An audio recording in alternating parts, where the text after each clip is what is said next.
Or yeah, like the top dueler. I don't know what they're called, but one who Beyblades, right? Before they Pokemon begin their champion. Beyblade competition. Yeah, when the Pokemon challengeships, they what do they say when they like? Oh, let it make rip. it Is that the happen? one? Ooh, Let it rip. Let it I rip. think Yeah, that's true. That's a flashback from the early 2000s. Let Yeah, it no, Let I'm it sure it's rip. Let It Rip. let it rip. And then you would do that, and then you just see what happens. It was very exciting. It was kind of like it's like more. It's basically it's like ethical cockfighting, sort of. Except they were probably made by like malnourished Chinese orphans. It would be very unethical to like spin a chicken really fast and Oh, throw them yeah. just to see Put 'em into another arena creature. and spin them at each other. Yeah, can you imagine? They go They just bounce around like they're in a pinball machine. Now we need that scene of the movie where it's like, I happen to know the best creature to spin is one of the rarest, like, you know, cave bats of the Malaysian hills or something. You're like, oh, if you get that one, you'll be, you know, you dominate. And Well, that's I where think the it's monsters spinning. are so angry. So, because at least with Pokemon, you throw them out of the ball and then they're fine. Whereas Beyblade, they go into battle and everything gets worse for them. Because normally they're just trapped in a static spinning top, and then no, Let It Rip happens, and they suddenly start spinning. And then they finally get out and they're really pissed off and immediately start fighting because they're thinking, like, who does that to an animal? That's just cruelty. Yeah. I've heard Pokemon apologists, say that the Pokemon, like, no, they like it. They like when they battle, because it helps them grow strong and it trains them and stuff. Which is probably, I mean, explanations like that do historically harken back to maybe the transatlantic slave trade, but you know I'm sure it's just coincidental. But it is odd, this idea. Look, the Pokemon world building is. We don't talk about Pokemon world building. We don't wanna do that. Well, I guess we do, because people say, "Hey, read this entry from this card from this Pokemon," and we look at the Pokemon and we're like, Yeah, "Oh, he people looks like an force us interesting regularly. fellow." And then we read the Pokédex entry from like Sun and Moon, or one of the fucked up new ones, and it's like, yeah, steals the souls of I children. think Sun and Moon is not that new, Rags. I think that came out like a decade ago. So Well, you know what? That's newish. there is a new quirk with Discord apparently, because I did update it today. Sometimes when people someone is speak speaking, Have you noticed it too? Have you noticed it as well? Yeah. what is going on well. there? Like, everyone sounds low bitrate and then they go back to normal after a few seconds. That's weird. Yeah, I don't know what's up with that. I'm glad I wasn't the only one. I thought I was going insane. It's so funny. It's like, we updated it, and you're like, you made it worse. Yeah. Why didn't you just leave it the way it was? Why did you update it to just make it worse? Oh well. Anyway, hello. How's everyone doing? Hey, everyone. We're Hello, back. everyone. Not that you would have known that we necessarily disappeared. I had a few people being like 2 recorded EFAPs in a row. You guys dead? And it's like, a little bit dead. You know, just No, slightly dead. we would have said something. Well, not the dead one, but Well, I mean, the survivors would have mentioned something. It's funny that I would get the dead accusations in any way, shape, or form when I'm like on other live streams. Like, hello, I'm still alive, and they're just like, don't know if we can trust On that. Mahler's deathbed, he schedules everything out to release. He's like, you're like Jigsaw, where after you die, I spend more time being alive than when I was alive. In the story. Yeah. What? Oh, you guys think Mahler's a handful when he's alive? Wait till he's dead, and he has all of this stuff that's releasing for years and years and years. For every day that goes by, we record extra EFAPs, Real BBCs, open bars, just everything, even gaming streams for future games that are not even out yet. All of it's just done. Are you okay? Yeah, I'll be fine. I heard the sirens. I was just making sure that you were okay. They're not for me. I didn't know if they were coming. I didn't know if they were police coming to arrest you, or an ambulance coming to. No, police coming to arrest you, or an ambulance coming to rescue you. You know, they're truly for or the chat. Dun dun dun. Help me out here. What trouble do you think the chat is in? Is chat okay? It distracts me so much, the low bit rate, high bit rate thing, but I just gotta deal with it. Gotta soldier on. Yep. It's just because we're doing a spooky film. I was just gonna try and spook them. You know, they're all like, "Oh God, me?" And it's like, yeah, maybe. Who knows? Low bit rate is spooky. It is. It is. Anyway, Free was on a fun adventure. Free, tell the world about it.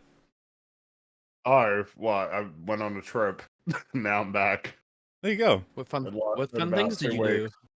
you see any fun animals? You know, I saw lots of animals. Oh, that's good. Unfortunately, there because it was a road trip. Unfortunately, there was a sad amount of dead animals on the road. Did you Oh, see is any that a big living problem? animals, or was that, I did you saw- only see flat ones? Survivors? Did you see any survivors? Actually, I did. Yesterday when I was coming home, as I was driving down the road, I saw a live kangaroo instead of a dead one, and that was very swell. You make he it seem was so standing there on the- dystopian. He Like, was oh, standing yesterday there I on saw a live animal, an actual animal. Everyone's like, ooh, Well, you it's saw just an animal. It was unfortunately, moving. there was just a lot of there was a lot of squished critters, lots of kangaroos, lots. The kangaroos some often get hit rabbits. by cars. Like, can't they just jump over them? Kangaroos Yeah. are like Australia's deers in terms of being the animals that people hit on the road. No?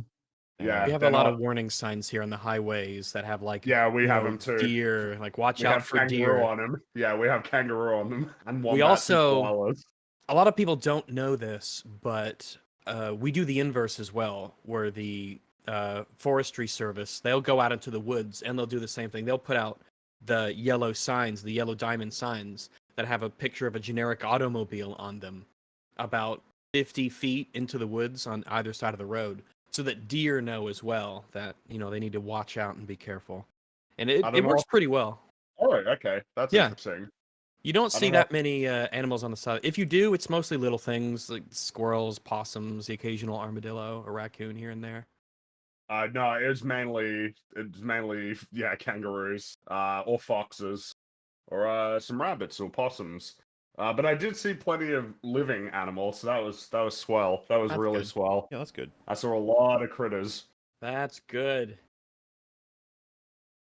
Any of them have names? Yeah, but I don't remember them if they did.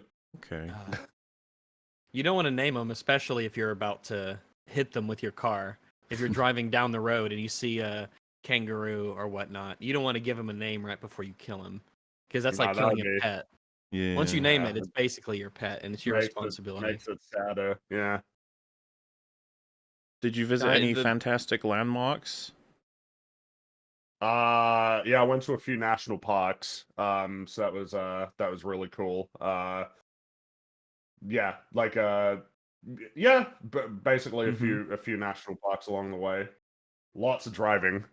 Lots. Did you see Yeah. the Grand Canyon or the Eiffel Tower? Ooh, No, yeah. I just missed those, but yeah, there Aw. were a few too many hours out the way. Yeah, I figured maybe. So that, yeah. It sounds like if you can't hit it with your car, you're not interested. No, what, You can hit both of those things with your car. To be clear, you can hit What does those it- things with your car. What does it mean to hit That's the actually Grand insane. Canyon with your car? yeah, I was about to say, You right just over the drive Grand into it and Canyon. smack Yeah. it to the bottom. You hit it with your Whee! car. I also saw some emus actually. I saw a lot of cows and sheep. I saw. Oh, I don't good. want to see another cow for a while. I think I might have actually seen literally tens of thousands of cows, like maybe tens of thousands over the last couple of weeks. I saw many recently as well. We had about a 4.5-hour drive south to meet up with a bunch of relatives and stuff. And boy, lots of cows. Lots of cows. Goats too. Cows and goats and Well, yeah, I chickens, saw all kinds of- lots of cows, lots of sheep, some horses. Saw Aw. some horses here and there, and some goats and some alpacas as well. Oh, I have a question. If you go to the Grand Canyon and let's say you go to the Grand Canyon, you take a shovel with you and you go to inside of it, you go to the inside of the Grand Canyon and you just dig, right?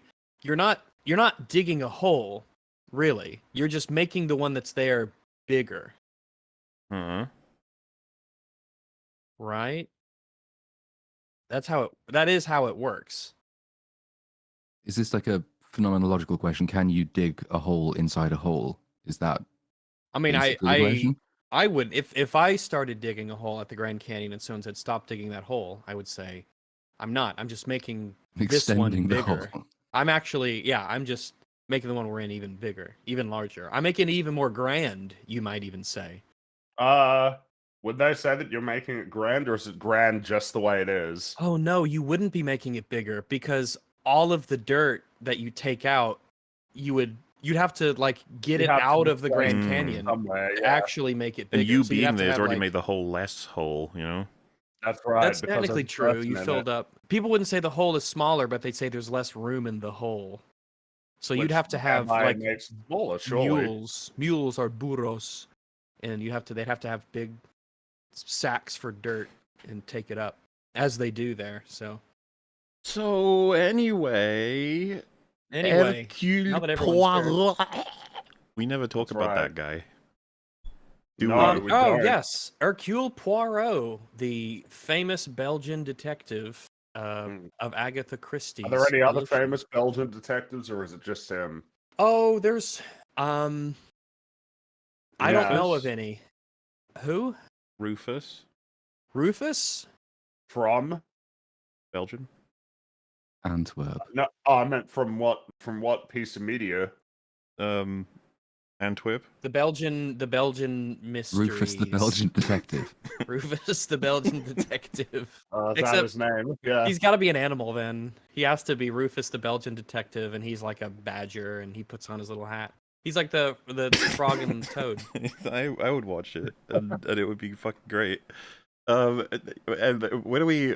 Because I have no idea how to talk about this film in the way that we usually do. We're probably going to go a little darty aroundy, but before that, maybe give some kind of preamble on familiarity with Poirot, of which I have very little. I saw very little of the show that happened. I'm not sure if I've even seen a full episode. I think I did when I was younger.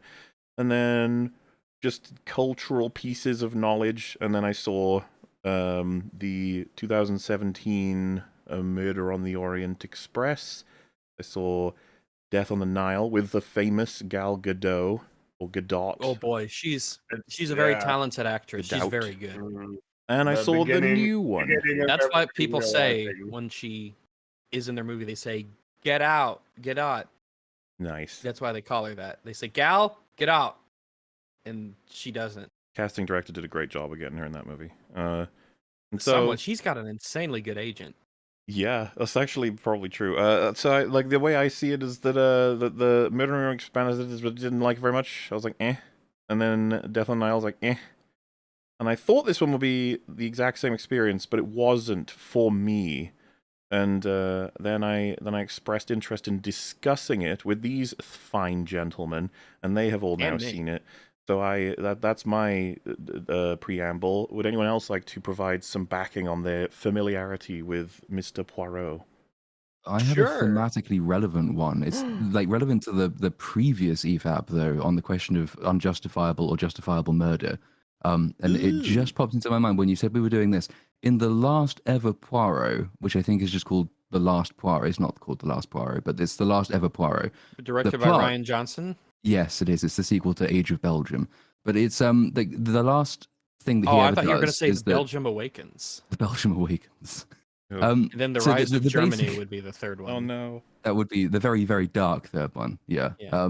But the basic plot is Poirot becomes convinced that there have been these 5 murders that have happened, and everyone they think they found the people responsible, and so they've all gone to prison. But Poirot, who is dying because he's really old and he has a bad heart, he is convinced that another person is secretly orchestrating all of these various different murders, and so he summons everyone to this house, and the guy who is there isn't actually directly responsible for killing anyone, but Poirot reasons that what this guy is doing is subtly psychologically manipulating people into committing murders. And so Poirot's last ever case ends with him shooting the guy and then not taking his heart medication, so he dies of a heart attack. Now, he says in his little letter to Captain Hastings after the fact, he's not sure that necessarily murdering this person was the right thing to do, but he is sure that it stopped other murders from happening. So, is that an example of a justifiable murder? It's a bit mad, though. Well, it's going to be down to how you use the words, right? Like, if you, by justifiable, that's strictly referring to, I feel that it was morally fine, but the law won't. That's what I mean by that statement, or whatever. It's like, that's one thing. But if you mean... Yeah.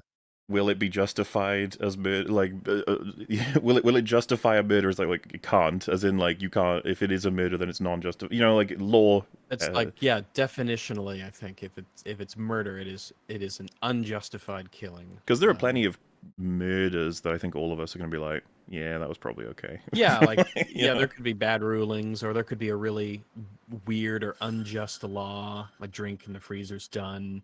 But I think that it's the useful difference between saying this is a killing, you've killed someone, like if someone tries to rob your house and you shoot them, like that's not murder, that's you've killed in self-defense, and then you have murder, which is you are not justified in taking this life. That's why we have, killing versus murder.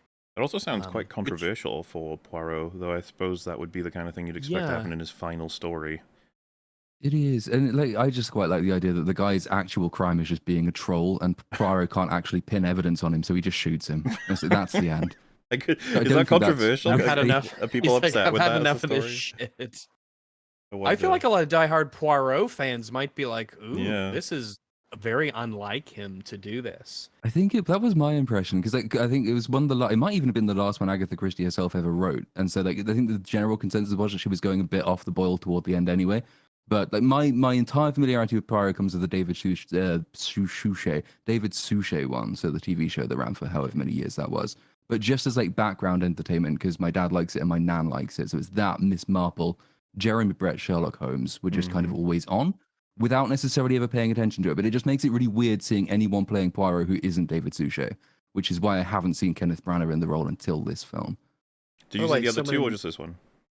Just this one. Not a bad decision, IMO. But anyway, Someone in chat has asked, I thought murder was premeditated. And I have heard someone else say this as well, but you have different degree. Maybe the law's different elsewhere, but here in America, we have different degrees of murder, and we also have manslaughter. So like first degree murder is like premeditated, planned out murder. You're going to go kill the person. And I think second degree murder is not intending to kill someone, but ending up doing it either as part of another crime or maybe a crime of passion or something like that, where it's murder, but it's not premeditated and planned. And then you have manslaughter, which is like the accidental murder of someone, where you didn't intend to murder anybody. Maybe you're playing a prank, or maybe you were negligent with something, and it ended up killing someone as a result. And I think that's manslaughter. And I don't know. I'm no lawyer, but I don't really know any lawyers either. So there you go. Take that for what it is. very well. What about you, Fringy? Anything on the old Poirot? Yeah, how many people have I you mean- murdered? I'm familiar with the character just like through, I guess, cultural osmosis, but I'd say I'm like not particularly familiar. I think I think I may have seen the 70s Orient Express film. I definitely caught like a few episodes of that British the TV show that was running, and then just like things that you know about the character and like kind of what he represents and his little idiosyncrasies and all that. But yeah, I'm not super familiar with Hercule Poirot. Hence, I'm probably going to mispronounce his name a few times while we're doing this. It's okay. Not but yeah, everyone will make fun of you or anything. What I won't. all I'd really known about the newer films is that people didn't really think that they were very good. And I like that the Murder on the Orient Express, the one that Kenneth Branagh made, was just like not as good as the one that came out in the 70s.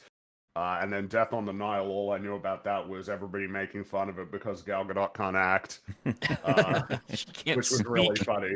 That seemed to have been the Well- beginning of everybody realizing she can't act. And then A Haunting in Venice kind of just came and went.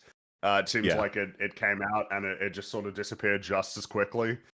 Yeah, but so then it's- but they make their money. So these yeah, well, they do make their money, but it looks like Death on the Nile and A Haunting in Venice made considerably less than Murder on the Orient Express did. Which is it's a real shame because I want there to be mystery movies that can carry What, the genre. like the Knives Out genre. Yeah, like that can Yeah. contrast Yeah. themselves with the really crappy ones. Like it sucks because I really like A Haunting in Venice. I like it a lot. And Oh my god, spoilers. yeah, well I hate the idea that the big popular ones that make all the money and everyone goes like, "Oh my god, this is so amazing," are the shitty Knives Out and the shitty Glass Onion movie. When this one is kind of going under the radar. And that's I pretty amazing, right? wonder Because how they're much- not just like bad; they're some of the worst I think you can do in the genre. Like I don't know that Yeah. I've seen worse Yeah. attempts at it. They're really bad in part because the goal is to try and not be like a typical whodunit story where it plays itself straight, where it is just exactly what it is. Some crime has occurred, and the really interesting, quirky detective is actually going to figure out who did it and be right. Instead of like all of this, let's mess around with people's expectations of genre, or what if it's just dumb, huh? These are pretty clever It's ideas. just right dumb. there. So clever. Yeah. Shall we Imagine then? getting to the end of like the Lord of the Rings or the Stand or something like that. You get to the end of some great novel, and the end's like, whatever. It just doesn't. It's just dumb, and it doesn't make sense. What have you done with your life? All these chapters in all these pages. A lot of people would be pretty miffed at Yeah, like that. Gandalf's like, oh, I Like, just give it a remembered a pass spell for I fun. can kill Sauron with. And they're like, really? And it's like, yeah, he's so Yeah. dumb that he didn't think to counter it. You're like, okay. And doesn't that make you think about stories or something? Yeah. Yeah. My work Wow. here is done, and now Flies Netflix away. is like, that's so impressive. Here's many more films with a lot of money. Yeah, all the film critics on YouTube are like, "Wow, how clever! How incredibly amazing this was! when What a it subversion does of the something with genre!" that makes it good. creative. That makes it really good. I can make a video on how it's like that because Ryan Johnson said that's what the film is. Not gonna lie. Yeah, and if you don't like it, you just didn't get it. You didn't understand it like we understood it. I would pay good money to watch Poirot dressed down LeBlanc. Or Yeah, that what's would his name? be Matt LeBlanc. Benoit Blanc, right? that's it, yeah. Yeah. Ugh. Anyway, I was going to never say, should mind we get the initial out of the way? We'll go one by one, because we don't exactly know what everyone here Mine feels is about R. everything about a haunting in Venice. So, could go left to right, or could go from what I am least familiar with to most familiar with, since I shall be piloting this. Meaning, Lil Platoon could go first if you want. What did you think of A Haunting in Venice? I liked it. I wasn't blown away by it, but I thought, I mean, it's beautifully shot, and actually it didn't exploit Venice porn too hard, which is normally how you trick people into thinking that it's beautifully shot, is you just show people Venice and they think, oh my goodness, how amazing it is. But no, I think it's actually genuinely very well shot in the technical aspects. I liked that they did give pretty much everybody in there at least one noticeable sort of character dynamic. That was nice, and no one was just there to make up numbers. I slightly lean away from the supernatural elements and also from the World War II stuff. I like it gives important context. It explains where the characters are and what they think.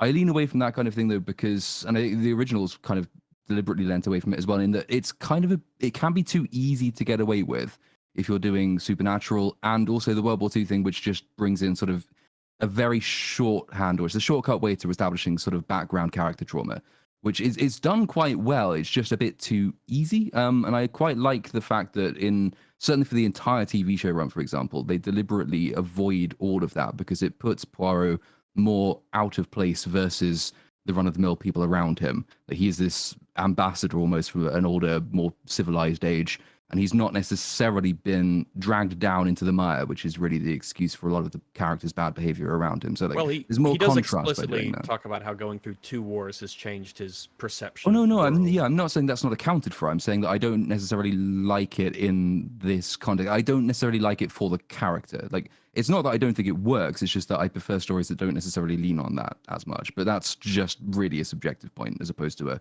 proper criticism of the film not holding up. I think it does hold up. It's just if you need to establish that Poirot has lost faith, which is the film needs to do, in order to establish him rediscovering faith, which the film does by the end, then you need to have a very quick way of doing that, and his war experience makes perfect sense as a way to do that. It's just quite convenient, I guess.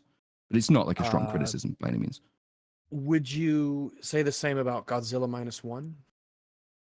No, but I don't. Maybe that's the problem. Is the point of comparison in that I'm sort of looking at the way that Poirot has always been represented, at least how I'm familiar with him, and just like this is just the things I prefer about how his character is contrasted with people around him. Godzilla -1 is very different because A, there isn't that point of comparison in the same way, and B, the story is absolutely hinges on that part of sort of socio-historical context in Japan generally, and the main character being the embodiment of all of that. I think it works brilliantly well in Godzilla -1 because it was unexpected and because it was maybe more nuanced than this film does with Poirot. I mean, it's kind of stock to say that World War II causes character trauma and trauma is motivation, and so we've sort of gone through that very quickly. It's the quickest way to get him to lose his faith in man, whereas -1 is more detailed, I would say. But I'm conscious as I'm prattling on about it that this is not a particularly well-formed critique, so That's okay. maybe it's just... We'll get through to all of it, but I was going to say, Fringy, if you want to give your thoughts. Yeah, I liked it. I was kind of pleasantly surprised, again, because I really hadn't heard good things about the other films in a variety of different ways, but I thought this film was cool. I think it's a cool idea, right, to put the really intelligent detective in kind of like a horror, maybe supernatural situation where he has to sort of grapple with unknowns, or, you know, is his mind playing tricks on him. It feels like a sort of fun venue to test the character and test his beliefs in an interesting way. I think I would also agree that it didn't like blow my mind, but I enjoyed it. I think it's a neat movie. Very well. Regolio, what do you think? I really liked this movie. I've seen it twice, and on a second viewing, I was able to appreciate and notice a lot of things that wouldn't stand out or be particularly noteworthy until you sort of had the context of everything. So I'm very glad I watched it a second time yesterday with Mahler, and we went through it, and we, you know, kind of took our mental notes and actual notes on the movie. I actually really like this. I think it's emotional. I think that it has a lot to say. There's a lot of layers working here in tandem. I think that it raises interesting questions. It has a lot of different characters who have different perspectives and different personalities. It does a lot of things that it doesn't have to do, but it does them anyway. And it fleshes out this, you know, not just the mystery element, but the humanization of a lot of the characters who are here. It has a great vibe. It's not like it's that excellent line of being not a horror movie, but like a scary-ish movie or a suspense movie. It really straddles that line very well for me. And I think the acting is really excellent all around. A lot of the dialogue is very well written. There's a lot of subtext to things that people say, especially to each other, because some people from the get-go have these kind of standoffish and confrontational attitudes, and it gives a lot of, I think, it has a lot of confidence in what it's doing for you to pick things up that you might not necessarily get the first time. And yeah, I really liked it. I thought it was quite good. Very well. For me, I think I was just interested by I hadn't seen anything to do with Poirot in a significant way when the Murder on the Orient Express came out, the 2017 version, so I was like, I'll just check that out. And I believe it got downgraded halfway through from primary monitor to secondary monitor. A shame that no film should ever have to deal with, but unfortunately, what happened? And then I remember finishing it, and I think I talked to Fringy at the time about how I was not happy with a lot of the choices in the film. We actually managed to rewatch that semi-recently, and it's gone even further down, in my view. Sorry, which 2017 Murder on the Orient Express. It's the Kenneth Branagh one. Oh yeah, that's the one. I've only seen the original. I haven't seen the remake. So. It's a really lame movie. It's got a lot of now, of course, you know, bear in mind, haven't read the book, so only talking about the movie. Yeah, only that movie, not even the 70s movie, just the new movie. No, just this one. There was a lot of things about, like, some really cringy dialogue, like a lot of really shallow, stupid lines. But that's probably a point to praise this film about, right? Because the previous two have had the advantage, which apparently they've completely failed to make use of actually adapting something which is well known, already written, quite well beloved into, like, the Murder on the Orient Express is a classically known story and it's been done well before, and so they had the advantage of doing a straight adaptation and failing to do that. Whereas this one, from what I understand, is not anything like a straight adaptation. The book that it's coming from is, I think it's just called A Halloween Party, which is not anything like the events of the thing. And actually, by It's turning, also a terrible name for a story. it's also a pretty crap name for a story. But essentially, by using less Agatha was source phoned it material, on that one. by using less source material, they've actually turned around a better film than the straight attempts at adaptation they've done previously, which is actually a point in very much in praise of this film. I because agree. there's much more creativity that they've had to bring to it themselves rather than just leaning on stuff that other people have already done. Yeah, Mahler and I watched was it the 2010 episode? What happened to my intro? What? We are going with the flow. We are a river. I of refuse. thoughts, Fuck the and we flow. I'm back, bend, everyone. and we Here I curve. am We with have my depth, intro. we're shadow. So, I'm setting I you pop up to on say things. a Death on the Don't Nile, all right? raise your voice in public. And yeah, don't raise I'm your in voice, private sir. here. I'm alone in my home. The fuck up. So, Death on the Nile, I put it on second monitor, and I don't even know that it managed to survive that. It was so when it came out. I did stay for the meme line, and I think I completed it, but I just didn't care. Now, what's interesting is Haunting in Venice pops up, and I was like, oh, I guess I'll check that one out, especially because like I'm not interested in this series at all at this point, but it's a spooky one apparently, which is good enough to check out. And I think I happened to be in a call with Free, and it was on the second monitor, and it kept pulling me over every once in a while with certain lines to the point where I shared a few of them with Fringy. I was like, "Isn't that a good line?" You were like, "Yeah, it seems like not bad." I was like, "This That's is a good Fringy strange." impression, by the way. That's really good. I worked really hard on it. That was kind of all my Yeah, prep, but it sounds just like him. the crazy thing was, I was like, if the dialogue is good, usually a lot follows from that, and so it's slowly creeped over to the primary monitor. Isn't that nuts? I was like, what have you done? You've reversed the legacy. And you know, I finished it, and I was like, this something's going on in this movie. I think more than I gave it credit to assume, like more than I thought was ever going to happen. And so yeah, I looked into it, and Platoon is correct. This is a kind of an original story. It's taken pieces, and by that I mean essentially names, from the story it's adapting. And I was curious to see what the TV show version of the, you know, same, like what episode they created by adapting the same story. So yes, me and Rags watched that. Quite enjoyable, and it's It's all right. David Suchet. Did you say his name was, or Suchet? David, Touche. suck it. Touche. Touche. David Hackett. Very, very good performance as Poirot. Yeah. And, but the story itself, I thought it was good. I just didn't find it as interesting as A Haunting in Venice.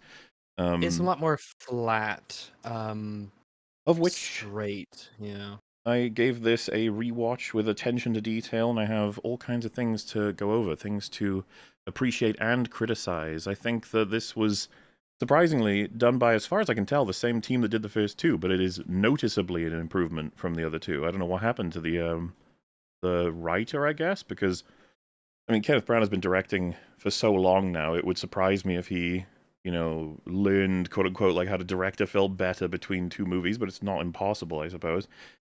He's made fun of for his work in Thor because of the Dutch angles, while I think that the angles, I've checked a few reviews, are made fun of slightly in this film. I think they have so much more purpose. Not that they don't have purpose in Thor, but it was something that struck myself and Rags quite quickly when rewatching this, was the choice for where the not distorted, like angled view of any of the scenes when that mainly takes place versus not. It felt very deliberate. A lot of the choices, both in script and in direction. And yeah, I would have a lot of compliments to the performances and the themes. Womp womp womp. Gadzooks. Yeah, We should talk about themes someday. We should well, get together. one with some last people thing and before we chat start about talking about almost anything is I recommend this film. So we're about to spoil the hell out of it, which means yes, you best go watch it first if you find what we've talked about to be something of interest to you. You may not enjoy it, but you also may. Who knows? So consider that before you start listening further. I second this. I really like this movie, and I think you should see it if you're interested. So we will be spoiling the fuck out of this movie, which means if you want to see it, leave now. Go away. Be gone. And then watch the re-upload once you've watched the movie. Yes, which So, will promptly be placed to those upon of you- Moolah. To those of you who are departing to watch the film immediately, I salute you, good sirs and madams. We will see you later. But I To those know of you staying, there will be a here we selection go. of people who are like, I'm not convinced. And so maybe you will be as we discuss it. Maybe. Who knows? If our word means nothing to you, but fair enough. That's fine. That's all right. That's good. But yeah, I'm pretty much ready yeah. to start talking about it. Is there anything else you guys want to talk about first? Yeah. Remember, this is a little bit of setup and payoff. But you know how earlier I set up that I had a drink in the freezer, and then I was talking and the chime went off? I'm in the payoff stage where I need to go and grab aforementioned beverage before it freezes in the freezer. That's the name. So I'll be back in a moment. Lil Platoon, you talk about your favorite rock formation, and I will return shortly. My favorite rock formation is probably a Geodude, I think, because it's a hardy little Pokemon, and like the design is pretty cool. It evolves into a Graveler, which is kind of shit, but then it evolves into a Golem, which can basically be a tank in your party. So yeah, my favorite rock formation is definitely the Geodude. I was about to say Geodude's the coolest looking out of the three of those for sure. Yeah. What were the names of the other two? Graveler and Golem, I think. Yeah. Yeah, I don't remember them really. I remember what? Hold on, wait. Let me refresh my memory. Wait, isn't everyone supposed to remember all of the first 151, most of the second, like the 200 and whatever the fuck they added in Gold, and then nobody remembers anything after that? Yeah, that's about it. Wait, yeah, I remember him. Yeah. I was gonna say, I'd be surprised if you didn't. Guy. Yeah, little rock guy with his arms going, yeah, look at me go. And then he gets a movie like Rocky, but instead it's called Geodude. How long does it take to retrieve a drink? I'm here. I was actually. I wanted to wait. I wanted to wait until Fringy was done before I. Because he's talking about Pokemon. I got some Pokemon cards lately. Recently, I got Charmander. Well, maybe I should go in order. I got Bulbasaur. I got Bulbasaur, Ivysaur, and Venusaur. And I got Charmander, Charmeleon, and Charizard. And I got Squirtle, War Turtle, and Blastoise. He sent me 2 Blastoises by mistake, but that's all right. They're very cool. Yeah, there are worse mistakes to do. It's good nostalgia, you know? Good nostalgia to finally kind of have... They got a display case for them. They look quite nice. Boy, I sure do love Pokemon. So, probably not going to do this the way that we do a lot of breakdowns. I would prefer to probably summarize the basic plot relatively quickly, and then go back through and talk about different elements of it. So, I guess what's interesting is this is the 3rd film in Kenneth Branagh's Poirot series, and it begins with him having been he's retired, which is you think like, oh, it's coming to a close almost. Then his maybe his tenure as Poirot, which I think they want to make a 4th one, and this one's done well enough that I imagine they could be prompted to do so. Certainly, it was funny. I think when I was talking about it, I mentioned it ending on a cliffhanger, and someone was like, I can't remember if it was in a stream or not, but I think it could have been when I was streaming one of the games. But someone was like, "That's not how, like, why the fuck do you need that in a whodunit? Like, come back next." I was like, no, in like a good way, like in a way that he's reinvigorated, ready for case of, not like they found the Joker card or some kind of fucking reference to some evil killer and he's gonna get him next time. It was nothing like that. It was like a much more positive one. Back when stories, could bait the future in a more broad and uplifting sense. But he's back to work. I think Kenneth Branagh has talked about the possibility of doing. I hate to use these words, but an Agatha Christie cinematic universe. Because like she weaves plenty of different characters throughout all of her many different creations. They actually burn through one of them in this film, though. That's Ariadne's character, because like she pops up quite a lot as kind of a stand-in for Agatha Christie herself to explain like the basics of detective novel writing. So it's kind of like a meta character, but as we'll see in this film, like she doesn't come out of it particularly well. But I quite like the idea of Poirot Miss Marple crossover at some point in the future. Having looked over some of the people's reviews of this, most of the negative ones I saw reference to how upset fans were with what they've done with Ariadne Oliver. She's not a character they wanted to see fill this role, considering the source material, which, I mean, I'm just not familiar with the source material, so I can understand. Me neither.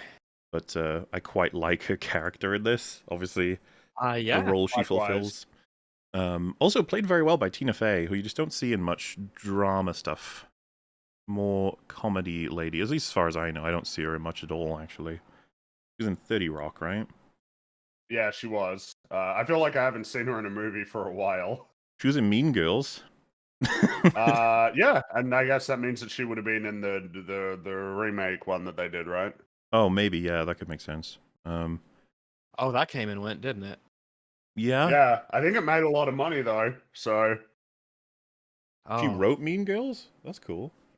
did she? Okay. I did not know that, if that's true even. I just read it from chat. Anyway, he is retired, Poirot, and he is met by Ariadne, his old writer friend, who invites him to a palazzo where she believes that a woman is going to perform a seance that she has seen previously and believes to be real, and she thinks it will defeat Poirot, or rather that she wants Poirot to defeat her. She wants to put them together, and she's also expressed like a thing of how she's dried up on books. She wants ideas, inspiration. She wants to have a hit, so this seems like a really good idea to her. Which, as with most things told by any character in this film, you get like the half-truth at first, and then you get the full amount later, which changes a lot of context. In any case, they end up going to this palazzo, and the Michelle Yeoh plays, I think her name is Joyce Reynolds, she's the medium, and portrayed extremely well. It's always nice to see her in more and more stuff, because I think that Everything Everywhere All at Once has basically made it so her career is now just rock solid. She'll have no trouble getting roles that she wants. Though, as far as I'm aware, she's in Star Trek Discovery, like all of it. It's like, oh. She was also in that one of the. Fuck she is. Was she in like one of the Witcher shows or something? She was in some fantasy yes, show. it's Blood been on Origin. Was it Blood one. Origin? I think Yeah. it was, yeah. So not all bangers. Shame, but I thought she was really, really good in this. In any case, they do the seance. There's a lot of evidence of strange, spooky things happening that are almost unexplainable. And as the night moves on, there are 2 murders, horrifying. And by the end of the film, Poirot reveals, despite many different difficult circumstances and all kinds of players involved with all kinds of devices upon this fateful night, who the murderer is, and we reach the end. I guess that's a sort of a summary of what to expect. It's not too far outside of what you may have expected in general. It's I think it's a decent blueprint for a whodunit in terms of a broad sense. Things turning out to not be as they seem. I think so. Yeah. Well, I guess it's an interesting one in that it is trying to, tease the supernatural elements. To be like, there are some things maybe you can't explain. Ooh. That's what's awkward for me. I've seen it said before, people don't like him having to go up against the supernatural, and that might be very fair from having consumed a lot of his source material, the stuff that he's in, that's not something they ever touch. And a friend of mine even said that they weren't a huge fan because this film essentially makes it fact that the supernatural exists, which I don't agree with. I don't agree with that either.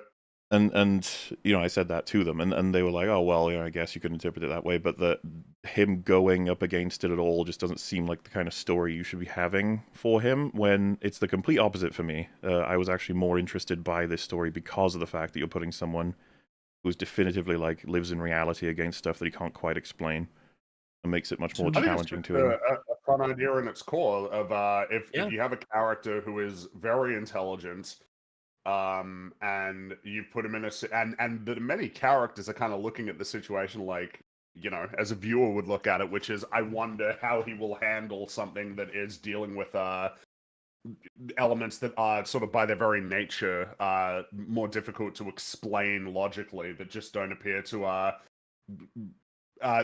be congruent with like the laws of reality as we understand them. That feels like a fun sort of place to put this kind of character, because it's a kind of challenge that you wouldn't typically see them have to deal with. I think it works. Well, because it works really well. I think it's just right up until the end point, because it's not.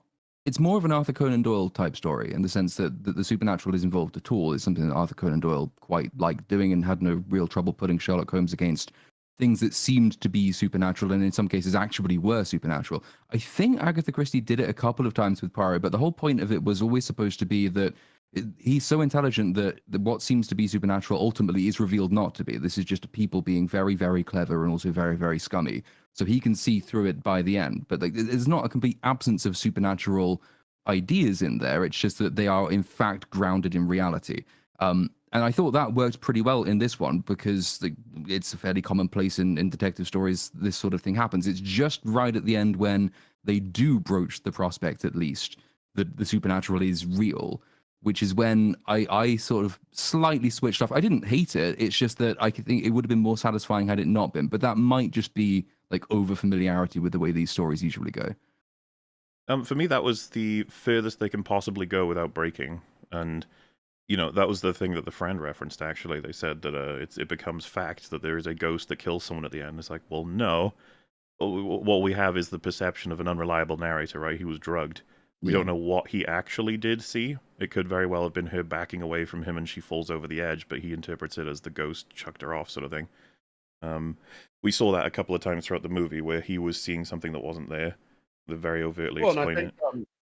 I think even some of the lines that were said in the ending feel like they're kind of addressing that's up to you whether or not you think that was real.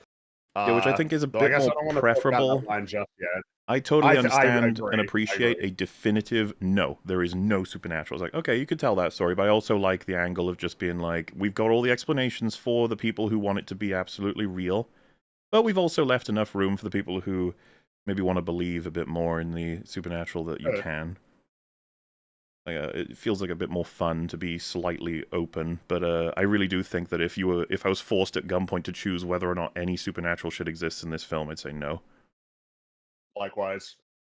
I don't know how strongly they stress it in the previous versions of this. So Poirot's big shtick, all the way through his many depictions, is utter faith in the grey cells. He always mentions the grey cells. Like, he's got immense faith in rationality and his ability to understand human nature.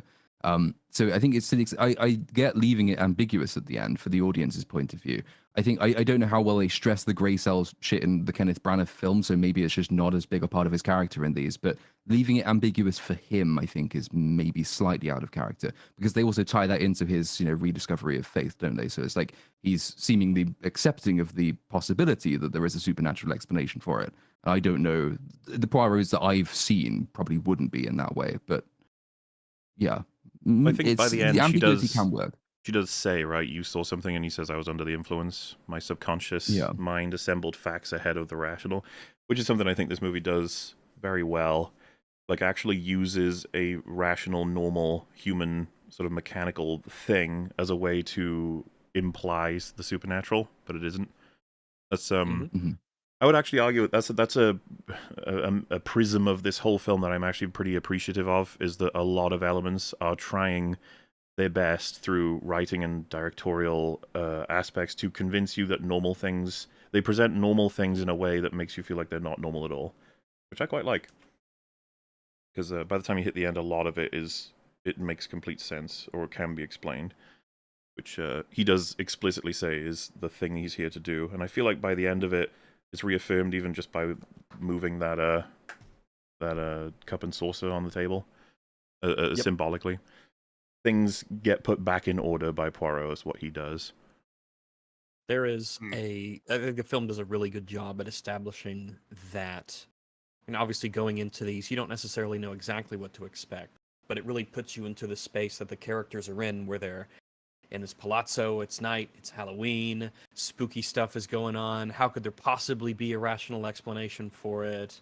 Then, all the events occur, and then by the end, you're out in the sun, and it's the next day, and it feels not claustrophobic or trapped, but it just feels like it's really excellently sort of contained as a place. It's got that haunted house vibe to it that leans into are there spooky supernatural things and sort of stuff. So it's an element the film does really, really well. I think the notion of like the light revealing all or whatever, there's lines that relate to well, maybe I'm getting a bit too far ahead. We could talk about some of the earlier stuff first. But like, this conversation is going to be a bit of a darting back and forth. Kind of, yeah. Because a lot of things will harken back to previous previous events, things you might not notice the first time.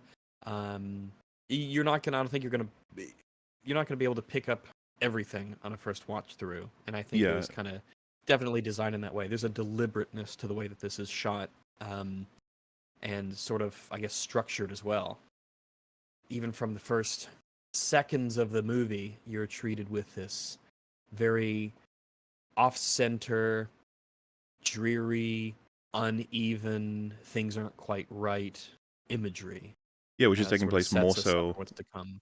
in his subconscious / dreams, right? If that's how to believe that, because the daylight sort of cinematography is all very strict and static and symmetrical, even at times. Yeah. One could even call it safe, in terms of just, there's an implication at the beginning of the film that he has figured out everything. Everything is in order and everything is protected. He's in a little fortress. And it's partly due to, at least what this film posits, which is that he's been around death so much that he's had enough, retired, and now he's living a life of what one could call indulgence. Just taking care of himself, and he's happy and safe. And I think that the opening, 5-10 minutes captures it quite well. I mean, it's overtly stated by Ariadne as well.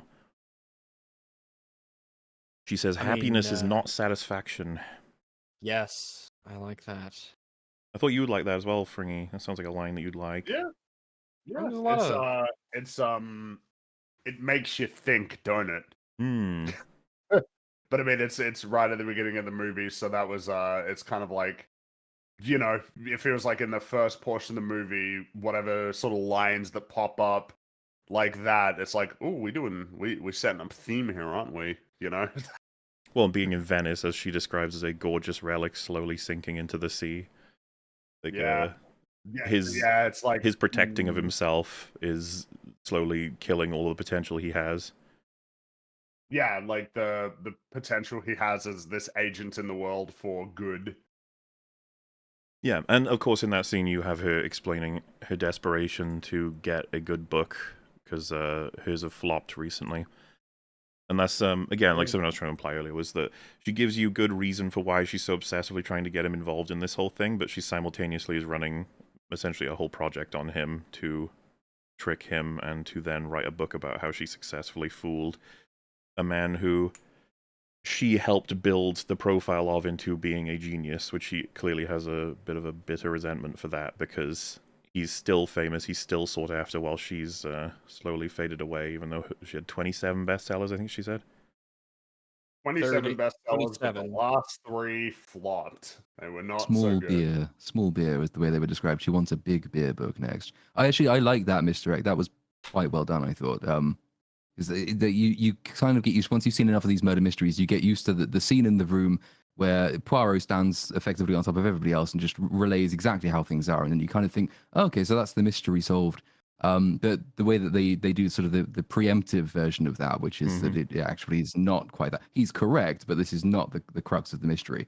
And it goes back to that point. Every character in there has the one essential sort of setup beat, which is going to have to be paid off and exploited later on as a misdirect. I think everybody has at least one kind of misdirecting moment.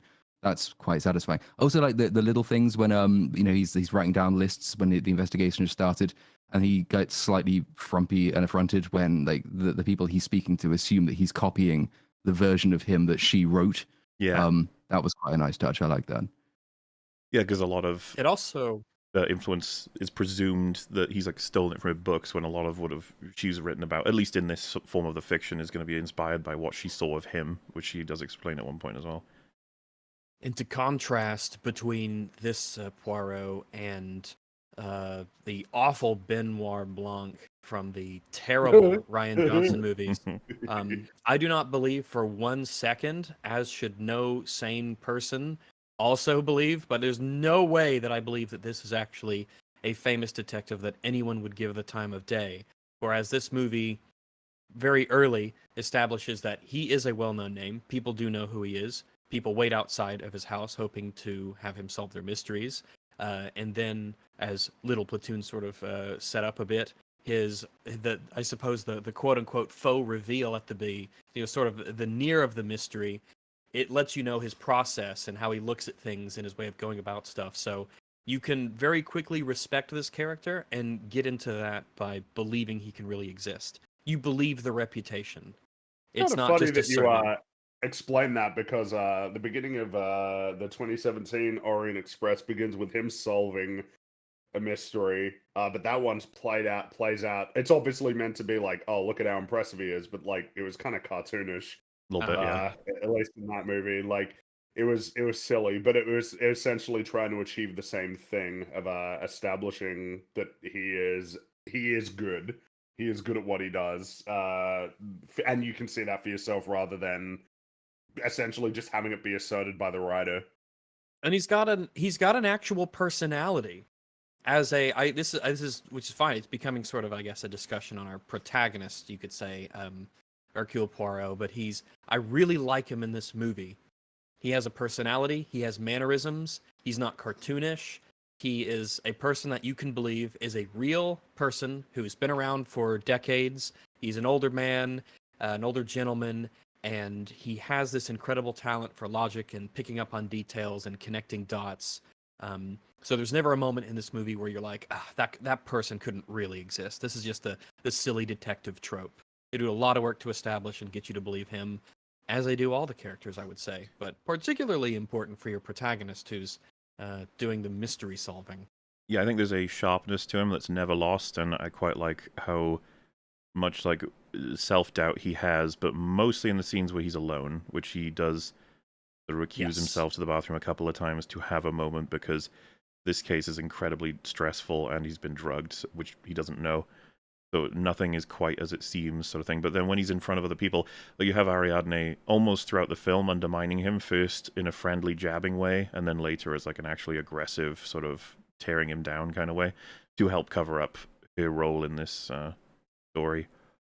And I like how he takes like, it. that goes in a bit of an arc, there, doesn't it? Because she eggs him on at first, and then so you can kind of get the sense that he's getting too close to her particular hidden truth. When that moment flicks, she stops saying things like, "Oh, he's back," or "He's on it now," and starts saying, "Oh no, you've clearly gone too far. You're clearly losing too your far mind." gone. You're Yeah. losing your mind. Well, yeah, Stop it now." But even earlier when she's like, wow, you know, the door's blowing open, that is like, it's unexplainable. Oh, wow, imagine the name of the book, you know, like the woman Living who's, proof. you know, stumped Hercule Poirot, and he's just like, what the fuck? No, like, I haven't even had like a second to think.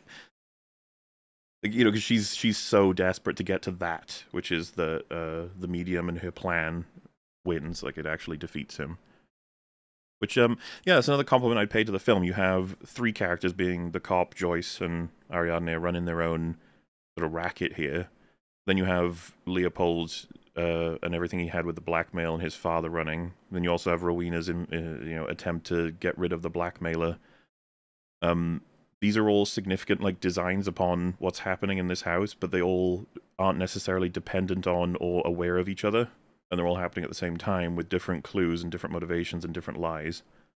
And that's why it does kind of impress me, this film, with its dynamism. You have Poirot having to unfurl all of these different plans from all these different people that, you know, when you're watching it, and especially for him, you assume there's one big deceit going on that includes some or a lot of, or maybe even one person, but it's actually like several plans at once that do all have like a common core, being the initial murder. It is a more multifaceted mystery rather than just the singular. Yeah, you know, who done it, in the sense it's like, but there's another game at play, which especially in, you know, talking about how they have a similar core, but they're in some sense disconnected in a way that kind of works in favor of the film by going for a supernatural thing, that you can have a lot of things happening that don't seem to have an apparent connection. And really all that does is it contributes to the sort of sense of like, wait, something is wrong, but further motivates him to actually figure it out. And it's super fun in a subversive way, as Platoon was pointing out. Only, 26 minutes into the film where he does his patented, like, here's the truth, I've revealed it all, even in having like people revealed in the scene.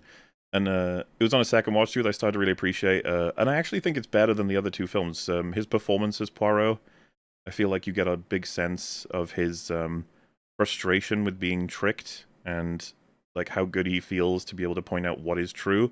He's got quite a righteous indignation, but the second that things get worse, so to speak, you know, at first you have Michelle Yeoh's performance, which he's a bit confused by, and then the door's blown open, things falling over, the disappearing toy. He's like, I can't actually explain any of that. Fuck.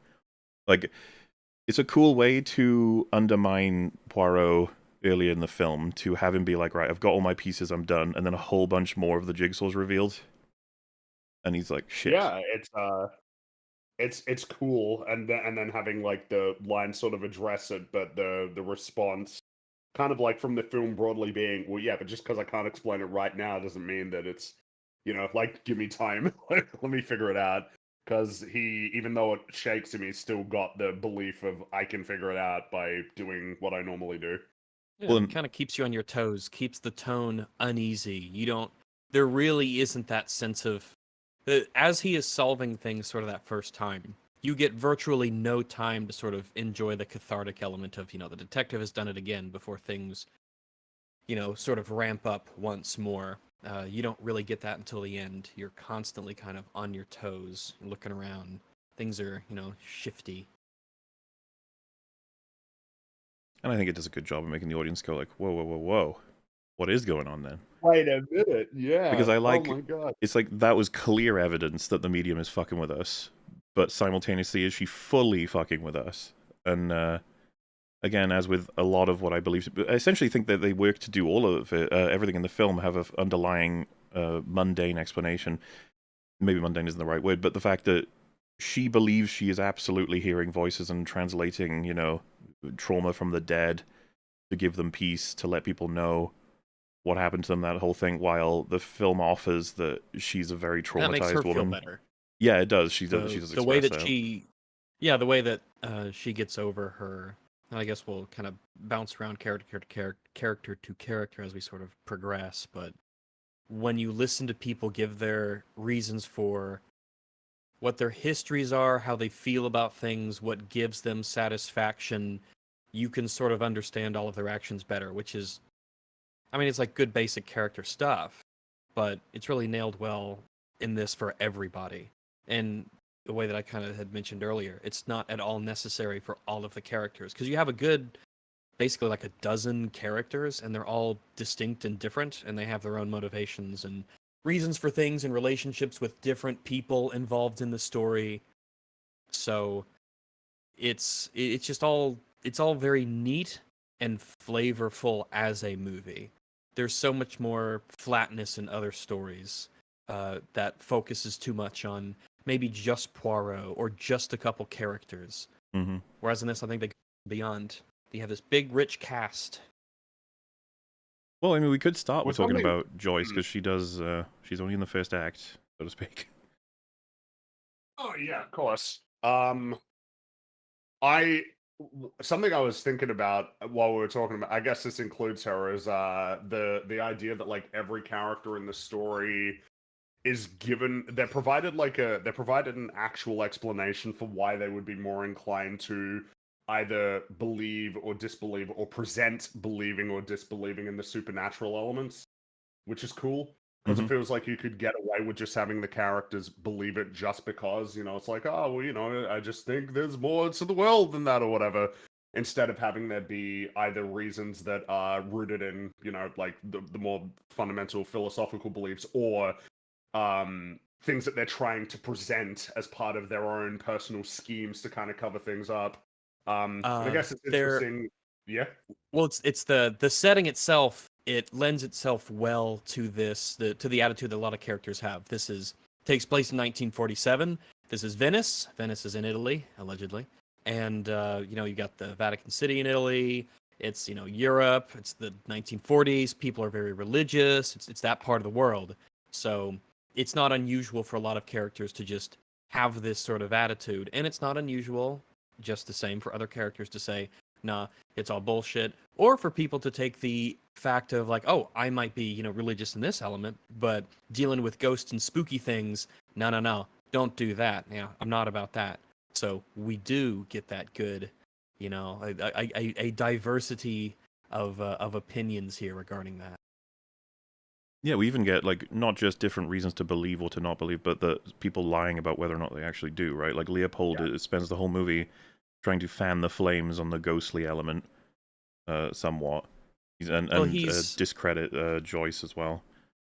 Well, yeah, it's interesting because he clearly believes in some supernatural element in one sense, but he's like, yeah, But Joyce doesn't is a believe in fraud. her. Yeah, thinks Mhm. she's a Yeah, liar. which is the same. I mean, it's not. That's every religious person thinks their religion's correct and the others are wrong. That's a normal thing to see. So this is like a different take on that element. A lot of people who believe in the supernatural also believe in fraudsters. I mean, every religion warns of false prophets. So if we were to start with Joyce, I found that, and this applies to throughout the movie, there's usually one sequence that gives you a lot of information about a particular character, and then it makes them slot in extremely well. It's so easy for a character like Poirot, and I think the audience somewhat with a medium to be like, yeah, you're full of shit, obviously. And their conversations, almost every line that's shared between Poirot and Joyce is excellent as far as I'm concerned. Stuff that was some of the lines between them was some of the stuff that was actually like dragging me toward the film. I was like, that was particularly interesting. Even when they first meet and after the seance, there's just a lot of. It really does give you the sense that these lines were chosen very deliberately. They take advantage of opportunities. You have Poirot, skepticism about things, the way he sees the world. Contrast that with hers and what she's doing. Is she real? Is she not? What does she truly believe? They don't waste these exchanges and interactions. Every like conversation has something of value. There's no chaff in this movie. And with her, they do a good job at sort of making you wonder, what's the extent of her own belief? Is she a fraud? Does she really believe she can do it? If so, how is that possible? There's this uneasiness about her. She It she also kind seems of like- sorry Go after for you. it. Oh, I was just gonna say that it seemed that she actually had a lot of answers to kind of like Poirot's Yes. questions and jabs. Like she was prepared to deal with the kinds of things that he would say to her. Yeah, like she's been doing this a while. These are questions she's heard before. She's used to the skepticism. She's not antagonistic to it. She's not like, oh, I can't believe you don't believe that I do. But she's used to it, so she has good, intelligent answers to things that are meant to make you think about stuff. I think one of the best lines or short exchanges would be when she says, essentially, it's sad that when she's talking to Poirot, she says, it's sad that you don't believe, in these like ghosts and supernatural and stuff. And he says, yeah, the truth is sad. It's very sharp sort of cutting of their two they barb ways each of other, looking like at the world. him basically calling her an opportunist preying on people, and then her counter is, you don't believe in the soul. Like, that doesn't address what he's saying at all. Even if he does believe there's a soul, he's saying you're lying to people, but it's like it flips it back around on him immediately as like a flaw in his perspective, and then him saying, I've lost my faith. And then, the oh, how sad. But as you point out, it's the kind of thing that you like to hear, that both of them aren't backing down, instead of like some shitty line about how, no, you're wrong. Because like the order of operations makes that curious, because you're right. I mean, all of that is present, but quite quickly, upon seance beginning, Poirot does reveal that the very quite simple mechanical tricks used behind it, because he's seen these things 1,000 times before, which ordinarily you'd expect would just rubbish the medium entirely. But actually, she continues as though she is a true believer, even after the mechanical trick has been revealed. Which slightly, I don't know exactly how to feel about that, because like, you're right. I mean, it does pose the question about how true her belief is, but also, I mean, does that not also mean that she is simultaneously quite a shallow, dull, manipulative kind of bitch, that she's prepared to I think amplify her claims with this kind of trick? Well, you've got her two assistants, one of which says, he thinks that it's real. They just play up the showmanship element. To help people believe. She's a little. Yeah, she herself is a bit cheeky. She tells, Poirot, lighten up, enjoy yourself, that kind of thing. She's not necessarily against, money and fame and stuff of that nature. And there's a part of her that does believe. But I like the idea that it's not like fully in one direction, where it's, I'm not fully a fraud, I'm not fully the real thing. There is an element of realness in it, and there is also the element of, we play this up, and I don't think it's necessarily, from her perspective, done maliciously. as she said, it does give her great catharsis when she can make people feel better about the way that she can that she contacts people.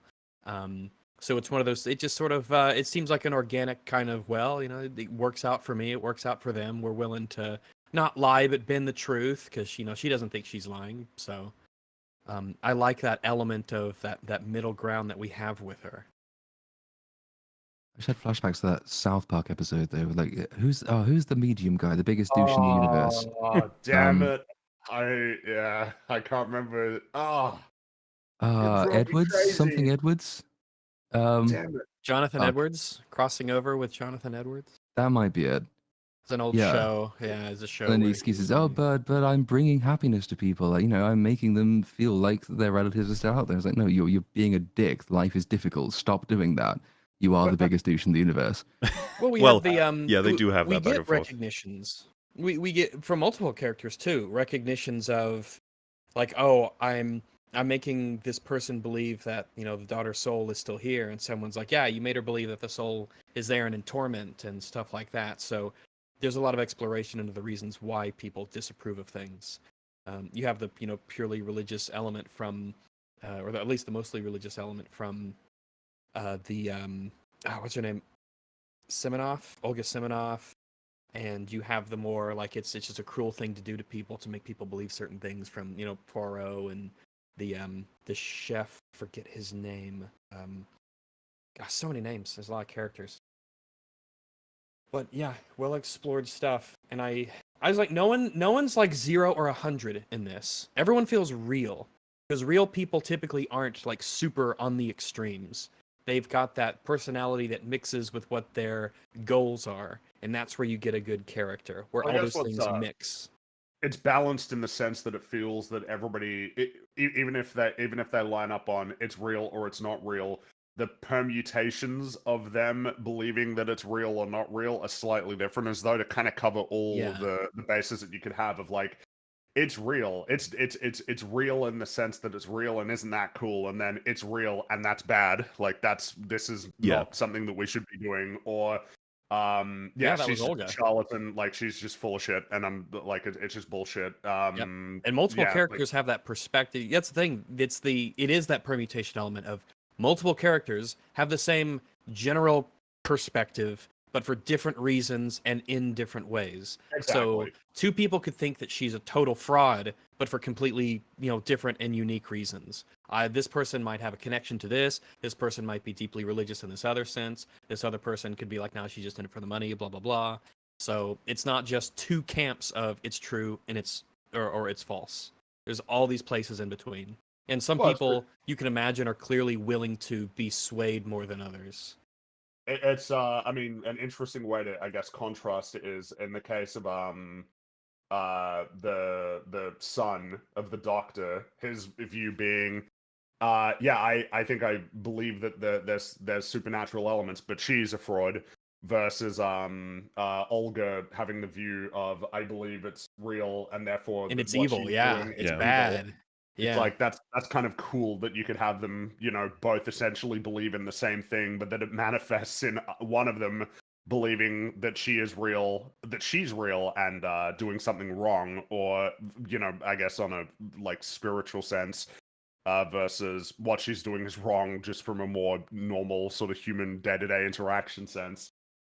That's got to be, that's worth something, right? When you have all of the characters have a perspective that's unique and informed. Yeah, I think so. You can imagine, I think one of the good little mini tests that you can do for whether or not a story has good fleshed out characters is if you can imagine two characters in the story who haven't talked with each other, if you can imagine what that conversation might look like.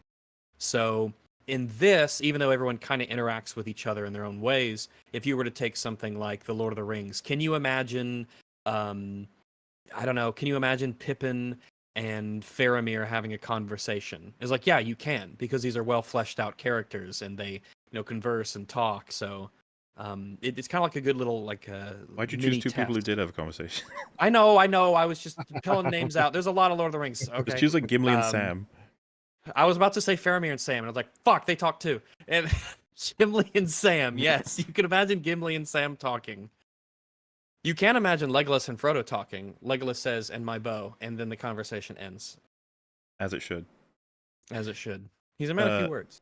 But yeah, something about the scene between Joyce and Poirot after the seance where she explains, and this is, by the way, I'm willing to sort of go over it because I'd be curious if I could be convinced as to what I think about it as a foundation, but a lot of the trauma for most of the characters, or at least a selection of the characters, does relate to the war.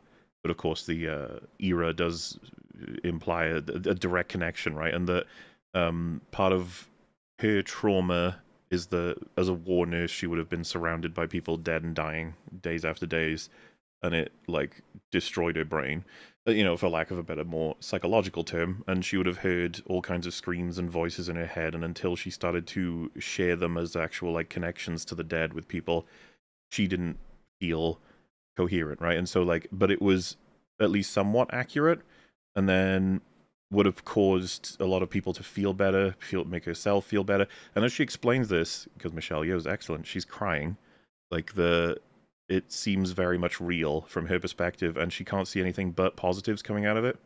And so when you have someone like that who's lived that life and come to this place versus someone like Poirot, I think it just creates really interesting conflict to have both of two people who consider themselves to be like essentially, as she puts it, people who can speak for the dead or to the dead and for the sake of making the world a better place, but at the same time kind of consider each other their worst enemy. Like when she meets him, she says, "You're to prove I'm a fraud," essentially. In a similar sense, you have the way that a good way that this film, in many ways, it's very much background and flavor, but in some ways, having this be 1947 and after World War II is the element of PTSD and the mental effects of war are still not really understood. They're still being discovered and studied. The nature of war has changed, and so people have these sort of things occur, especially now that you have these large-scale conflicts. You're going to have relatively more large-scale, elements of this, this mental, element popping up.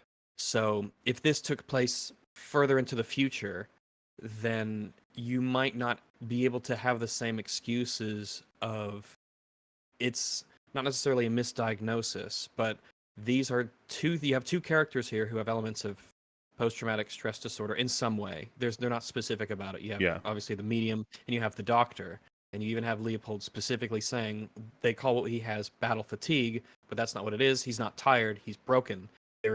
They don't understand what it is, and it kind of means that this lack of understanding can lead to more open-ended, improperly diagnosed and treated people, and that leads to things down the road. He doesn't get medicine's not where it is today. We don't have the things that we have today.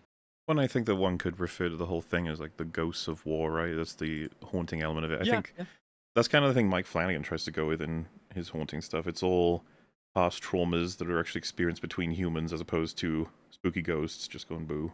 It's actually something to jump basically to the end of the film, because one of the lines I found most interesting in terms of I guess tying everything together of like how to reconcile whatever you might perceive as the supernatural elements that aren't explained with what could be explained rationally, which was I'm paraphrasing, but it was in addressing the fate of it was Rowena, that he said something along the lines of, we all have ghosts, and whether real or imagined, like whether real or supernatural, it catches up. The idea being that there's like, you could just view it as it's that there's always, consequence, right, that follows from events and choices, and that has an impact on you, and that you got to like, work through it and move through it. Kind of addressing the idea of like, oh, well, the ghosts, they don't need to be real. It could just be like the specter of kind of like, I guess, human psychology or something along those lines. Yeah, it's the difference in perspective, which is the interesting one. I think this is the thing I think that maybe stuck in my craw slightly, is that it's very easy to see with Michelle Yeoh's character and with the father, who both directly lived through and experienced the war.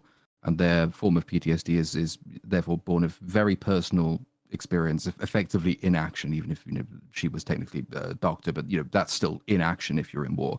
Whereas Poirot doesn't serve in the Second World War. He's too old to have done that. And so his response to trauma, well, the origin of his trauma is a curious one, and his response to trauma is as well. Because you can say with her character, she's trying to make sense of the world that she has to live in, because that's what she had to do all the way going through. In his case, is it disenchantment with the world? And he's removed from it in a sense, but he's watched it happen again and has concluded the best way to deal with this is just to lock himself out of it. And then again, you have the Doctor who's closer to Michelle Yeoh's character because he was in it, and so he's locked himself away as well. I guess my problem was just I'm not sure I have a full grasp on what exactly Poirot's trauma is, if it's not just general civilizational disenchantment. He has said there's a number of things. There is an element of they bring up how death follows him wherever he goes. He's a detective. He solves murders. He's surrounded by death. You have him saying almost. Forget what he said verbatim, but it was something along the lines of the cruelty of human indifference that he's witnessed over the years. There is, of course, you see the effects of of these two wars, even if you're not a part of it.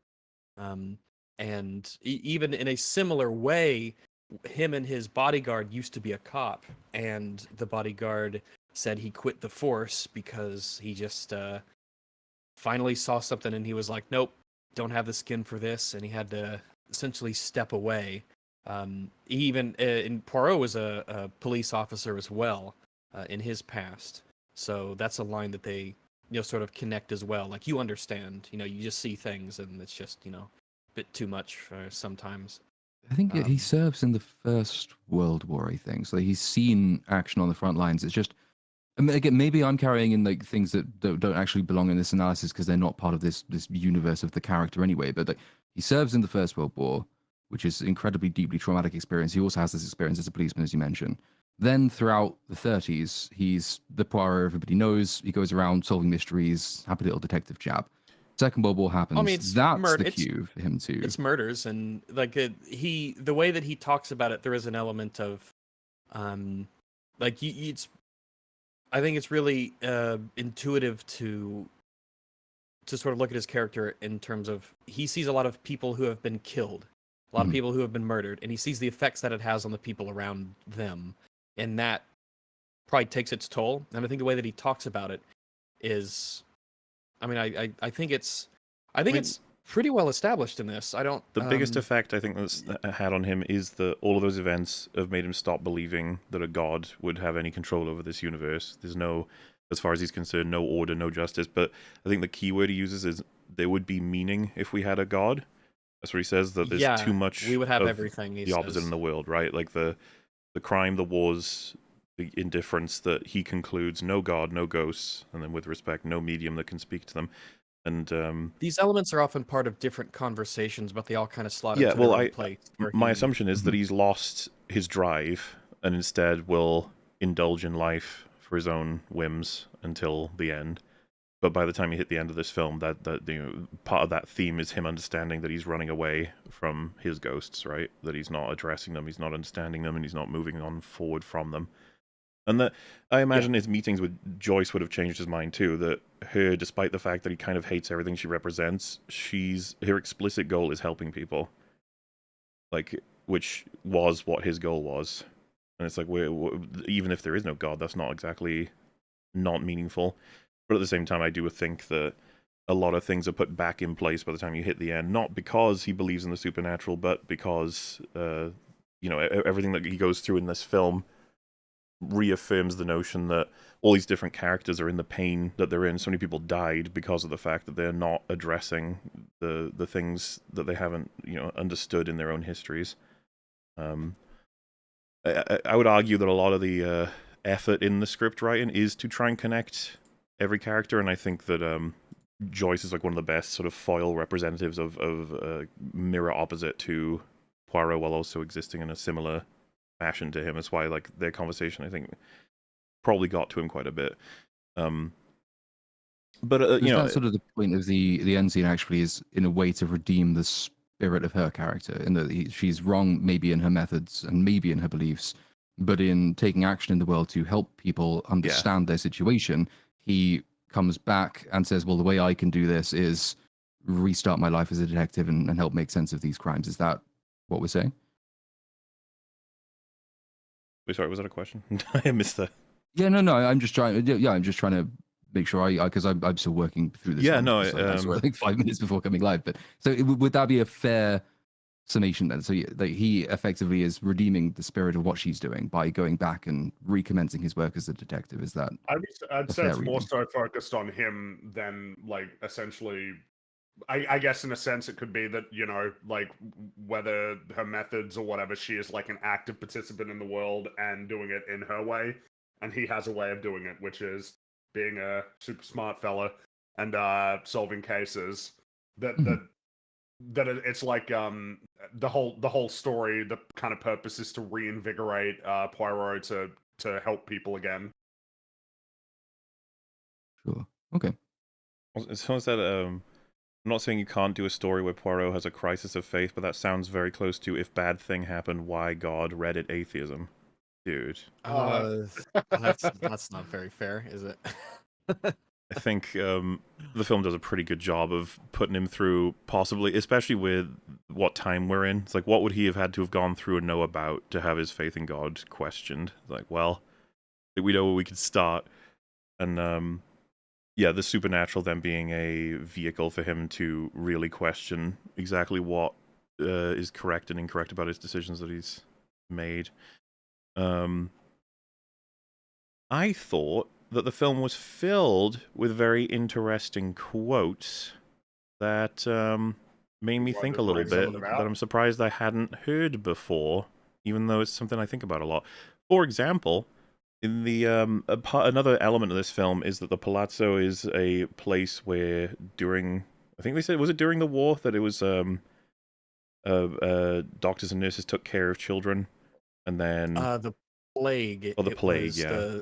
There's the old. So all this takes place on Halloween, spooky, because it's Americans have brought the tradition to Italy, and so it's Halloween night, and this takes place in a palazzo where the owner of it, her name being Rowena, right? Yeah. Yes. Okay. She has invited a bunch of. There's like going to be a big party for kids, for orphans. So they've got, you know, games and candy and stuff like that and spooky stories. And they tell the story of the orphan's curse, essentially, which is back in the day, this used to be an orphanage. Then the plague happened, and plague made people afraid and paranoid. So they locked up all the children in the orphanage, and they all died in there. And so the spooky spirits of the kids are still there, and they're haunting the palazzo. And if they're a nurse or if they're a doctor, they're gonna get you. And they'll leave the mark of the children's curse, like claw marks on you. Yeah, because they say that's like the spooky setup story. The children were locked inside to die, starving, clawing. Yes. It's just like, that's damn. Yeah, fucked up story. Yeah. Well, and he says, Poirot says, "Is this not too frightening for the children?" And the writer says, "Scary stories make life less scary," which is a very simple and almost, you could argue, immature line, or maybe childish, but I would actually go as far as saying there's a lot to dig out of that with the surrounding movie. Especially by the end of it, I think part of what Poirot is doing is protecting himself from anything and everything, essentially. And life becomes a lot less scary when your life is reading the newspaper, eating pastries, and enjoying Venice. And what he's running from, of course, is all of the cases. And I think that the nature of having gone through this experience has opened him back up to being like, oh, fuck it, let's do this. Let's get in, let's get stuck in. Like, even if a case goes horribly wrong, goes to places that I would never want to visit, that doesn't mean I shouldn't do it in the first place, right? Which is something that I think got to him partially by what Ariadne says to him. She says, like, you don't have friends, you have admirers, you're a fool, an ego, a black cloud that lures death, and you know it, that's why you quit. Like, damn. I think, well, yeah, I mean, you know, wherever he goes, death follows him is a thing that he might end up thinking about because of the fact that he is so interested in solving cases and justifying or bringing justice to situations. Yeah, and I think that's pretty well addressed. This is the thing, I can't speak on it from a wider understanding of Poirot as a character. But like, I would even go as far as saying the man in this film isn't quite the man in the Murder on the Orient Express 2017 film. Like, No, they don't feel the same. I way prefer the he character feels in this more film. real. He Yeah, feels more real. The one in that film felt cartoonish. a little bit, yeah. And part of it really is to do with just the quality of dialogue in this is so much better, and some of the thoughtful things many of the characters have to say, even down to the fucking kid. It's just, it does make you wonder, like, what happened. It is the same guy who wrote the films, and obviously same, Kenneth Branagh, same director. And Well, I and mean, it's there's 6 years, which is not, that's some time, but it's not that much time. as Platoon mentioned, there's more reason as well for this to be worse, being it's an original screenplay. From what we can tell, the rather than adaptation is pulling very from- thin from the original work. Exactly, compared to trying to pull more directly from the original source for That something might that already have exists. been the thing that really does free them up to do the things that we're all enjoying about this film, because there is you do sort of have to run with the assumption when you go say and watch the TV show, or I guess if I'm not familiar with the books, but I guess the same assumption holds, is that everything sort of resets after the end to a large degree. This is a guy who, if you actually try and put it in a straight continuity, sees probably hundreds of people murdered in horribly vicious ways and starts the next story as though he's absolutely psychologically fine. And so if you're doing a straight adaptation of one of those effectively like periodicals, you might be hamstrung by not being able to deal with the psychological consequences. Whereas in this one, because they are free to do that, they're allowed to ask themselves questions that the original stories don't necessarily do, which is, how does this affect Poirot as a person? And that creates this fuller character, which you have to do in the film, because the film is obviously not in anything like the same style as like an episodic TV show or anything like that. I like the line, when a crime has been committed, I can, by application of order and method and the slow extinguishing of my own soul, find without fail or doubt who done it. Yeah, that was kind of fun. Yeah, it feels like recognizing what genre it's in, which is like, woohoo, fun, actual. Yeah, it's his inflection when he says it. It's it shows that he's aware of that word. Well, he's, hey, you know detective. what? What's kind of funny is I like I said, I don't like the 2017 Motor on the Orient Express, but he did say something similar at the beginning of that film, that that there was a certain there was something that he lost or suffered by seeing the world as he does. There's something about it that's just kind of like not just kind of like inherently overarching all the time, not fun about seeing the world the way that he does. So I guess it's kind of interesting that they had that there in that film, but in this one they actually kind of like more so do something with it. That there is a degree to which there is a toll that's taken by doing this kind of work. You also have some funny lines too. Anybody thinking of any off their head? Did you find yourself smiling at all with any lines in this? I did, but not. I couldn't recount it to you. What there? Let me see. Well, one for me was when he says, "You woke the bear from his sleep. You can't cry when he tangos." And then she says, "That's not an expression in any language." He goes, "We continue." Like, what? It is good. I do like that. I will say though, I really like from just like a filmmaking artistry perspective. At the beginning, when all the kids come into the palazzo and they draw up the sheet and they have all the puppets and the sound effects and everything and the narrator, it was really like they didn't have to necessarily do that for the movie, but I feel like they really did a great job at making this like this whimsical, spooky kid story. Yeah. That it was really neat to see that. It was just one of the elements of this movie that really make it feel like it's real and believable. Well, yeah, and they show the that's, effort they of a put in different time. to having it happen in a way that's believable, that they could have done it then, and then they didn't CGI that. That's all being done. Yeah, they show the puppets and the sticks, and they have the little sound effects, and the guy with everyone's got their old costumes. Old costumes, man, bring them back. Bring back those old costumes. It's something I'd want to talk about a little bit. I was actually like, it was mentioned earlier, but I was more consistently impressed with the filmmaking, the cinematography and the sound design and the editing in this film compared to the 2017 Murder on the Orient Express, which is like pretty fucking dull. in terms of a lot of like bland, boring cinematography. Whereas here it felt like there was a lot more use of light, disconcerting, strange angles. One shot that stands out was the one where it was like they had the camera mounted. It was like they had it mounted to Kenneth Branagh, like in front of him, like when he's rushing around.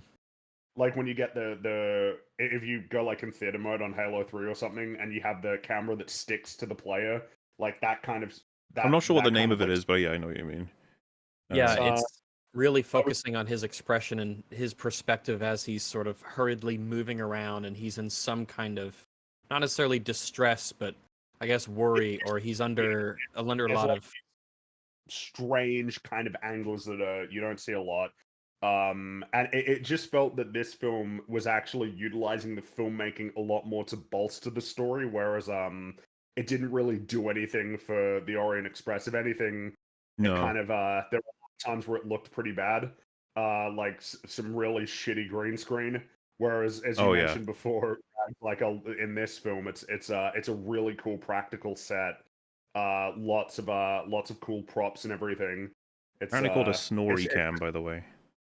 Oh, okay. Well, now I know. Otherwise known as chest cam, body mount cam, or body cam, but snorri cam is the like around their chest, and then held up like a reverse GoPro. Yeah, they used it in The Gentleman. Actually, there's a couple of examples I remember from.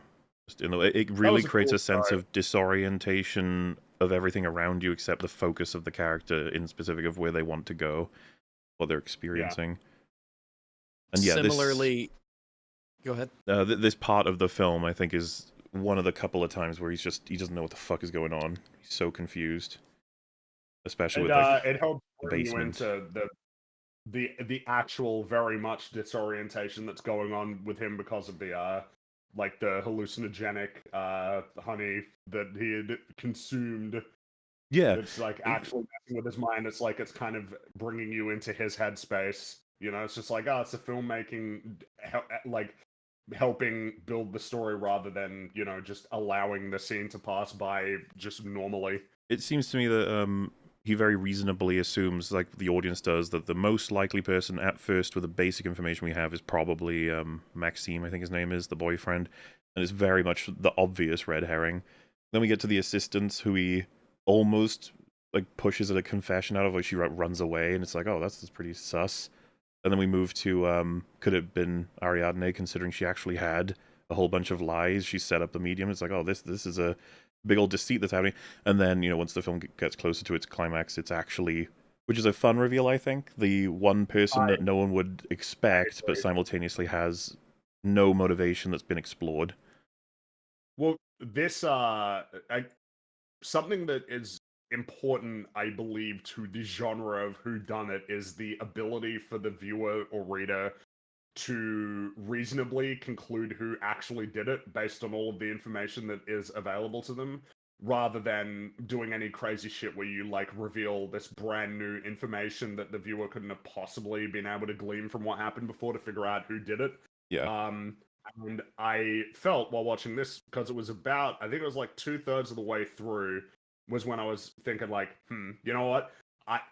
For the exact rationale that you provided, we've been provided pretty good reasons for basically every character but her. That tells you something, and gives you reason to conclude, I think Rowena was the one who done it. And so when it's revealed, it's like, yay! I get the fun of actually getting to participate in the whodunit compared to something like Glass Onion, where there is no point. There's just no point. It's a fool's errand to try and work with it. You can't work with it. A good mystery movie and story, it's almost collaborative.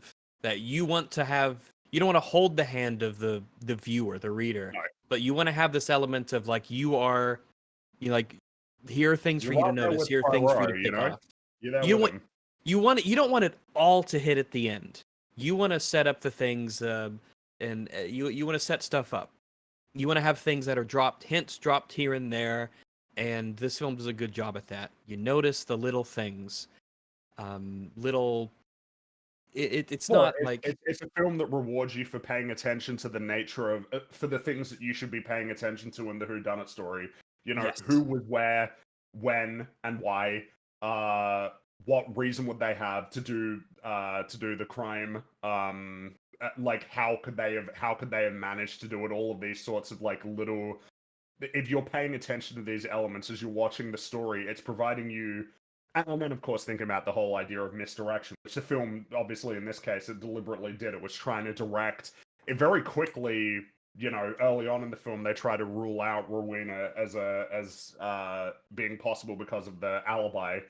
That feels deliberate. You know, starting with like ruling her out first, so that it then starts to focus you in on the more obvious candidates. Like Maxime was the ex-fiance. He feels like the obvious red herring of I mean, he seems like a likely candidate. It's just everybody has a reason. She's the only one who didn't have an apparent one, but there was. Well, when they established that Maxime was only interested in money, the first thought I had was, but he's here.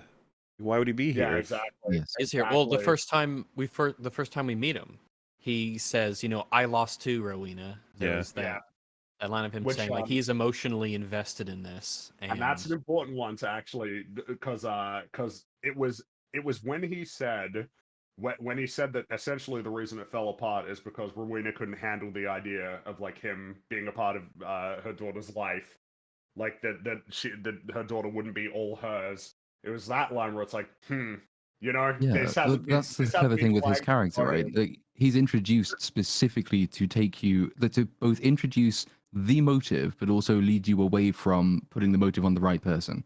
Because he delivers that all-important line, but because he's much more obviously suspicious, you actually go further away from the truth before you get to the truth at the end, which obviously the reveal being that it's the fact that the mother can't abandon her daughter or feels she's being abandoned by her daughter. They do that in Microcosm in the scene with he cuts himself and then she says honey's a great antiseptic. He puts it on, licks it, and then says oh, it's not wildflower, I can't place it. And right after he does that, the slip of his like photo of her falls out of his pocket, and Poirot's like, and it's like they needed to get that little clue out and then be like, look at this photo. Oh, isn't that interesting? And it's like, I think, it's just stuff like that I enjoy. That's like the most important scene in terms of laying out all of the information that you know, like in the most condensed space to actually figure it out. But they misdirect, so, which, you know, it just tells you something about the nature of the writing and the storytelling, that they know, we're giving away too much here. Misdirect, get them thinking down that train of thought, which is kind of interesting because it can be hard to know how people will everybody kind of knows what I'm talking about when you watch a film or a TV show and a character like picks up something or puts an object down and the camera lingers on that for a couple of seconds, you instantly, it's like, oh, that's important. Like it communicates instantly that that's important, and that's like a difficult thing to deal with when you're doing a story like this, where there's a degree to which the director needs to simultaneously guide the viewer towards the right answer while also, you know, guiding them away from that answer as well. Making sure it's not too conspicuous. Exactly. That's why dialogue works so well for this sort of reveal, because people just talk. Talking is normal. Talking fills the screen in a way that it's a different sense that is that you're experiencing. You're not focusing on dialogue or sound in the way that you focus on a visual object in the frame. So when they go up to the garden at the top of the palazzo, and Rowena's saying, you know, all this effort for a teaspoon of wildflower honey or whatever she says, she's just like talking to him. She's just talking to characters, and you don't know that it's conspicuous until later. You know, when Maxime, you know, points it out, and we get the other little reveals when you get dialogue's used really well. Yes, it really does. On a rewatch, it's like, oh shit, because even like it all. The pet name for her that gives away that the medium knows more than one would expect, which was information provided by Ariadne, not known by Rowena, assuming then that she's the blackmailer, because Rowena probably does believe she can speak to the dead, and that's how she's discovered the truth, which is not actually how she knows. She's trying to run a racket, which cost her life, which I think is so interesting. I'll try and talk about more of these elements in a minute. The reason I brought all this up was that very play that the nickname is from is where she got the inspiration to poison with honey, and it's also it's also where Leopold found out that was a potential because he's read basically all of her books, and that's one of the ones in her library. It's like cool? Yeah, it's really cool, and it's really kind of something that is not. I don't think many people who watch this are going to come away with thinking about that. They'll just be like, but it is work that was done in the script. It is And that's there. not easy. That's not easy to have it all line up that tightly. That takes a level of forethought and consideration in terms of constructing a mystery, which feels like that's got to be worth a lot. When again, I know that we're going to keep bringing it up, but like Knives Out and like Glass Onion are being held up in high regard as being like, oh, they have revived the whodunit genre, and not only have they revived it, but they're some of the best examples of the genre. That's grim. That's fucking grim. It is grim, yeah. All right. We've because we brushed on it, and I don't want to forget saying it, because it's actually slightly relevant, and I suppose coincidental, because Mahler and myself recently watched Ghostbusters. This is going somewhere, I promise. Ghostbusters Afterlife, and I caught. I thankfully could not finish Frozen Empire because I had other things to do. Talking about the character of Leopold in this, the son, the young man, the boy essentially. This movie does what a lot of movies can't seem to ever do, which is have a realistic, believable, non-insufferable depiction of An intelligent child. Very young character, of an intelligent child who's well-read and who is clearly very smart. This film, I think, does it really good, and I'd like to point that out specifically because in my mind, I have Ghostbusters Afterlife in particular still kind of in my recent memory, where it portrays a very young character who is conspicuously incredibly good at fucking everything, and she has an insufferable personality, and I want her to die. It's got insufferable dialogue. It does. I hate her so much. I hate her. But Leopold in this is very interesting as a character. His relationship with his dad, his kindness towards other people, even in the more subtle lines, like when we first meet him and he's in the chair reading his book and someone says, hey, you should have some cake. And he says, no, the cake's for the orphans. He wants them to enjoy it because he doesn't, because he's not a selfish guy. He prefers certain stories over other stories. He reads spooky stories on Halloween because he thinks it's thematically appropriate. A holiday like this calls for spooky stories. He prefers the more serious things as opposed to Charles Dickens, which was recommended to him by Poirot. Poirot says, a boy your age, wouldn't Charles Dickens be more appropriate? And he says, nah, it's silly. It's silly. And Poirot almost goes to agree as well, which is like a subtle way of putting them on the same intellectual level, which I quite liked. Yeah, I like that. There was also, I think, the reveal of, Leopold's full involvement in the mystery, which he doesn't say in front of everyone. He just says in front of Olga, and it's almost like a personal conversation between the two, where it's like, hey, I know what you've been up to, you're a smart guy. But he's still childlike in the sense of, like, emotionally, he's very, he's vulnerable. He tries to protect his father in the fight that he has with Maxime. Mm-hmm. He, has looks of worries and concern on his face. He's still definitely a kid, just a very smart one. With all of that in mind, part of what makes him very believable is the fact that we understand he's had to grow up fast because of his dad. Like, he recognizes what's happened to his dad. Yeah, his dad even says, he laments that I should be the one, looking after you. In fact, it's the last line they share is his dad says, I should be the one looking after you. And Leopold says, you do. And multiple times during the film, Leopold checks in on his dad when his dad has an outburst at the autopsy, and he, smashes I think it was the chair. Leopold hears it. He's close by, and he's there on the balcony. He looks down, and he asks if things are okay. He checks in on his dad at the party to make sure things are all right. He's always, we actually see that where he is around checking in on his dad. It's become like, habitual out of, the care that he actually has for him. And that is shown both ways. It's very efficient. Like I said, there's no things in this movie seem very deliberate. And I think just what scene could you point to and go, yeah, I probably didn't need that.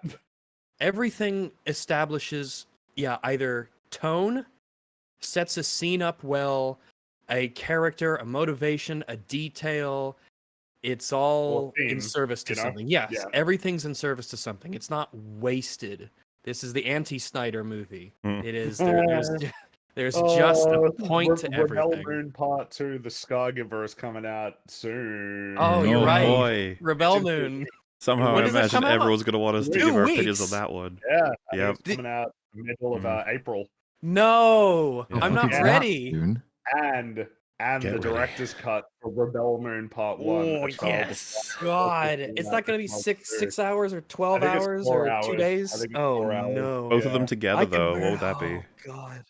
Oh, The day. Both That would be the extended. day. Director's cut. They'll be both, yeah. Or maybe it's like an 8-hour saga. Oh boy. Yeah, they'll just say, "Don't worry about the time. It ends and why." And I'm There like, was "Oh, even fuck." more of the scene of the dude flying on the Griffin, the crow the- griffin. Hippogriff, the Yeah. eagle, or yeah. There was even more time, and that was really holy well, shit. happily, the Poirot film has taught us how to make mind-altering poisons from rhododendrons, which I might Yeah. consider doing before watching Rebel Moon Part 2. It might make the experience more fun. Oh, I'll have alcohol at the ready. I don't know if I could face another Zack Snyder film lucid. I don't know if I could do it.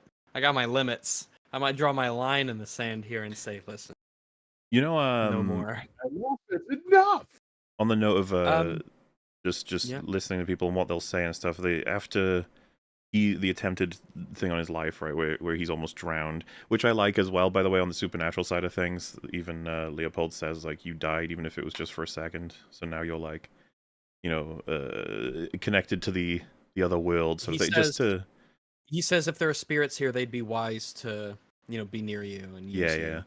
I think that helps that anyone watching this and hoping for more supernatural elements is just a fun aspect. But when he's and it's an element of something that you can believe all of the things that Leopold thinks. You're like, oh, I bet that's something that he's read in like stories. He's read in books. They're parts of plays. It's mythology. There are these elements that he's picked up and has become a part of the way that he sees the world. He is influenced by the things that he reads, which again, if you're young, you will probably be more likely to be influenced by the things that you read. And so it kind of owes to the fact that if he was an adult character, there would be a difference. His being young is a meaningful and important element of who he is in this story. also it is It funny also to allows him compare. to be overlooked, right? So he's overlooked, and so his great benefit is that he's probably the only character in it who's not distracted. That's the first line is, why don't you go and join the party? And he says, well, parties are frivolous. He has to pay attention to his dad because of his dad's condition. He is fully focused on whatever he thinks the most important thing happens to be, which allows him to notice things no other character can notice, which is sort of the final reveal in the movie, is that his involvement in the entire plot. And he spotted something that even his dad didn't spot, and his dad was, theoretically in a better position to spot it. But that's because everyone assumes because this kid is quiet and intelligent, he sits in the corner reading books, that he's not that important, so they don't try and involve him in plots. So he's free to notice all of these things that even Poirot, who's the subject of these many distractions, can't do. Isn't that interesting as well? Because it means that you would never, like, he is essentially ruled out of suspicion in terms of involvement in the plot, but he is actually very significantly involved in being kind of like the catalyst for it all happening in the first place. Yeah, Yeah. and there's even the scene when Poirot comes idea. out of the bathroom and he says, "I assume you were leaving me till like I was lower on your list or something," which is the kid's line, to convey that even Poirot doesn't really consider the kid to be particularly important in anything here. So yeah, that final revelation is that he's the one who he kind of masterminds the entire thing, actually. Kind of did, yes, and obviously it didn't go exactly as he intended. Well, and that's why it was important to tell him, obviously. don't blame yourself, because obviously, if he hadn't done the blackmail, his dad would be alive right now.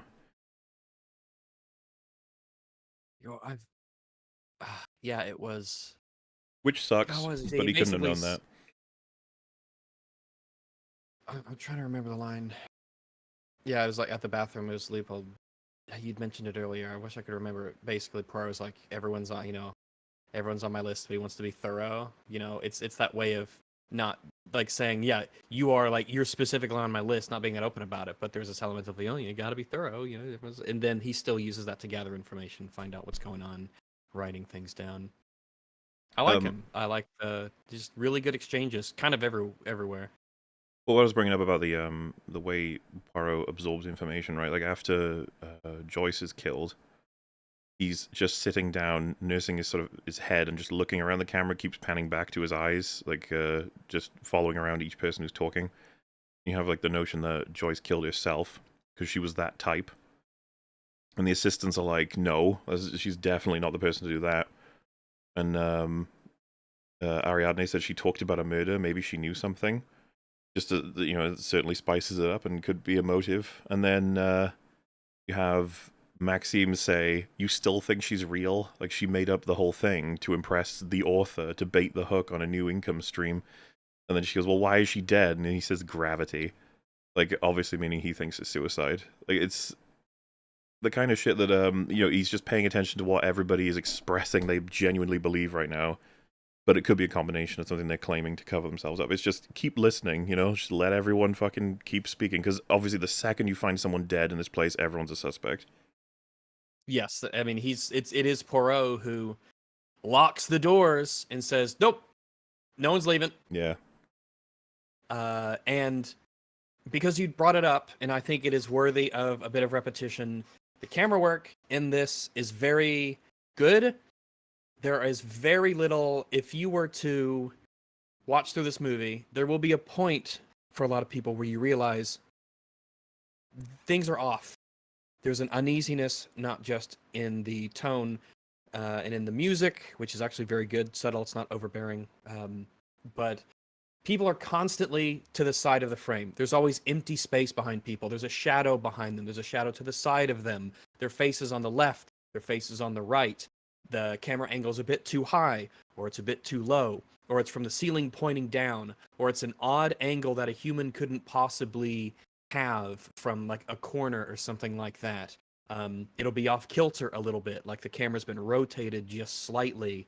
And obviously, there is the element of when Poirot's face is in many shots, there is a very slight sway and wobble. It is subtle, and I didn't even notice it the first time watching this movie, but the second time I noticed that a lot of times when Poirot was the one who was in the frame, again, typically either to the left or the right, but never in the center, there would be that very slight camera wobble that wouldn't necessarily be there on the person that he was like having a conversation with when they cut back to them. Cameras are constantly shifting in the perspective. It's a very dynamic and snappy kind of change that is oddly subtle for how conspicuous it is once you notice it. You get that sudden realization like, oh, this movie shot really weirdly, but not in a bad way. You just kind of notice it that things are off. It's a thing I really like about the movie, and it goes to show that things aren't wasted in this film. There's a clear, deliberate direction to using the camera's visual element to tell a part of the story and to play into the themes that are being explored. I think there's a distinct difference between shooting at night and shooting at day as well. The control of the camera. There is a scene at the very beginning where, forgive me if you've mentioned this specifically, I know we talked about it when we did a rewatch, but there's a scene when at the very beginning, it's still the daytime, beginning of the story. Poirot's at his house in his courtyard. He's sitting down. He's got his nice pinstripe suit. He is in the exact center of the frame. You've got the sky up top. You've got all of these ordered buildings behind him. He's at his table. Everything is normal. Everything is structured. Everything is in its place. And it creates this obvious distinction between where he is in terms of his frame of mind, but also, physically in his own space, between what happens throughout the rest of the movie where he's not quite right in the head and he's got some doubts and there's some spooky shit going on and they're in this dark palazzo at night and it's Halloween. Oh boy, So, and then visually at the very end, it's the next day, daytime, things are bright, people are out and about, and the movie ends with this big sweeping grandiose shot of Venice and him on the rooftop and getting back into the swing of things. Yeah, so, it's full of color as well. You can even see it in the frame that's on screen. It's like very vibrant, whereas there's very clear, strong, darker tones. Not just obviously in the lighting, but the color scheme in the palazzo throughout the whole, like lots of like green or like dark green kind of dark yellow oranges, a lot of those sorts of colors, as opposed to the much more like naturalistic, vibrant colors of the outside daytime world. And also, it's the they play really well into the believability of the palazzo through the kinds of lighting. Sometimes faces will be illuminated by flames on the wall, lamps that have colored shading over them. When they are, I remember it's a very whitish light that was in the kitchen when Poirot, Ariadne, and Olga are talking in the kitchen area, and the light is a very flat white coming from up top. There's always, like, for how dark the movie is, it's like a good kind of dark, where rooms are it's naturally it's illuminated rather than big, yeah, sort of set studio lights to light everything. It's not that bullshit darkness where it's incredibly bright, but you just make it blue, and so now yeah. it looks like it's darker.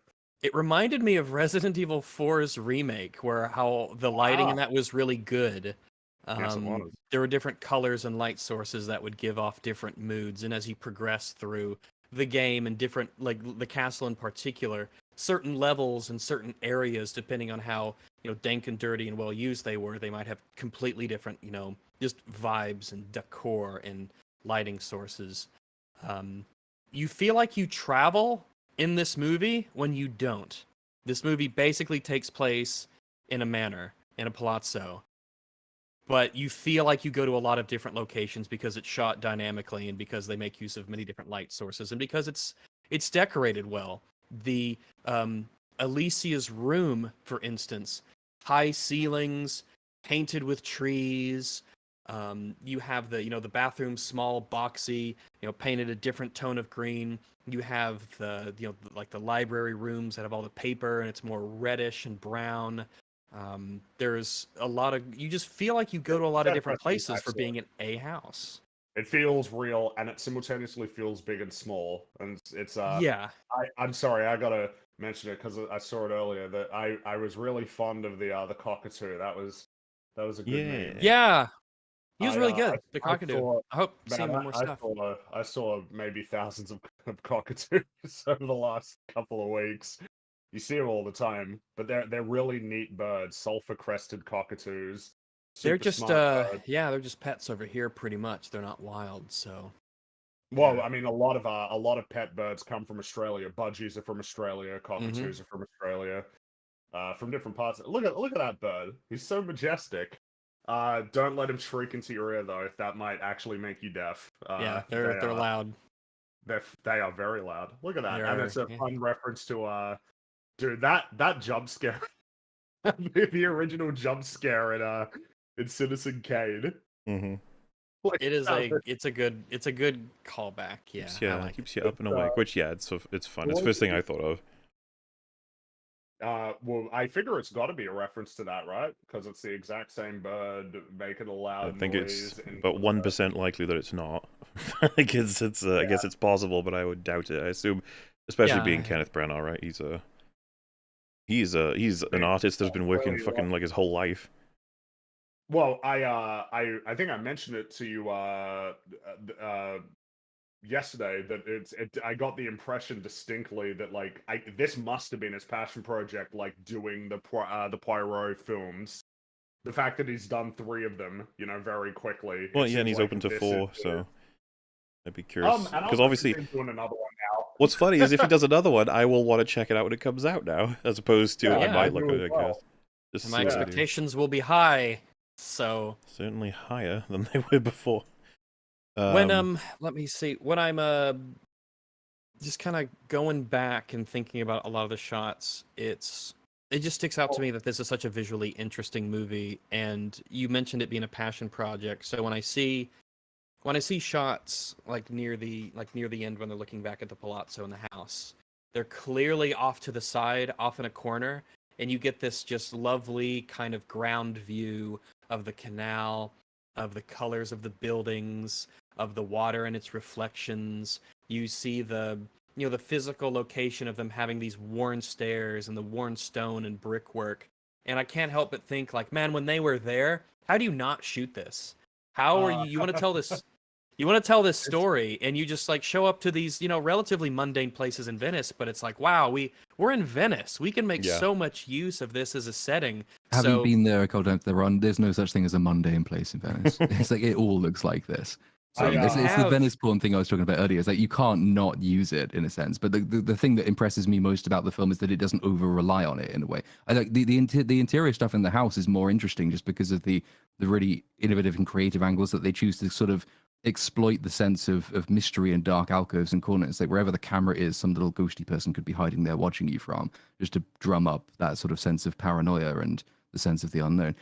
Shots like this I like. It's just like, but it's just Venice. Everything there looks like this. Well, I it's will it's say, that in other movies, I feel like a lot of other people would just have close-ups of the actors with them in the middle, standing on the bridge, and you might get some buildings and stuff in the background. But this is very, very deliberately like, look, they're up top, they're up there in the light, they're on the top of the bridge, they're in this space in Venice, and it's so much more interesting than what a lot of films just. I mean, it's more wouldn't do. interesting than his Murder on the Orient Express, which looks pretty fake a lot of the time. It looks pretty. It's that now. I feel complicated on how much I hold it because I know that Venice now looks, very, very, very, very similar to what Venice would have looked like in the 1940s.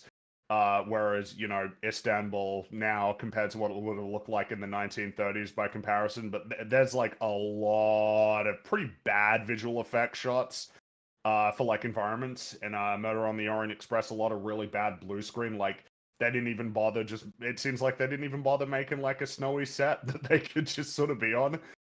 So it was really nice in this film to actually make use you couldn't of dress real up a environments. train, like, No, a lot of stuff like it's that. bizarre. It's a really weird kind of fake looking world, whereas here everything felt super duper tangible. Very Because they real. were just making use of a place that actually exists.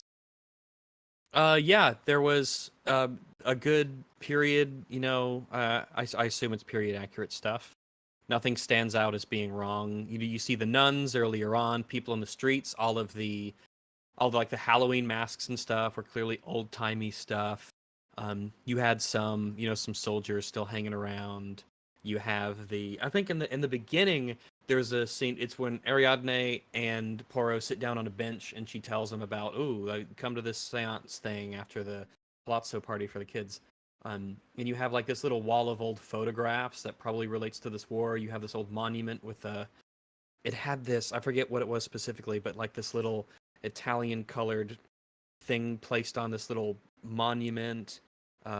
You had just a lot of cool details that you didn't have to have, but they could have had just a mostly empty courtyard area with not much going on, but instead they filled it with people dressed period accurate, a couple soldiers, stuff like that, references to the war. And that stuff adds up. It goes a long way to build a vibe. And you know me, I'm all about vibes. I'm a big vibe man. I'm big into vibes. I love him. I love Weebus. So, we mentioned it earlier, but it's something I quite enjoyed was the nature of the subconscious and how it's kind of simultaneously making him freak out, but it's also something that's really reliable and kind of gives him an insight into how his brain works. When he's interviewing... I was thinking about that earlier, but I didn't know it, yeah.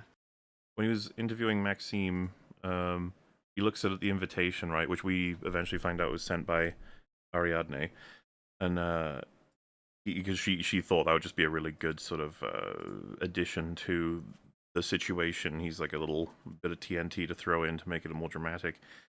But he looks at the note, and we've seen a couple like references to this earlier, but he pulls the word apple out of the several words that are there, but he doesn't even know why. And you got the apple being worked on by Maxime in the scene. And then he like almost faints, and she's like, "Oh God, you okay?" And then he walks away. She thinks that he's struggling and just getting maybe old or has like problems, whatever. But he's just like, "Why do I keep coming back to the apple?" And it's a really cool thing that totally is a phenomenon that totally takes place, which is your brain has picked up on something that is desperately trying to push it into view for you, which is that Mahler. Remember, but everyone remember, what did she say when they first met on the roof? Only apples until supper. Yeah, and the bodyguard, right? He presented an apple when he said, "Your friend is at the gate." And Uh-huh. what's been picked up by his brain is that it's very strange and super coincidental, the nature in which all of this has taken place and the role Ariadne probably plays in it. And the apples are just a symbol that's been connecting a couple of things all together. And so Yeah, it's he was like, bobbing for apples when someone tried to kill him, so that's really fresh and big in his mind. There's one on the table. You know, Maxime's cutting one. It's when you think back on like, oh yeah, there's been a lot of apples in this movie, and I didn't even like notice it necessarily. It's such a mundane thing to just have apples around and to have people mention apples. It's just like the stand-in thing for fruit, basically. well, we even have a clock in the But then film you that look has back. the Adam and Eve snake and an apple That's that they cut right. to every once in a Yeah. while. And so it's just like, yeah, so what is the relevance of this fucking apple? And then he figures it out. It's just like, yeah, why do you, like, you guys are aware of shit that you shouldn't be, and the organization of this is more impressive than it should be able to be. And, like, that's the There thing was that my brain was pointing to, sort of thing. There's a comment in the chat that just says Apple is Norse related. Yes. Like, oh, it makes me laugh because, like, yeah, The apple. true, very The apple true. was behind it all. Apple, But yeah, Apple is it's Norse just related. his brain being affected significantly, like it almost kicks the subconscious into a gear that makes him think he's seeing things, hearing things. But that right, you have that angle, and then you have the little girl that he keeps hearing, and then he actually sees her, and it's right before he cracks the whole case that he sees that the girl that he thought he imagined was looks just like the one in the pictures, which is one that he previously probably saw and was seeing as a result of that, like his brain piecing things together, right? So what I guess I was trying to say was that something that could be explained by a normal phenomenon up to this point was almost being treated as though it was him seeing shit from beyond the supernatural or whatever, right? Like it's like, how do I explain any of this? And it's like, oh, it's actually pretty easy to explain, at least somewhat. And like I said to me, I find it really interesting as a process that we have like a brain under the brain that's thinking away and absorbing information and passing it out because we have a limit on how much we can process at any one time. It's the same thing of when someone asks you for an actor name, you don't have it, and then like a day later it just comes to you as though it was sent to the second brain to work on. It's something I find interesting. Another thing is I don't know about you guys, but I've seen scenes in films where I'm like, something's bothering me here. I don't know what it is. Like, something's wrong. I mean, that's plenty of times where you just have the intuition of like, the fact that I feel that something is wrong, and then generally it starts to coalesce of like, that's why. Oh yeah, this movie sucks. No, I guess it just sort of comes together. Yeah, and I thought it was cool that they implemented that as like an angle for giving foundation to the supernatural, but then it was just like, no, it's just you're just And it's thinking. like, no, it's pretty straightforward. Sometimes it's your subconscious brain. He's there picking things up that the conscious brain. He's like, where is it? Well, I can't see. I can't make sense of it. You need to open your third eye, second brain. Be nice to talk to him. We're talking about subconscious stuff. Is a detail I noticed in a second watch through is when he hallucinates seeing the young girl, he sees her at the same angle as the photograph that he noticed earlier. So Really? Yeah.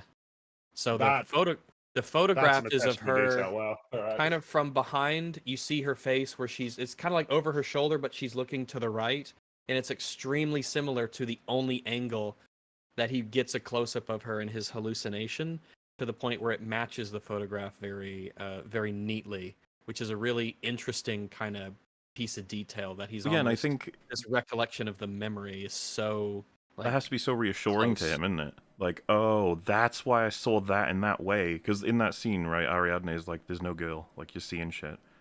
But at least now he knows how it came to be that he saw that the way that he did. Oh yeah, like when he picks up the photo and he looks at it, it lingers on his face where he's just like, think it's all coming together, and he's piecing it all, you know. Then they have the little flashback where it's, but yeah, well, and also the cup and saucer being knocked off the table, leading him to the other side of the picture, and the notion of the tea. That only happened because the tea was left on close to the edge, and that only happened because of the rushed way it was delivered to the girl at the time, and the the room should not be changed in any way, shape, or form. Maintain it exactly as it was, right? Which we were talking about before the stream, but this seems kind of on theme. The downfall of Rowena, not to mention the beginning of all of the trouble, comes with her inability to move on. She cannot.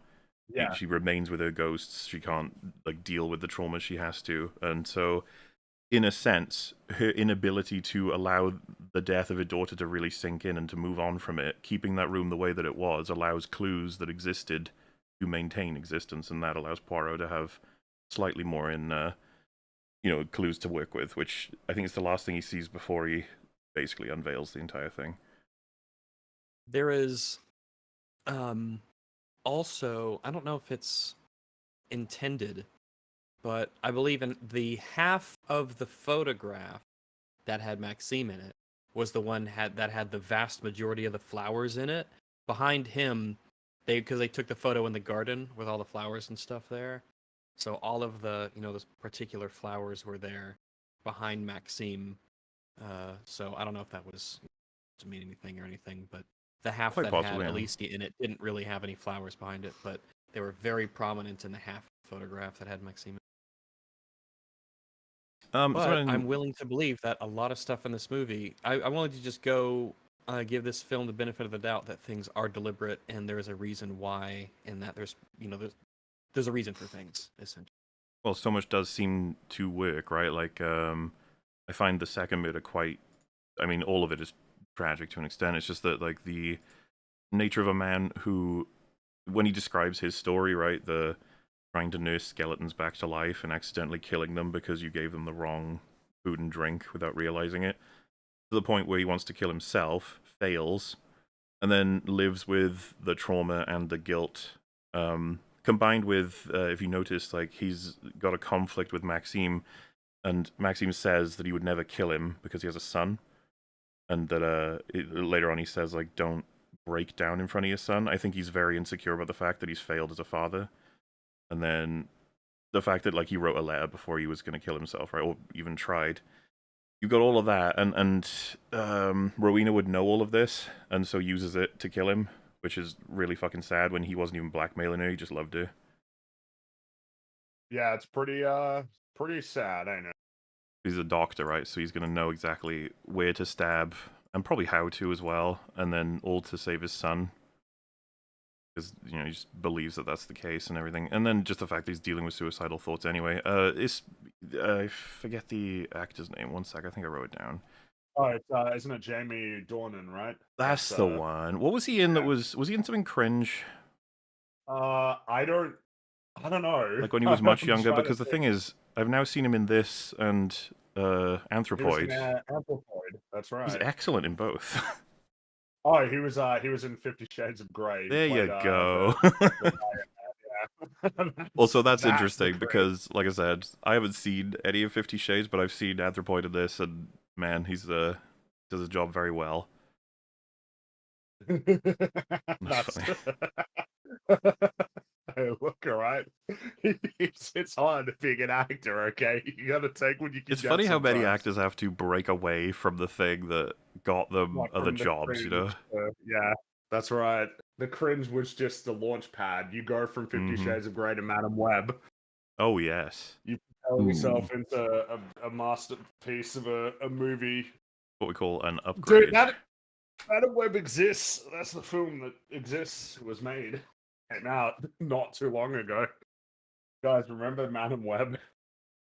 Shamefully, I do. But it just the way that like the villain in that just has absolutely, it just makes absolutely no sense, and yet he's supposed to have this all powerful computer. Like the contrast with this film being that it actually feels kind of blasphemous to compare this film with any good film with Madam Web, but this one in particular. But like the way a lot of this works is because it doesn't stem from maliciousness. It is a tragedy more than it is a crime story. It's certainly in the background it is, because like the initial inciting death is an accident, isn't it? It's not a deliberate murder, which allows for mistakes to be made on the part of the person who will go on to be guilty, which allows for the hero to start piecing things together without relying on gross incompetence from the person that they're trying to root out.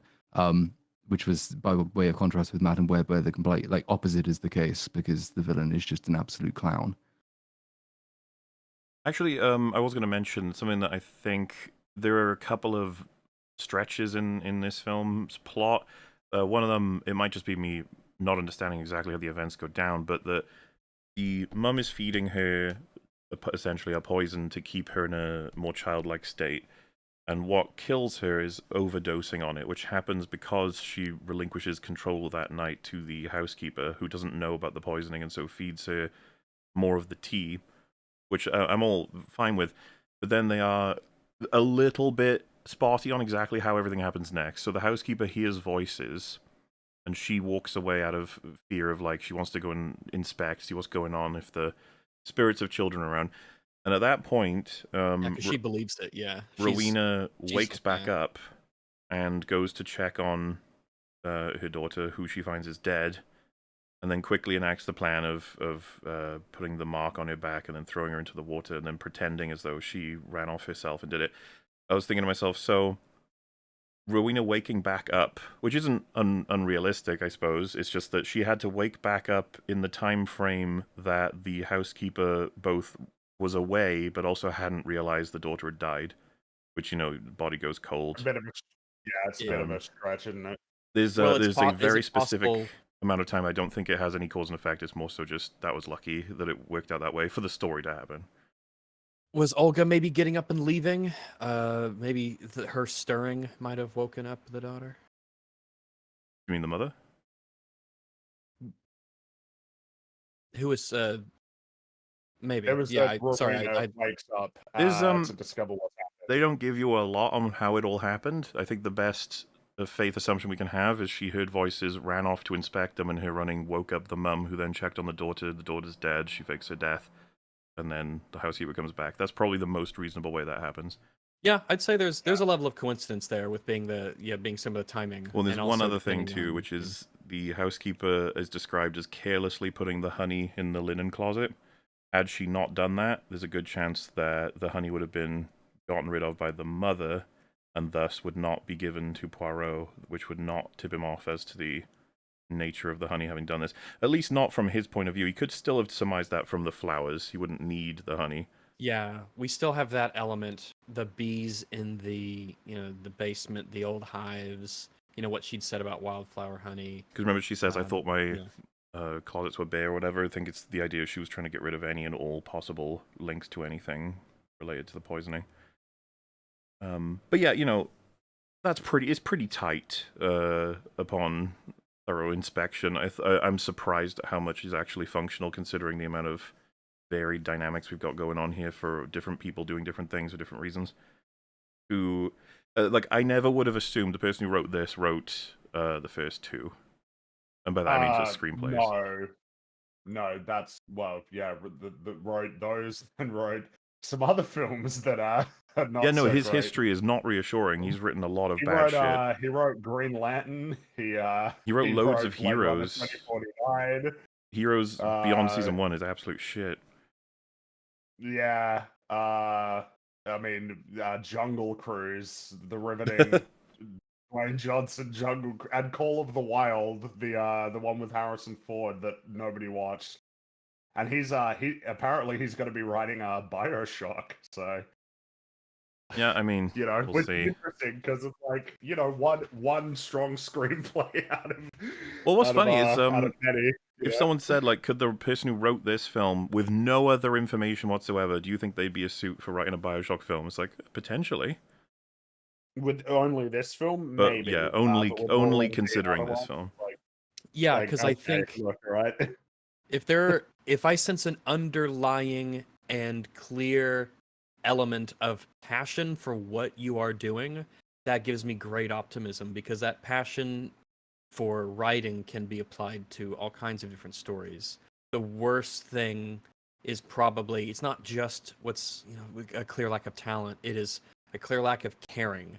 That's why Taika Waititi is just like radioactive when it comes to his involvement in things. It's like, oh shit, you might just not give a fuck and don't even care that you're ruining things, and that's awful.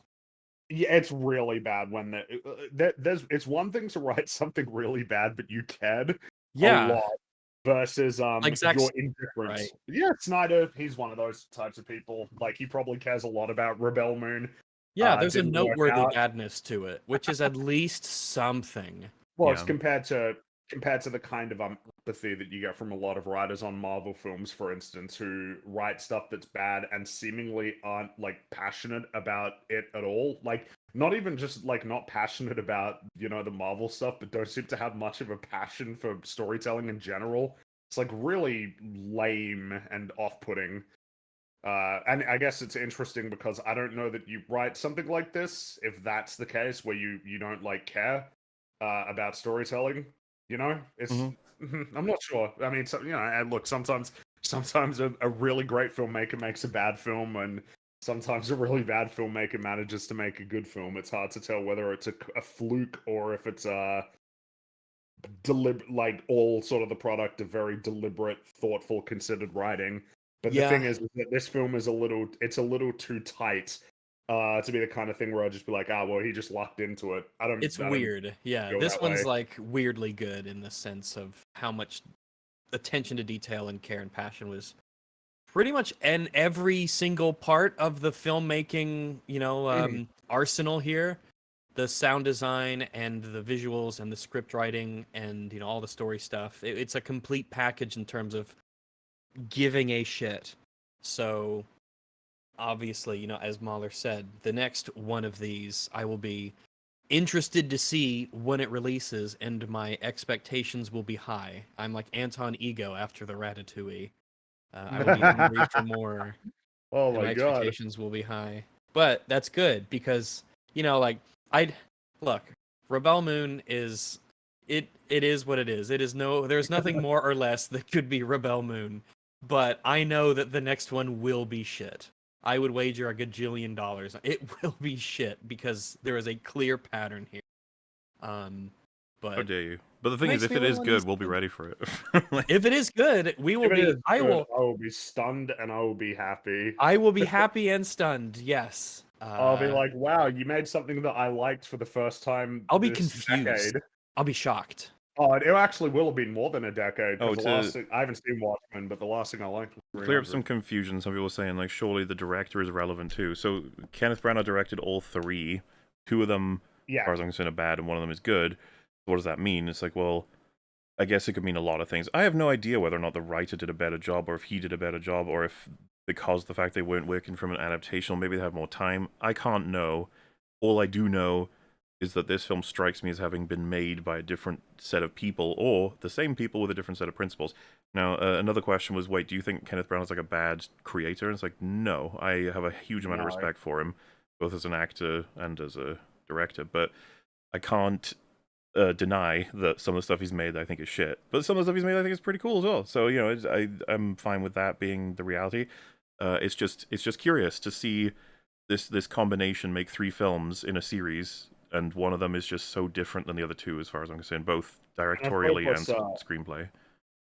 what's curious about it is that the one that has panned. Now, to be fair, I haven't seen Death on the Nile. Maybe I'll watch it just to round out the set, and also because the memes will maybe be funny.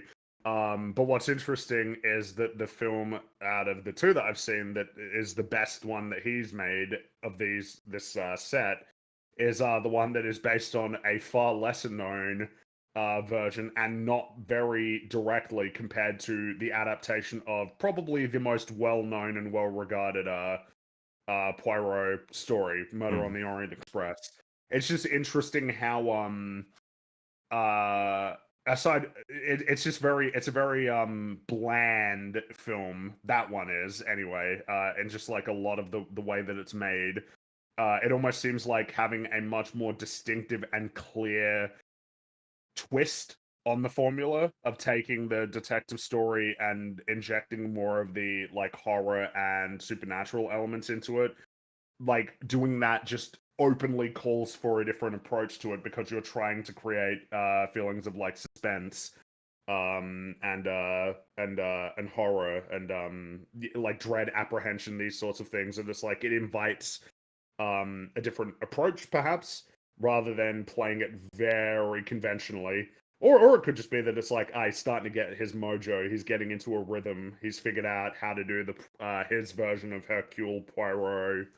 Yeah, because like I said, I preferred the performance and the writing for the character in this than. I did. I mean, I thought I really like him as Poirot. I gotta say, I really like him. Yeah, I like him a think lot. he's pretty charming. I felt, it feels like he's starting to. And so something that like I think is curious is the budget was 60 million or around that, and the gross worldwide was 122. Meaning there is interest for the film, somewhat. Yeah, clearly. I mean, that's not a small amount of money. Okay, it's not probably the best that they could ask for, but at the same time, for a film like this, that must be okay. And that would have made it one of the few successful Disney films of 2023. Actually, this is. Don't give them ideas. Stay away from this, Disney. It's 20th Century Studios. My bad. 20th Century Studio. I gotta say, I don't know if I've ranted about it before, but what the fuck? Go for it. Why would you get rid of the name like 20th Century Fox and be like, nah, now well, I mean, 20th Century Studios? What is that? I don't know. I don't know, man. I can't explain these things to you. But it's because it's interesting. The budget for Death on the Nile was 90 million, and it grossed 137. And this is much more successful. One, then. Yeah, if that was enough to make this, then surely we've got a fourth one on the way. I would imagine. I hope so. I do hope so now. Yeah. But maybe I'll feel differently when I watch Death on the Nile. I'll be like, oh shit, all right. Like, let's not try this again, shall we? Well, yeah, 90 million with that mean it's a lot of champagne, so stuff costs a lot. A Nile's worth of champagne. That's how I measure champagne, actually, is in Nile's worths. For instance, like last New Year's, I had 1.3 Nile's worth of champagne.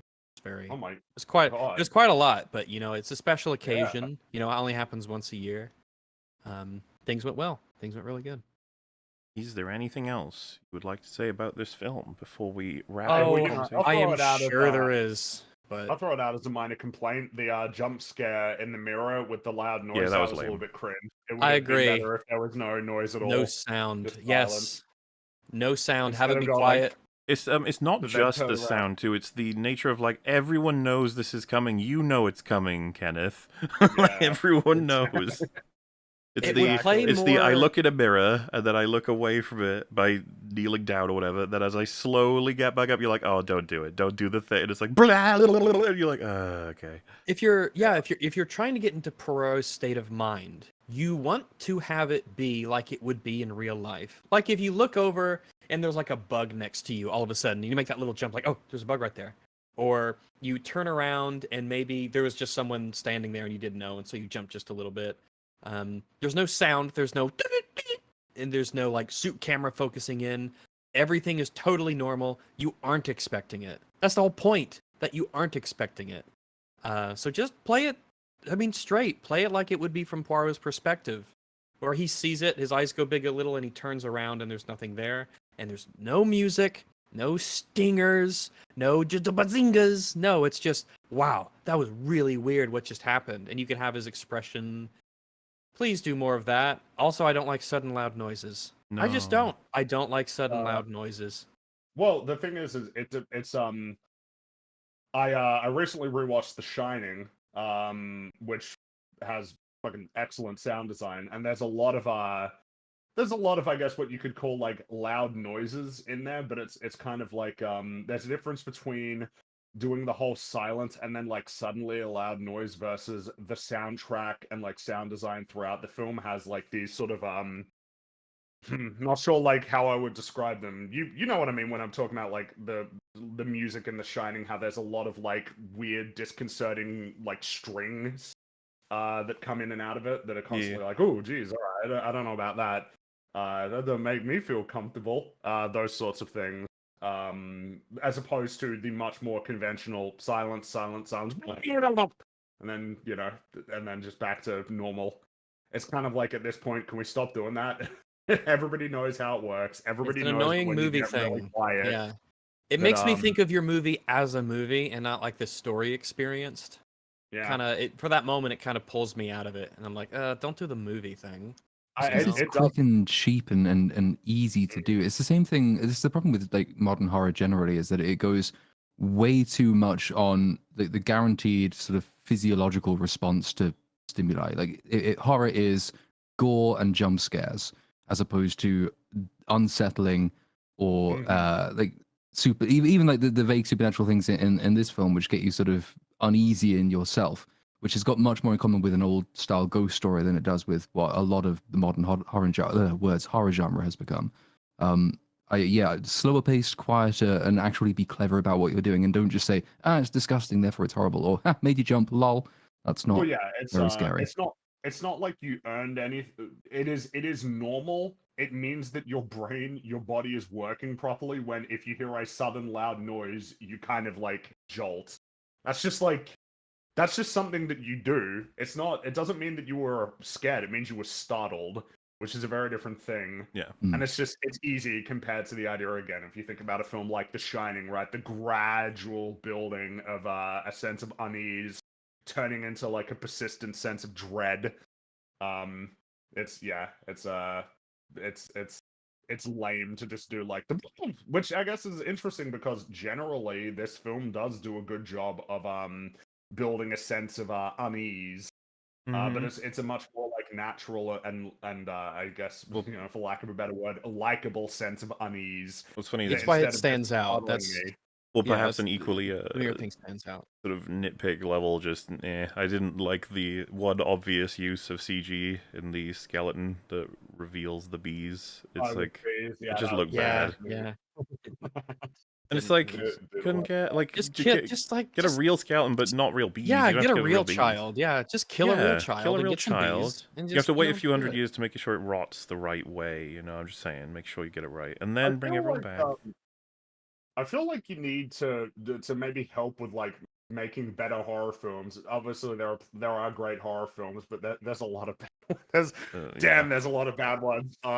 Is for people to think about films that aren't, I guess, what would be conventionally considered horror films that have scary moments or scary imagery. It just seems like if there was more of a recognition of the kinds of horror that will manifest in films that aren't, mainly trying to scare you, like a scary expression or certain framing, like a kind of shot that is just like uneasy, or a certain sound cue or elements of sound design that aren't strictly from like the kind of, stereotypical horror film. But seeing more of that and then trying to inject more of that into horror films rather than just jump scare, or just gore, like you were saying as well, Platoon, that those sorts of it just help. I don't know what it is, but like jump scares have infected. Just like seeped into. I hate them. It's all got to the point as well where you know they're coming, which completely defeats the object. I can't put my finger on exactly why it is. Maybe I need to get off of the weird opium poison thing. But like, you just know you're watching a certain kind of film. There's a certain kind of shot in a certain kind of corridor, and you think, there's something around that corner. Oh, look, there it is. It's both sides. It double dips in how annoying it is, because you're annoyed that you're going to be surprised, and then they surprise you. So it's like, ugh. Like, but it's just, you're startling me. You're not. It's funny. I guess it was a mini Kubrick arc. I recently rewatched Full Metal Jacket as well, and you remember the scene? I guess what you call like the end of the first like portion of the story, the first part, right, with Private Pyle, and the expression on his face is kind of, it's very disconcerting. And it's not like played with all of these loud jump scare cues. It's just like, this is like a scary thing that's happening here, just getting completely absorbed and brought into that moment without the need to do any crazy jump scares or. If we're going to appeal to this, we should recognize there's a reason that they do this, and it's because like Outlast will be what I come back to. It's like it works. Unfortunately, for the vast majority of people, they like a bit of a whoa. They go, oh, that was scary, and you're like, was it though? Was that scary, or was you just getting grabbed and shaken? You just startled compared to something where you're like, oh, that's man, that's just uncomfortable, Yeah, that's just like an uncomfortable thing right here. As you can see from us all calling it being surprised or startled and not I was scared, it's just become like that thing that we know. it's just it's not it's like Platoon said, it's like you're kind of waiting and expecting to be startled. And it's almost like there's kind of this fuck you, you're not getting like this out of me. I'm gonna be so prepared for you to startle me that I'm not even gonna be startled. Yeah, you get bored. You're ready to get startled. Yeah, I'm preemptively annoyed at what I know is going to happen. Oh, what do you know? It annoyed me. I was annoyed waiting for it and annoyed when it arrived. Which I suppose what's interesting about the conversation, Soma's got plenty of moments that go like, oh, geez, I saw a thing and it scared me. But I'm obviously much more amenable to I don't like calling them jump scares because there's so negative a connotation attached to it. But I guess being startled in Soma, when you one round of the corner my and there's a spooky monster. Amnesia Soma videos, I think. I can't remember if it was those or if it was the Machine for Pigs ones, but the natural jump scare versus the prepared one being the big room, lots of fog, there's a creature in here, he's on a normal rotation of his own programming. Descent. You have to find your way to get around, basically. If you are running, you turn a corner, and there he is on his very natural walking cycle, and you create a jump scare by doing that, like that to me is top tier jump scare. That's not Yeah, a that's just how it cutscene would that be. starts up. Yeah, that is it. There it is. You've just jumped into something and you are scared of it. It's like that is the best kind of jump scare possible, I think.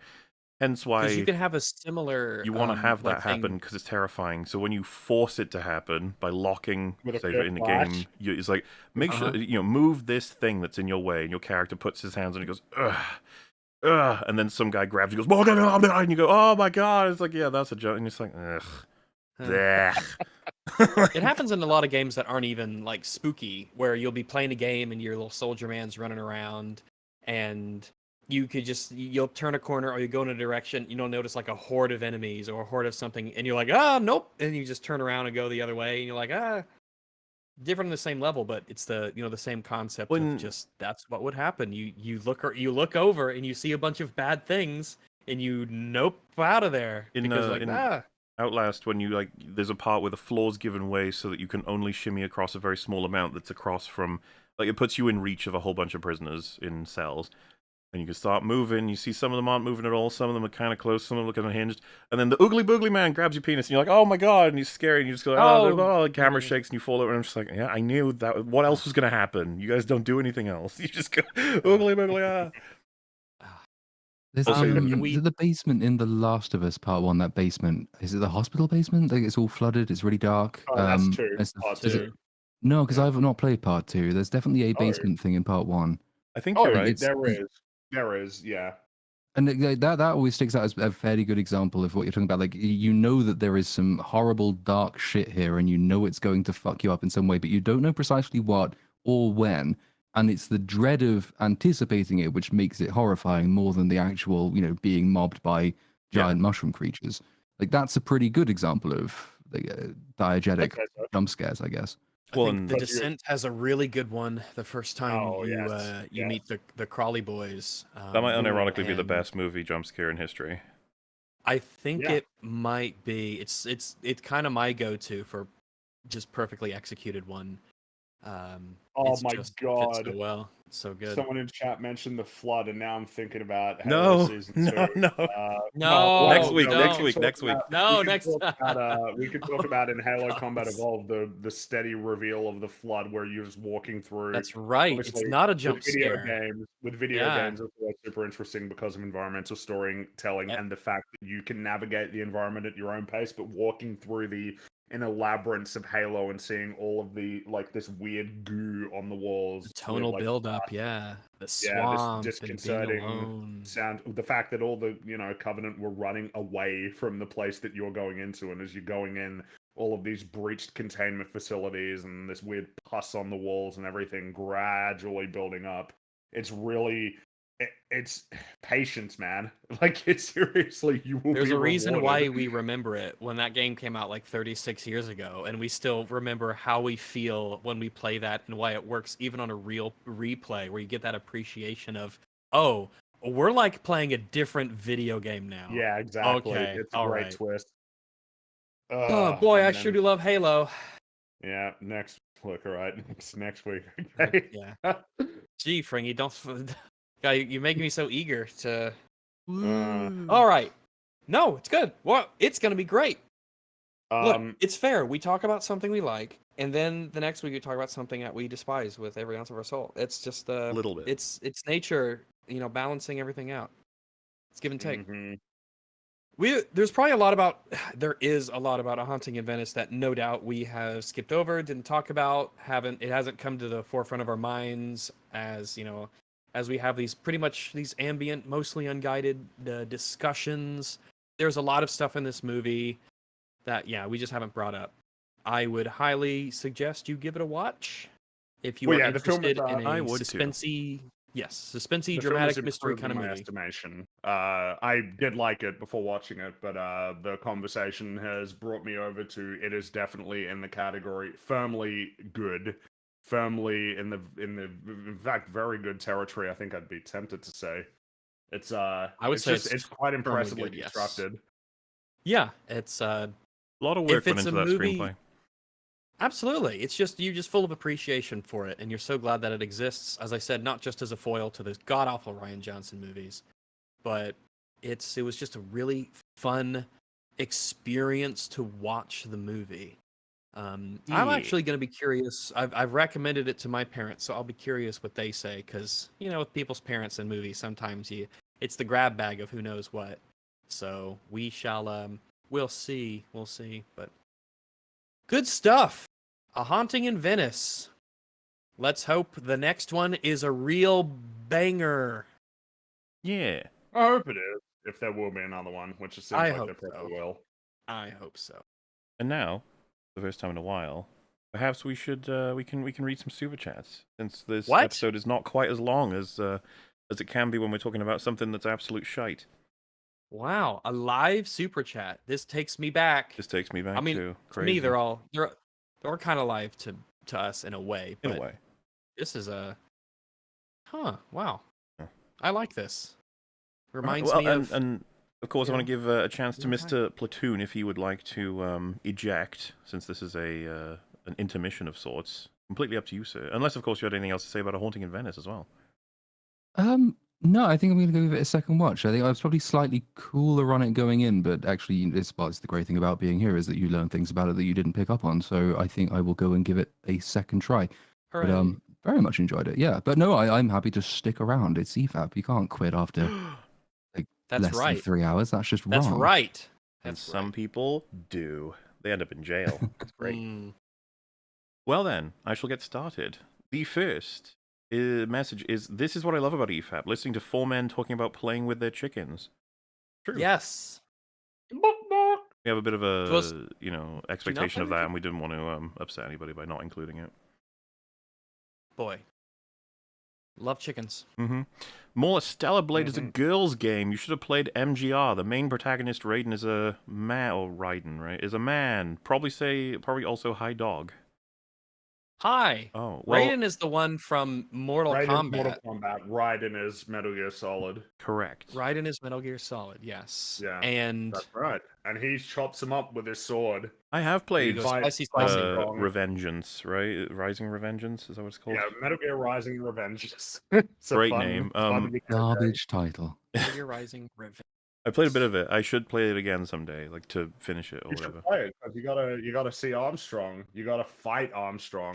Because part of what makes you missed out on the Stellar Blade demo came out. It was great. It's actually not bad.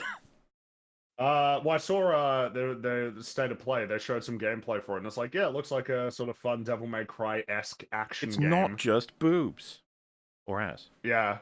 So, good. It's also ass. Yeah. It is also just in Raiden's defense. I think it would be really mean if everyone's association of Raiden was just Revenge and whatever the fuck it was called. Also, Sons of Liberty, which is the actual good Metal Gear game that he's in. Oh my god! Wait, what do you think of Metal Gear Solid 4? I don't know if I've played 4. In fact, I don't think I have. I believe he is in that. I see. I don't think he was in 5, which is the one that I played. He was in Ground Zeroes as like pre-order DLC. I remember that. You remember Ground Zeroes where they charged like $40 for a? Oh no, wait, they reduced it to 30, but it was like 3 hours long. In fact, I think I'm overestimating its length. I think it was shorter than that. Now that I think about it.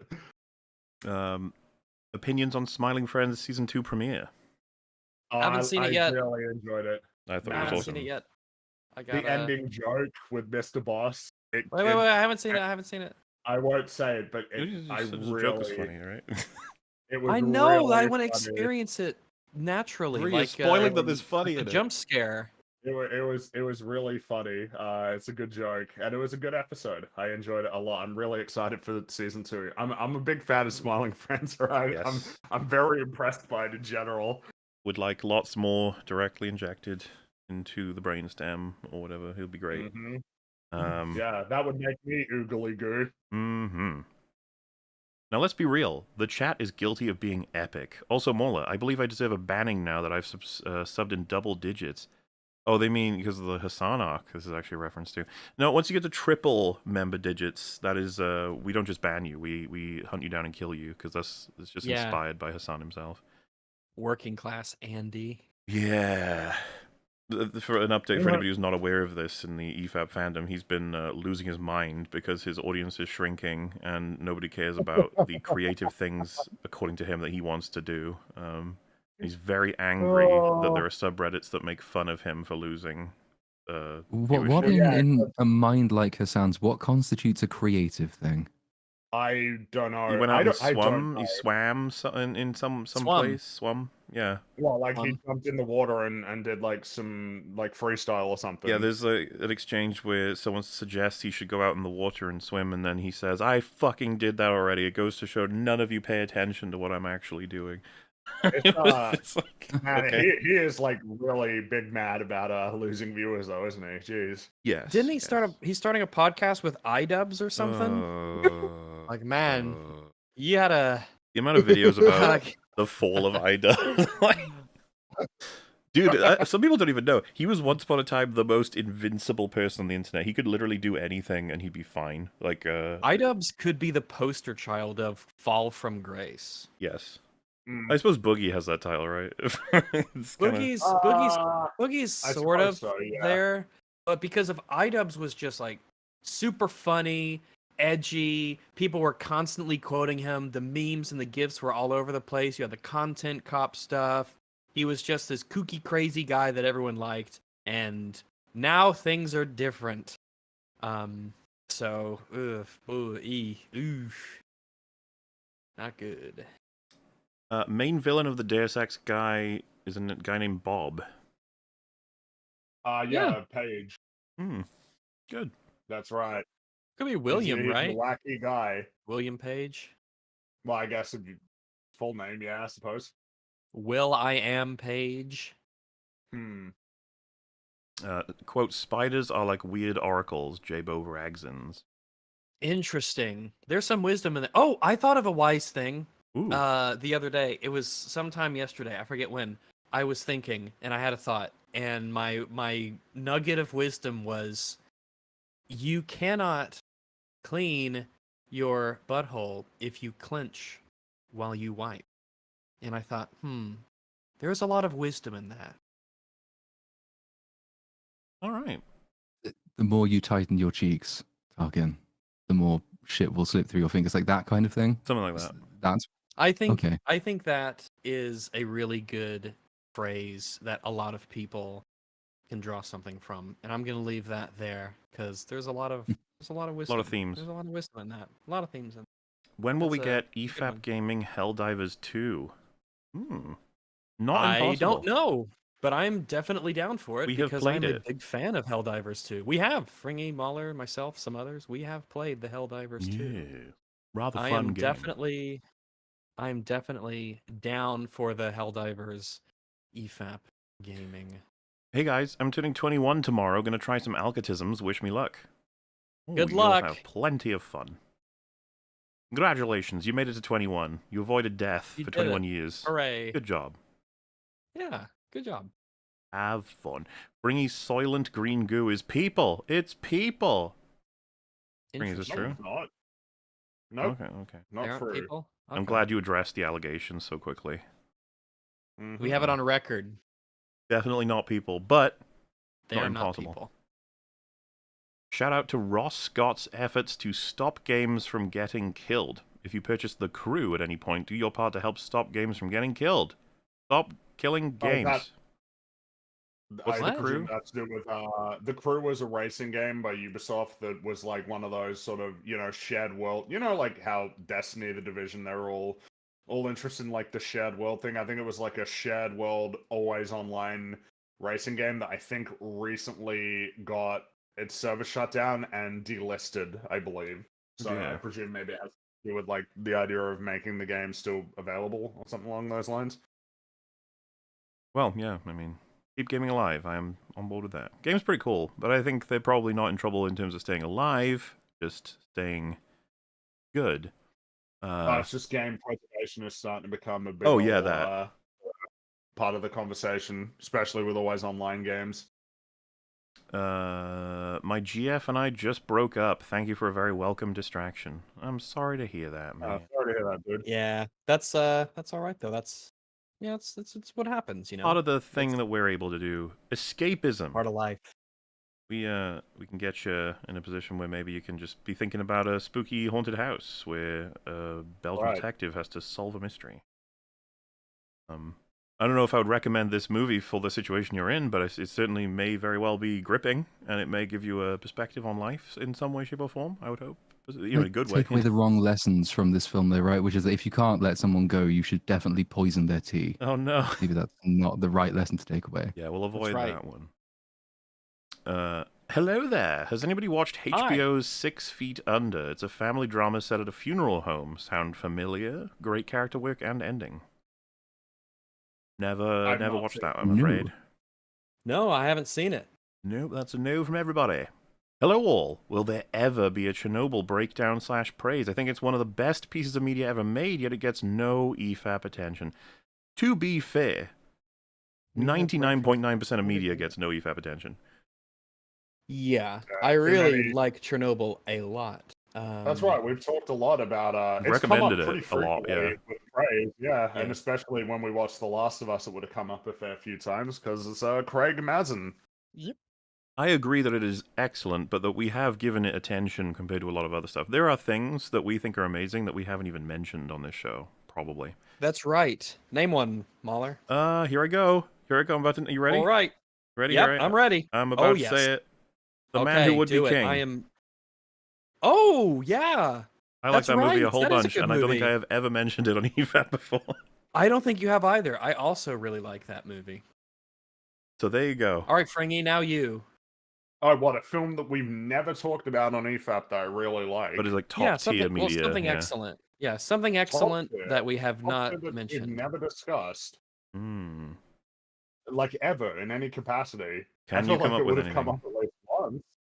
I feel like a film would have come up at least once if it was a film that we've Give it a go. top tier film that we haven't really discussed at all. Can games be our games? Sure, part TV of that shows, as well? games, whatever. I mean, have we ever done like a full blown? How often have we talked about Super Mario Galaxy? Because I love Super Mario Galaxy. I'm sure you've mentioned. We've definitely covered videos covering Mario Galaxy. Referenced, right? Yeah, definitely. Right. I mean, it's not. We're not That allowed wasn't a to. secret. I'm surprised that when Mario's jump. tasked with doing something obscure but great, you went with Mario. Hey, look, all right, Super Mario Galaxy. It's a great. Okay, give me Rags. You go while I think All right. of an example. I'm not sure if I ever mentioned it. Let me double check the name though. All right. While you're doing that, Little Platoon, what have you got? What have you never referenced but you simultaneously think is excellent? Using the word excellent very broadly, there was a film on, I think I put it on last night, it's called The Night of the Big Heat, I think it's called. It's a horror film-ish with Christopher Lee. I think it's a Hammer film from like the 60s. I say excellent advisedly. It's more one of those moments where you get to the end and you think, what the fuck was that about? Because the basic premise is that these alien creatures have somehow beamed over via satellite to Earth. Their temperature is rising, and these people have to try and kick out this plan to stop them. And they fail. But at the end of the film, it just starts raining, and the creatures die. And you think, well, but that was bound to happen anyway. So what was the big drama? Well, and it was one of those sort of things I just sat there and kind of laughed at. And in a weird way, that's fun and excellent. So I'll nominate The Night of the Well, Big since Heat. you saw it last Uh, night, that doesn't really. The point is I, that It's been out since the 60s. I see. It's been around for ages. I've thought about it's a game that I think I may have only referenced once before, but it's called Road Trip Adventure on PlayStation 2. I don't know if I'd say it's excellent, but I remember really enjoying it, and I feel like that's a game that I've never seen get talked about ever. There you go. Like, That works. it came out. It was fun. It's like a world where it was cars before cars and interactive. Ooh. Yeah. The cars didn't have like eyes or anything or mouths, but the cars were alive and they lived in a world that was like constructed for cars. And you would drive around and go on adventures in this world, and it felt like it's a really big open world. I'm not sure how big it actually was, but yeah, Road Trip Adventure on PlayStation 2. And Rags, what have you got? Well, I think I've mentioned Elite Beat Agents. I think, how about Masquerade, the 2012 South Korean movie directed by Chu Chang-min? I really like that movie a lot. I don't think I don't know if I've ever mentioned it before, but it's a movie I really I like. think that counts. I don't think you've ever referenced it in a way of like a point of praise or criticism to something else. I don't on the EFAP at least. I don't think so. Yeah, because I can't tell. You never know when things just get offhandedly remarked upon as existing. I think I've talked about The Princess and the Goblin, the 1991 animated movie that I watched as a young lad that I quite liked a lot. I have mentioned Little Nemo Adventures in Slumberland, which will be a part of a future EFAP arc, but that's all I'll say. I think I have I'm trying to think of like, what about Final Fantasy Tactics Grimoire of the Rift, the DS Final Fantasy game? I quite liked that a lot. Now you're making me think of another game that I think I've never met. I really like Pokemon Mystery Dungeon Blue Rescue Team on Nintendo DS. I never really played like that those. I never played the Mystery Dungeon ones. I don't know anything. It was fun. It had like a about them. story where you were a human who became a Pokemon, and you lived in a world like it was a Pokemon world. Kind of funny how it's unified. You know, the first game, it's like, yeah, it's a world where the cars have a little society. And in this one, it's Pokemon. They have their society, and you go on an adventure, and you discover, you untangle a mystery, and it's really fun. Okay. I really like Blue. Pokemon. Pokemon games getting bold, trying to have a story. Huh? You just make me think about the story of like you growing up as a Pokemon or whatever, just getting around collecting whatever you need to live and stuff, and then some guy comes along with a creature, beats you the fuck up, and captures you and forces you to fight other things. It's like, no.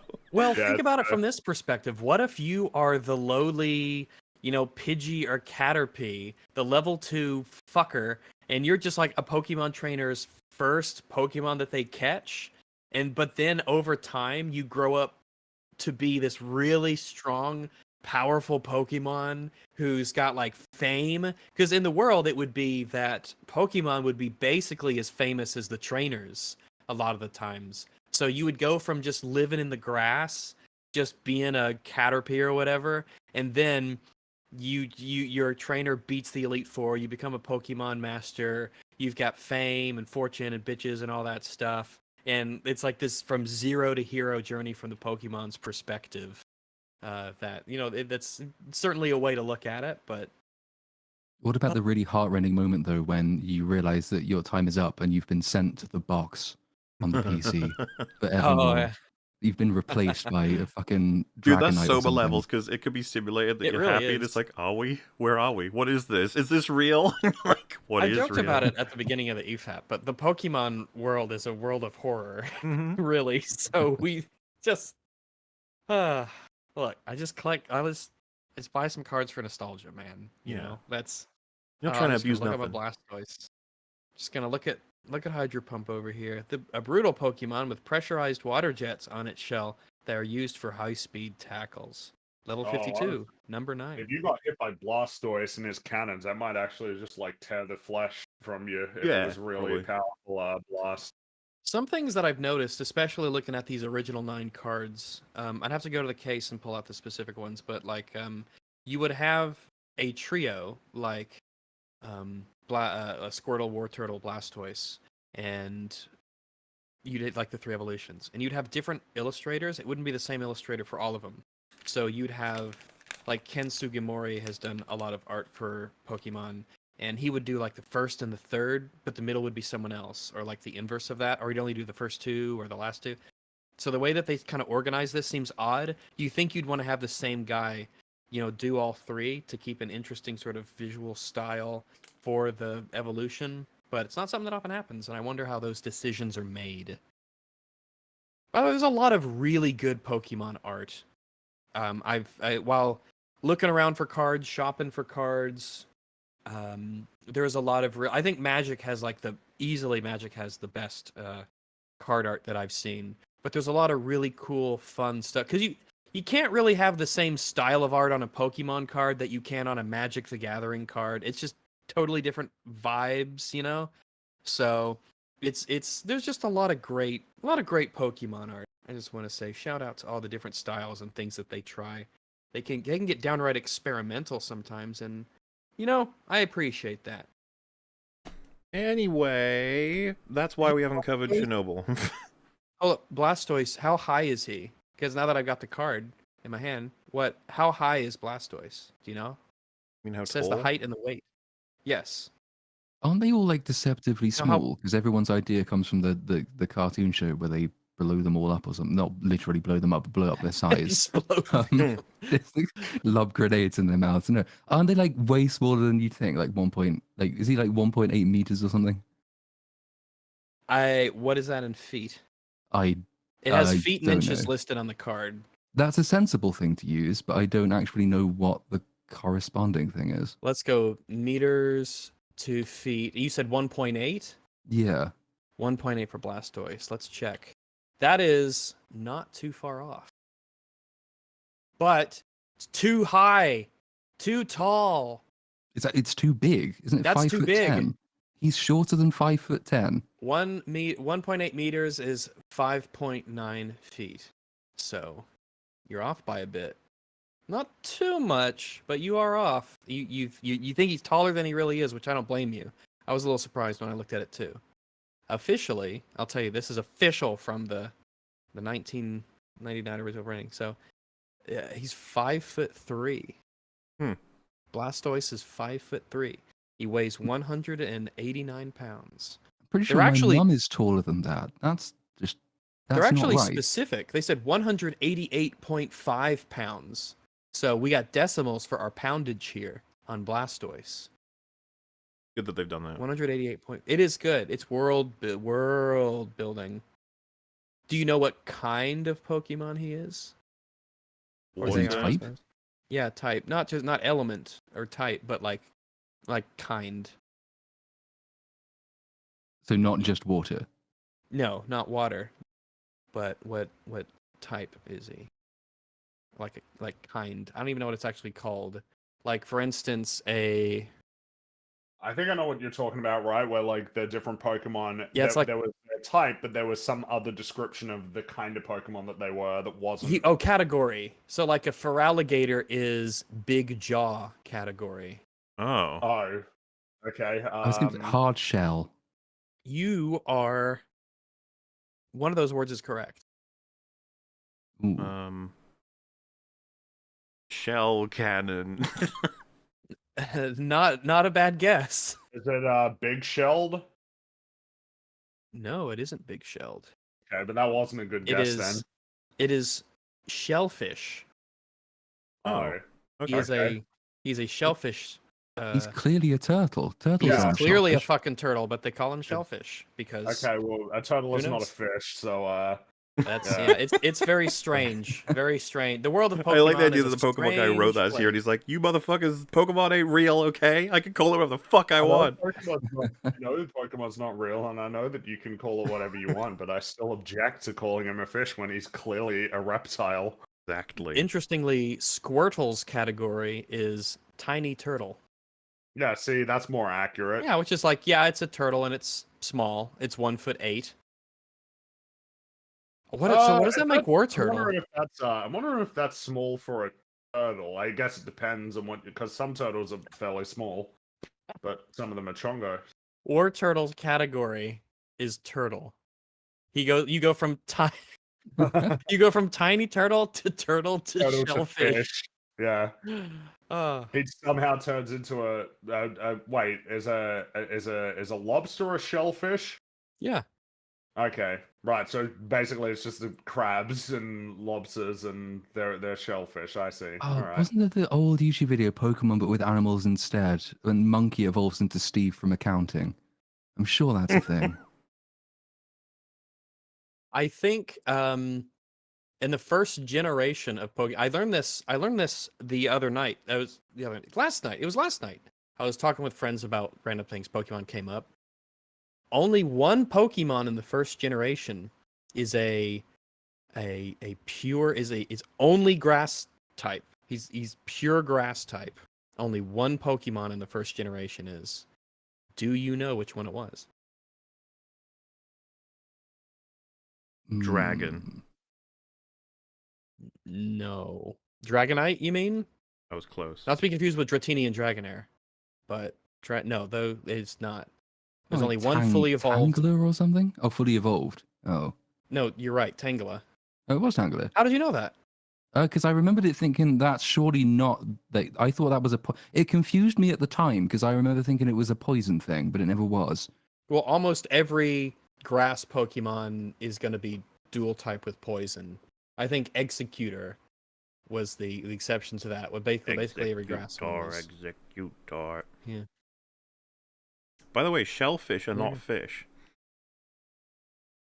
No, they're Well, you saw Blastoise, so we Turtles, know that. crustaceans, right? That's a separate category. Blastoise is also not a shellfish, okay? Like, even We if know, shellfish are not fish, he is nor a He's a fish nor reptile. He is a shellfish. reptile. That's right. Over He the has hedge more in is common categories with, are that into my important. mind. Categories Yeah. are important because we set up patterns: tiny turtle, shellfish. It's important. What was the super chat? The nature of covering Chernobyl. We Yes, praise it and Chernobyl, recommend it of enough. course. It's just that it doesn't get the coverage that perhaps someday. You know what? When they have a second one, that's when we'll do it. Chernobyl 2, because obviously it's just a matter of time before another one happens, and so then when they make the show about it, we'll cover them both. Chernobyl would explain how a turtle could evolve into a shellfish. Oh, that's true. Yeah. Also, there's a lot of fun, interesting, weird, strange Pokemon facts out there. Someone in chat has one I want to point out. The only dragon move in the first generation was Dragon Rage, which only did 40 damage every time, no modifiers. So dragons being weak to dragon was meaningless. Oh. Which makes you wonder when people are going through and, like, all of this stuff is specifically done. So it is interesting how that happened. All right. This one says, my work here is dumb. All right. No. Well, you don't know. You sending us money is not dumb. Maybe they want to be dumb. I think it's great. Maybe they want to be dumb? Mm-hmm. Oh, well, that's maybe, but it isn't. Hello, They Fringy, failed. Mauler, Rags, and Lil Platoon. Can I ask you Hello. a question? Yes. Including that one? Well, they Or said new one. I there. don't know. I've asked it. Oh, there you I go. see. Oh, That's one of those mildly clever things that you could do is you say, "Can I ask you 2 questions?" And then they say yes. And then you ask them a question and they're like, "What's the other one?" And it's like, "That was the other one." And then you just leave it there and let it simmer. And then they fucking hate you. No. They don't hate you. How come everyone loves me then? Because I am intermittently mildly clever. And everyone loves me. Nobody tell him. So, what are you trying to say? Maybe it's in your delivery. Maybe it's your tone, your inflection. Yeah, Maybe you do the reveal. You're like, that was the second question, and then you roll your eyes like Mean Girls, and then you walk away, and you fart on command. Mm-hmm. I had when I was young. I had a cut. Well, I still have a cousin. When I was young, I met a friend of my cousin who could inhale air through his butthole. It was very strange. Mm-hmm. How You did have he to, like, get on discover this- this power? I don't know. I can't remember the answer. Did he have But an uncle that he'd told have to- him, with great power comes great responsibility, after knowing that? I don't want to talk about his uncle after he discovered this power. But he was on. He'd have to get on his back and he'd like lift his legs up, and then he could suck air into his butt, and it made the strangest noise. But Yeah, I could yeah, imagine that's not going to make a normal noise. yeah, it was very odd. That's one of those superpower. It's one of those powers. I'm not gonna call it a superpower, but it's definitely a An power. ultra power. Yeah, there's probably a furry out there who's going, anal I'd for. Be Interesting, curious for Little Platoon's answer to this before myself and Fringy share our response, because we watched the film recently, but I don't know if it's sort of reflective of more than just the specific thing they're talking about. But they said, I recently watched the 1974 Murder on the Orient Express and wasn't impressed with it. The main problem is that Poirot trusts all these murderers that the person they killed actually was who they claimed him to be, without any independent evidence proving that to be the case. I said Little Platoon first. I don't have an answer for that because it's been such a long time since I've seen it. I genuinely don't remember. Okay. Maybe. Since I rewatched with Fringy the 2017 version semi-recently, one of my many issues is that the character of is it Rossetti? I can't remember what the... Rossetti was the mole from Animal Crossing. He was. Yeah, but did I he think go he on would like the that. Orient Express or no? Yeah. Everyone gets to the town by train. So yes, okay. Mahler- So the guy from Animal Crossing Crossing, I don't know Yes. that they had enough information on him to condemn him. We were simply told that was the case. And Poirot's POV, I think what they want you to do in the film is buy the case was so public, the evidence was so clear that everyone just knows definitively that he was a bad guy and he needed to be destroyed. But that's not as satisfying, I think, compared to knowing... the audience don't actually find out what his motivation was, at least not in the 2017 version, which I thought was a big miss. It's like, surely knowing... Like, the story as they tell it, to remain relatively spoiler-free, feels a little weird. Once you get all of the accounts from everybody of what he did, it sounds supervillain level. And someone said when watching it, I was like, why did he do it? And it's like, I don't know, unless I missed something, I don't think we get to know why. He's not a nice person. He does speak to a couple of people in ways that are very assholey, and what he says to Poirot in the one conversation they have, I think, is not reassuring of him as a good guy or anything. It's just that when you consider what happens to him and whether or not that should be punished, it's a bit like, it gets complicated. I also have seen the original Murder on the Orient Express. Wasn't a big fan of it. Felt way too on the rails for me. Oh my god. Get it? Be careful, At the though, end, Rags. A lot of people will Rails. assume that you actually are not a fan of it. Well, I mean, at the end, it does pick up steam, so there is that. Oh, Yeah. oh. Reassure the people before they start writing comments about how you misunderstood the film or something.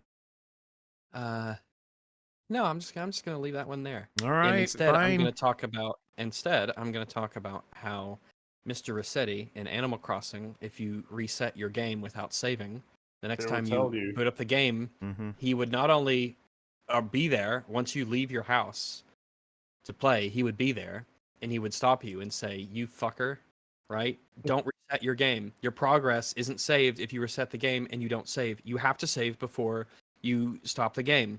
And he would do this in different ways, to the point where you would have to manually type in, like on the game pound on the GameCube, like click,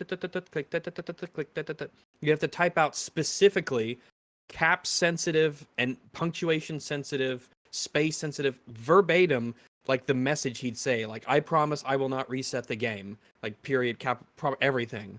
And you would have to do that. So he was you never reset the game. Not because you were necessarily like really super invested in the game, which you were because it was Animal Crossing, and those are people's lives in there, okay? But because you knew the next time you loaded up that game, oh god, Mr. Rossetti, he's gonna be there. The game knows. Somehow it knows. Ah. I gotta deal with Mr. Rossetti outside my. Ugh.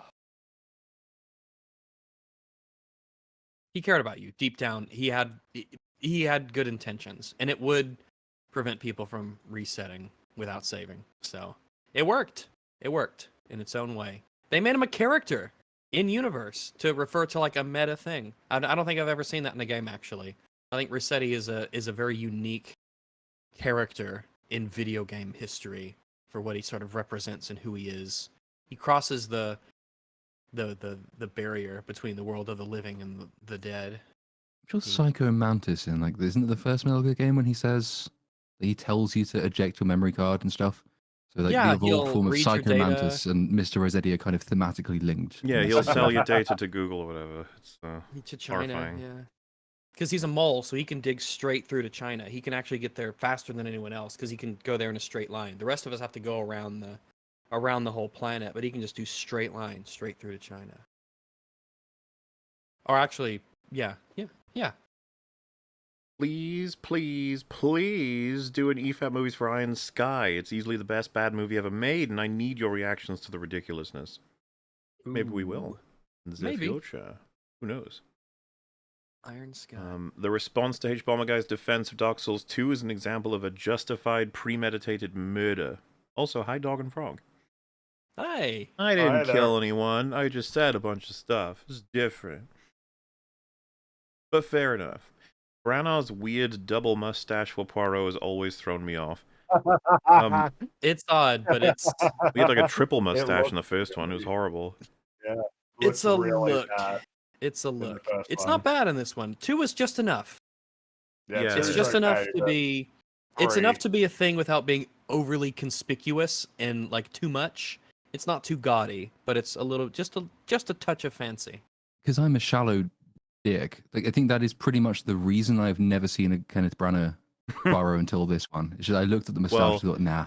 Know Wow, that right. he took the criticism to heart, lost the crazy mustache from the first one when he moved to the second one, so he was like, okay, fine, everyone's shitting on me for this, fine, I won't have it anymore. It's my vision. It's He direct wears vision.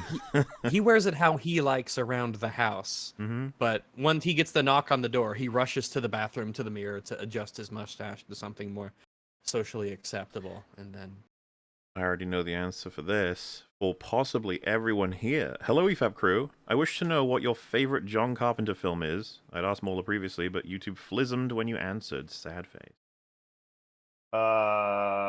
well, The Thing. I mean, it's just Yep. it's so clear to me. Yeah, The Thing The Thing. dominates. I do like The Fog. The Fog is okay, but it's nothing compared to The Thing. do you know the difference between fog and mist? The thickness. What is the difference? It's how far you can see through it. So the So I thickness. think if you can see through, if you can see at least, I think it's a kilometer, then I think it becomes fog. But if you can, then it's mist. What if I can I see learned- through it because of my X-ray vision? Well, then I think it's still it is what it is. You're just operating on your special powers. You get to ignore the rules. The rules are the rules, but you get to ignore them because you're super powered. I learned that from Lee Mack on an episode of Would I Lie to You? What's your favorite John Carpenter film, Rex? I mean, it's got to be The Thing. What is probably. everyone's I'm not too backup familiar then? with When the thing gets Escape murdered. from New York. Sure. I like They Live. Yeah, that's fair. I'd probably go with Big Trouble in Little China. I haven't seen that, but I've heard it's very good. Yeah, I haven't seen it either, actually. I need to. All right. Do you think that whenever the something bad happens in China, but it's not too bad, all of the people who write news articles have to resist the urge to be like Big China in little trouble? Oh, I mean, they've probably done that a few times, yeah. Yeah. Okay. Fair enough, yeah. that's funny. That's amusing. Though flawed, the Orient Express movie had a better ending than the book. In the film, Poirot is conflicted with the choice he needs to make in the end. In the book, he just makes the choice, and that's it. Still a good read. Ooh. Got some controversial Orient Express Ooh. opinions in here.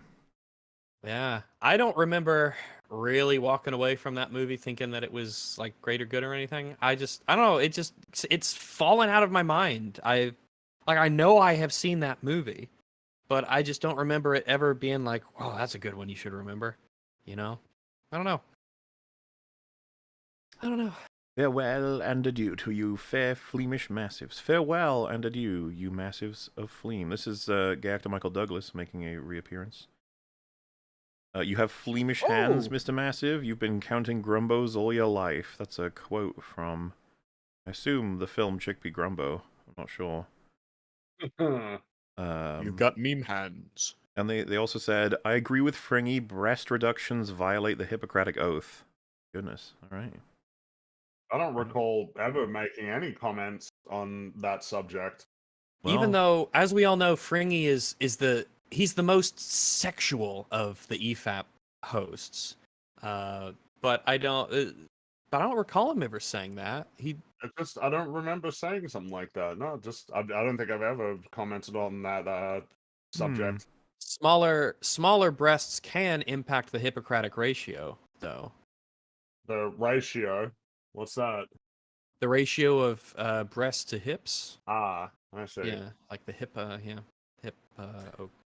hot take. If a film or show has too much good things about it, then you cannot say it is bad.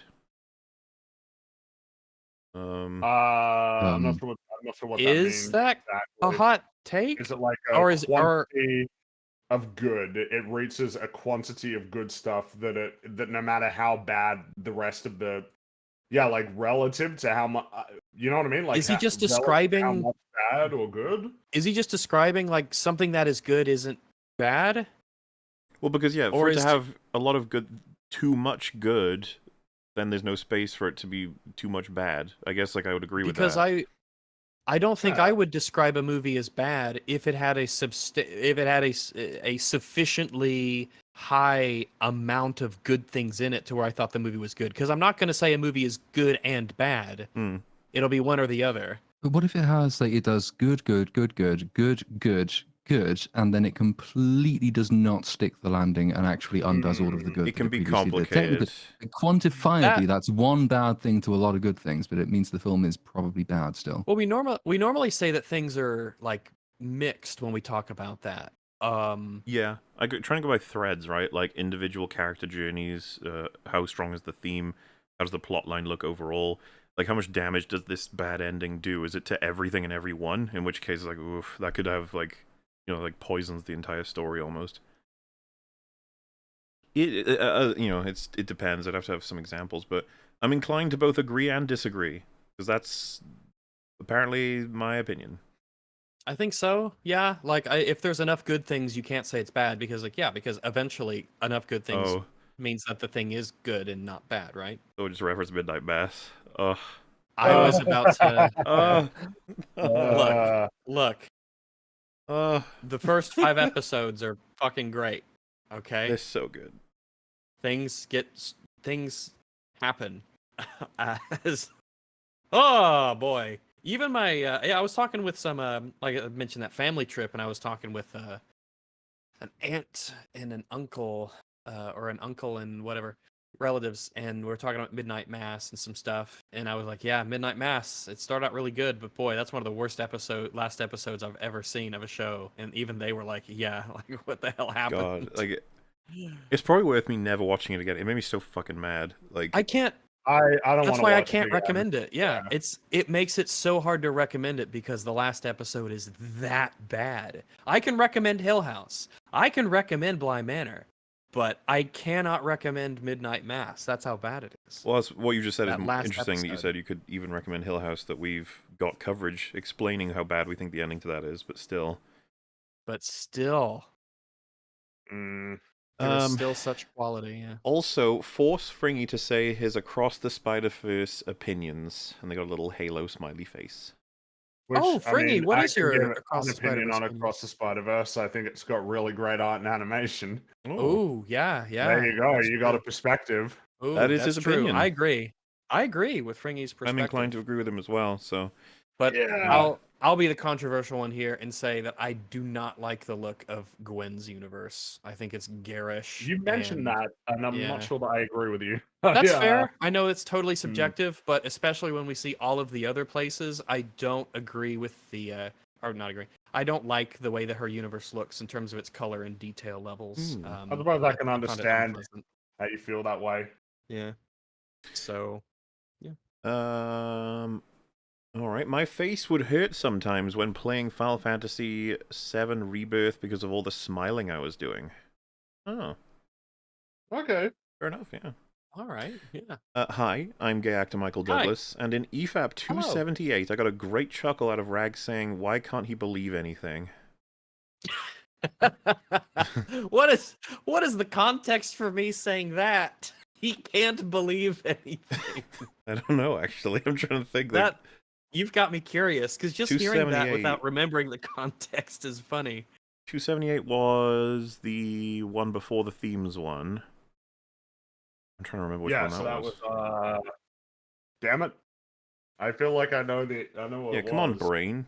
I can't remember 2 EFAPs ago for some reason. That was YouTube says Oh. it's the Acolyte, Algo fandom, and Oh, Wisdom yes, Fandom. that's oh, right. thank you. Oh Yeah, yeah, yeah, because I can't What? believe this, blah blah blah. Then you said, "Why can't he believe anything?" Yeah, I remember. I remember. Why can't he believe anything? One thing they When really, there's that much big fire, all right, then it becomes hard to believe, you know, Yeah. what is real and what's fantasy at this point. Doxastic involuntarism, peak fire, bro. one thing they rarely acknowledge in movies with very alcoholic characters is how painful it must be for them to go to. Wait, is there a second half of this? Oh, go how to- painful it is to for go them to to go where? number 2. Oh, wait. Is it painful? Why is it painful to as an poo alcoholic if to you're an go to poo? alcoholic? If Alcoholics in Is chat, there- is it painful to poo? is it what?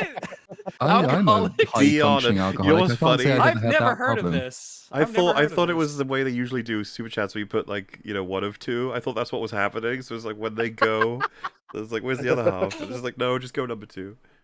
If someone I was at Remember- uni with who had the opposite problem, he drank so much he shit himself. Really hard Oh to live my that God. down. Wait, someone says Interesting. Mauler reading way too much into that.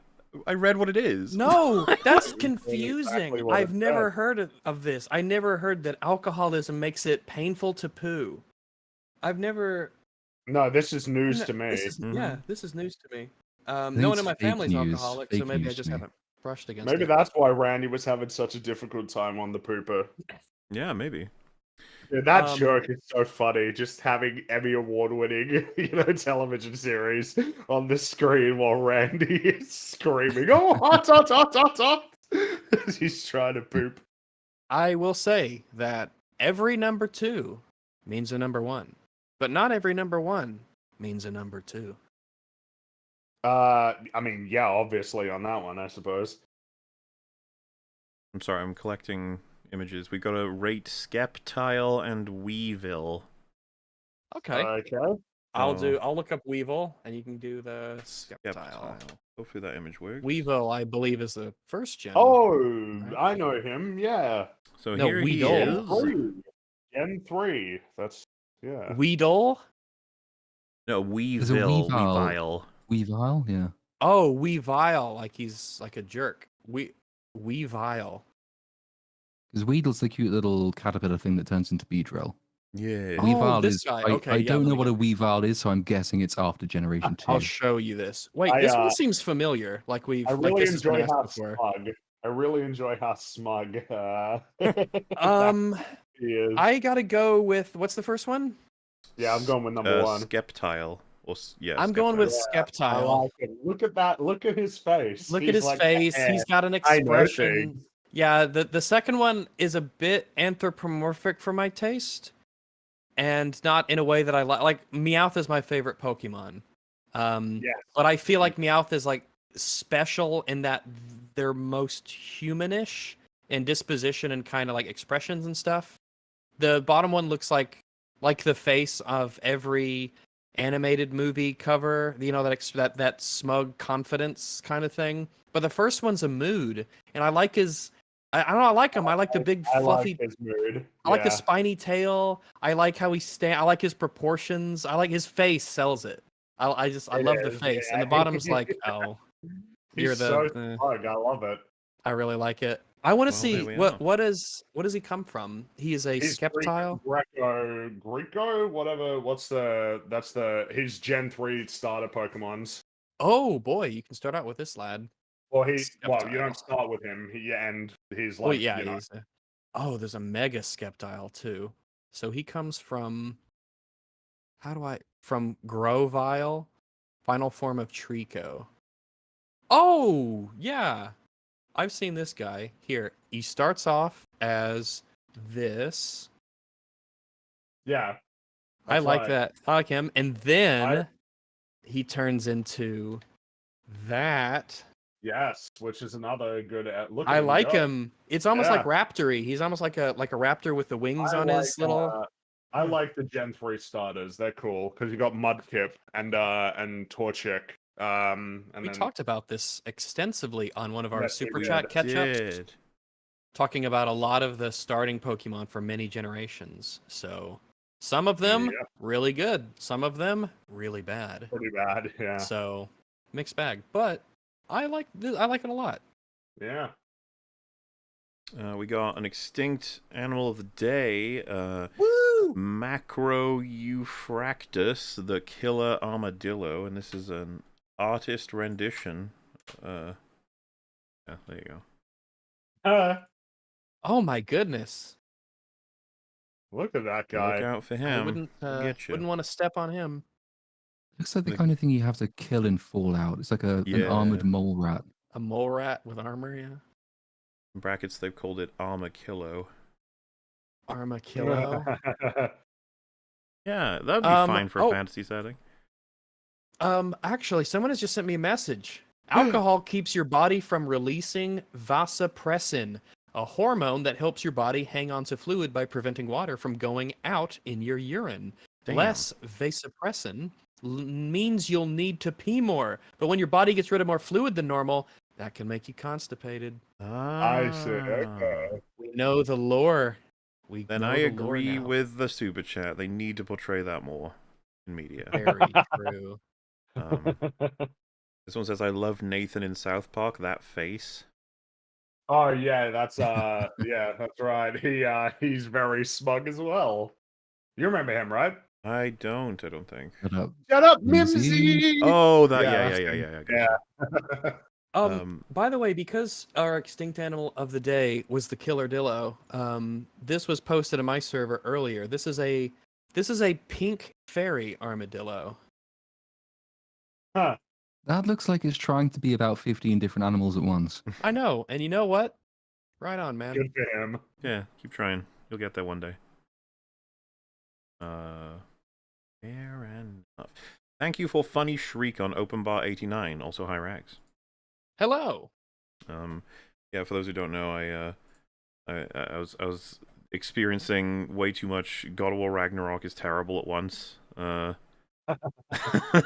like overloaded, but it was funny because I had a couple other things happening in the background that were really fucking annoying that nobody needs to know about, and I was literally just like, oh, because some people got the impression that I was annoyed that someone could prefer the OG games to the new ones. I was like, what are you talking about? I'm totally fine with that. It completely makes sense, especially God of War 3, of which I have expressed many times that I love. But yes, I think that got made into a short on the highlights channel where I was just. Yeah. It's so many times where you can see this, hear the same thing over and over and over and over again. And you're just like, here we go again. Here's $5. Now, can you please do your Thanks. iconic Gwimbly dance for me? What? Yeah, here, just like let me. So like my headphones are up. Let me do it. I gotta stand up for it. All right. So I gotta make a little bit of room. Gotta move my. I feel like he is actually doing a dance right now. Yeah, I think so. All right. Okay.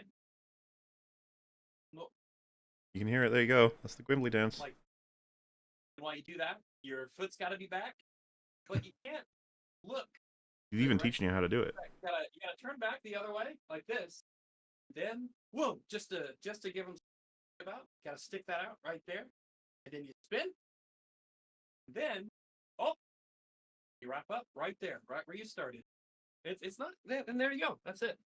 Good stuff. I'm gonna give that a 6. I've seen better, I think.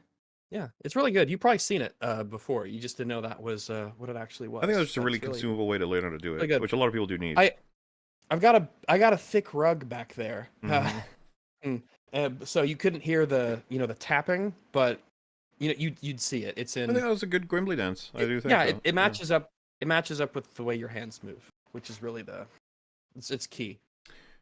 This is a message to my future self. You better have finished your outline by the time you read this. Also, hi Rags.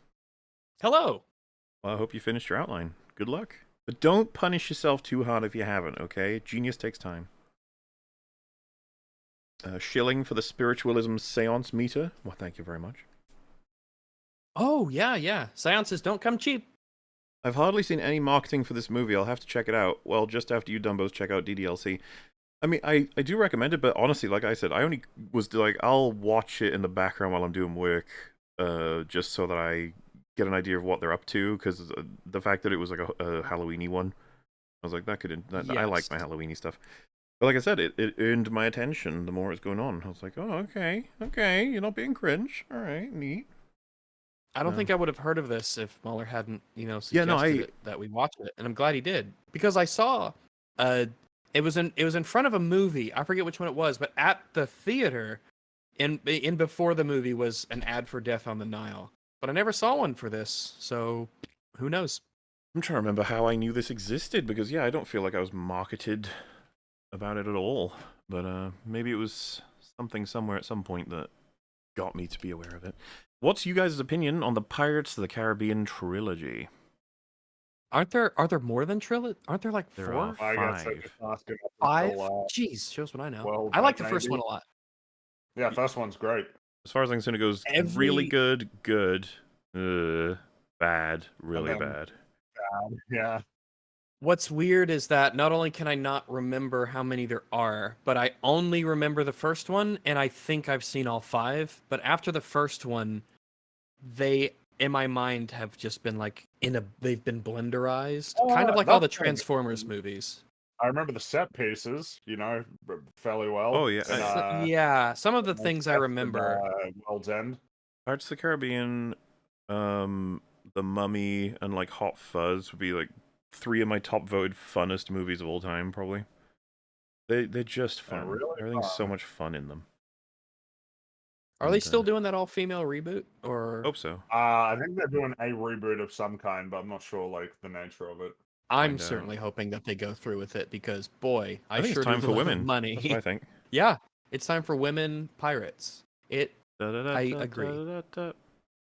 I adopted a bird and named it Da-da-da-da, Fringled, da-da-da. though it doesn't have a goo Oh my obsession. God. Oh well. Also, Rags, might. what would you recommend for first AR-15? Oh, I don't know the brands really well or anything. I mean, just your standard kind of AR-15 is the way to go. There's a few things I would recommend, though. I would recommend that you get one that has a rail on top, not one that has a fixed carry handle sights and a fixed front post.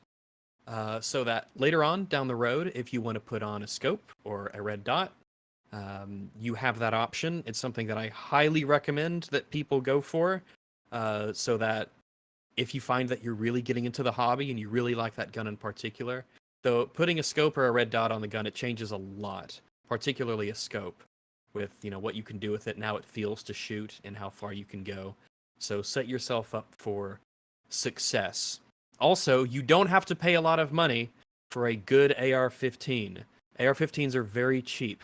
We've had them for a long time. They're everywhere. You don't have to spend a lot of money, so you don't have to break the bank thinking like, oh, I got to spend a lot of money to get a really good one. It's like, no, it's an AR-15. You'll be fine. You can buy a cheap one. It'll be just fine. Especially if you're just starting off getting into shooting, I highly doubt that the MOA accuracy of the gun is going to matter to you. It's going to be more you than anything else. But yeah, go for that is what I'd recommend, probably more than anything right now, at least. So there you go. Oh, also, it's important. Make sure you know the difference between 5.56 and 2.23, because you can put one in the other, but not the other in the other. So make sure you know when you buy that you're buying a specific one and that you don't put the wrong one, because one's interchangeable and one's not. So just know that. So there you go.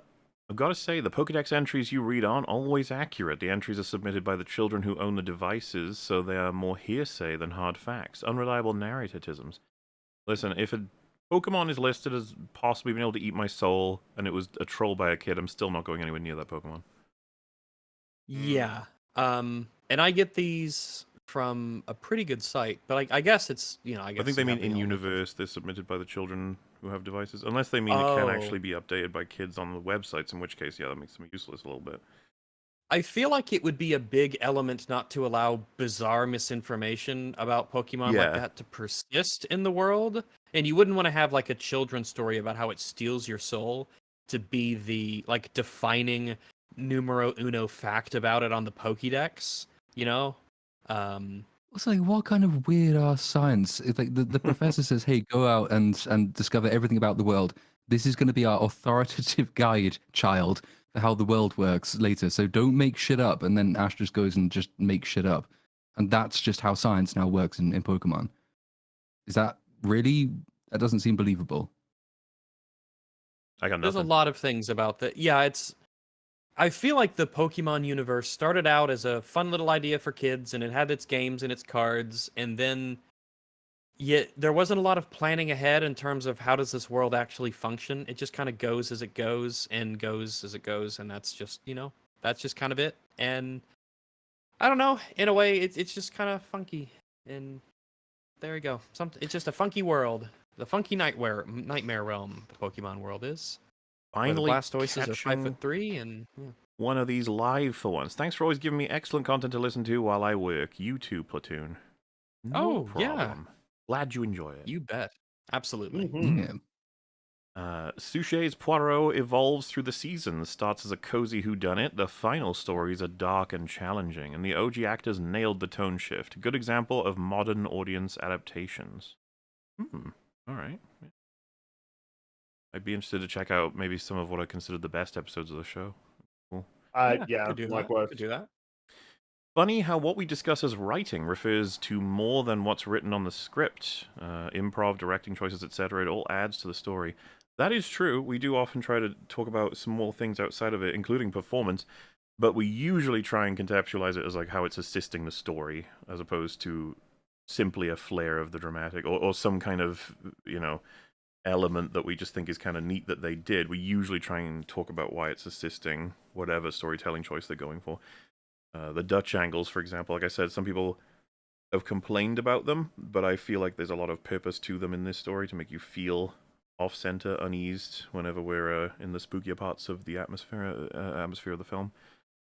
And that's not in the script. Well, I guess it could be in the script as a note, but it's not. Yeah, like a script and writing is often used kind of as a bit of an umbrella catch-all term for the creative decisions of the movie, visual and oral and spiritual.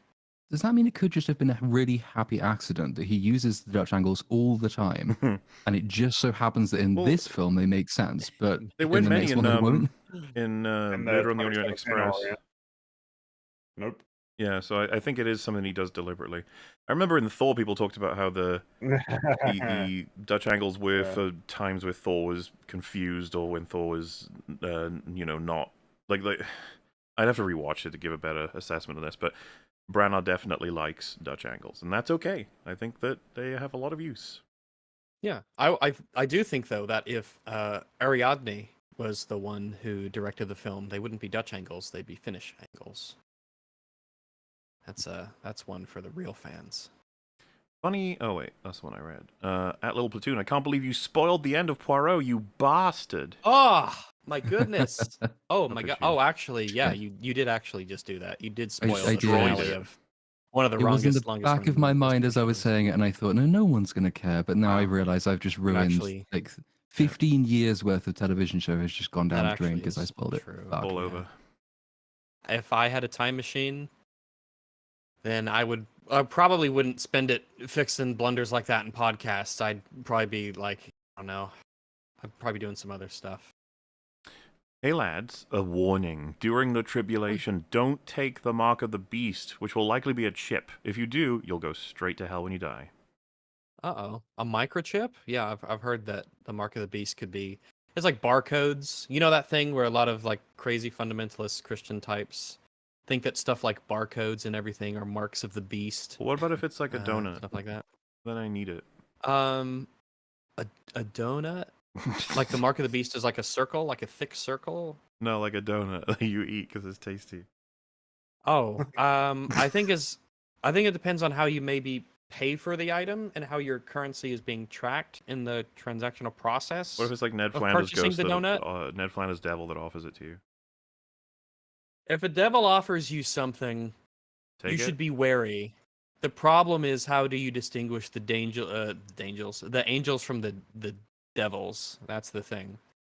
I do recall it as a question posed. Matt Dillahunty would ask it of Christians sometimes in conversations. Is he would ask, "How are you so sure that God is the good one and Satan is the evil one?"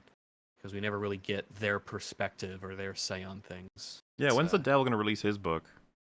Telling you, man. Bible Reloaded. Oh wait, that was a show, wasn't it? Long time ago in a galaxy far, far away. That's right. I'm gonna grab a drink. I'll be right back. Hey guys, thanks for all the content and keep up the good work. Well, thank you. And I'm sure we shall. The Devil Bible. Was there a... That's probably in Binding of Isaac, right? There's gotta be. This one just says whoop whoop. What am I to do with this? Craziness. My favorite jump scare is in Castaway. Tom Hanks peeling his band-aid, then suddenly the plane flips sideways, plummeting fast. The suddenness serves a greater purpose. Isn't just 2 seconds of nonsense. Man, I haven't seen Castaway forever. Yeah, likewise. It's been a long time. My memory's wiped of that film. I should see it again someday. I remember it being neat. Who doesn't love Wilson? Best character. That was the bull, right? Yeah, well, I said best character, so I figured, yeah. And this one says Major Look. Truly, you got me. I'm always loving your Steamages. Steamages? I'm playing Final Fantasy VII Rebirth. Love it, but would love a Lord of the Rings Two Towers PS2 single or metal two-player Return of the King. Do it, please. I did a full playthrough of Two Towers and Return of the King on Super Chat catch-ups like a year or 2 years ago. They're in there somewhere. I don't know which one it's in, but I did play through all of it. Just like I played through like a shit ton of Lego games. Remember that era? For a year I was just playing through loads of GameCube games. I do remember that era. Yes, a lot of Double Dash. Yes. Random Film Talks video on Arcane is amazing. Even more in-depth than the Arcane coverage. If you have 7 hours, you should give it a watch. Hearing his take on Huma Duba raise it to an 8.5, from an 8.5 to a 9. Huma Duba. I think, well, that might be referencing. But yes, Random Film Talks video on Arcane. I've not seen it yet. I think I watched the first hour, I want to say. But I'll have to get around to it at some point. Have you seen it, Rags? I've not seen them yet. Wow. You know who Huma Duber is? Huma Duber? Mm-hmm. No. Okay. All right. Well. Best jump scares for me was RE2, and just open the door and I see Mr. X about 20 feet away from me, and he turns, sees me, and starts chasing. Yeah, that can work. Especially, I always think like stuff like that works better without music. Yeah, because it's just the disconcerting with the silence rather than needing the big musical cue to shock you. Yeah, if it's a really good jump scare, I'll provide all the sound effects, okay? That's right. I like when Fringy says, point being, my late best friend said it in a mocking way that sounded like the monarch. Now I say it when the frog says it. Oh, well, yeah. From Venture Bros, the monarch? That's right. It just happens. There's a turn of phrase that gets in my brain for like a couple of months, and then it'll get replaced with something else once I start to notice I do it too much. It's good to have cycles. Yeah, it's good to have cycles. Yeah. I don't know. It'd be good to just not have a thing that I always say. Like nothing wrong with that. For a little bit. Yeah, it's okay to have verbal mannerisms, you know? Yeah. I suppose. Super Mario sequel already has a release date, and that can't bode well for quality. How would EFAP write Mario 2 as an excellent yet faithful film? Isn't it coming out like 2 years from now?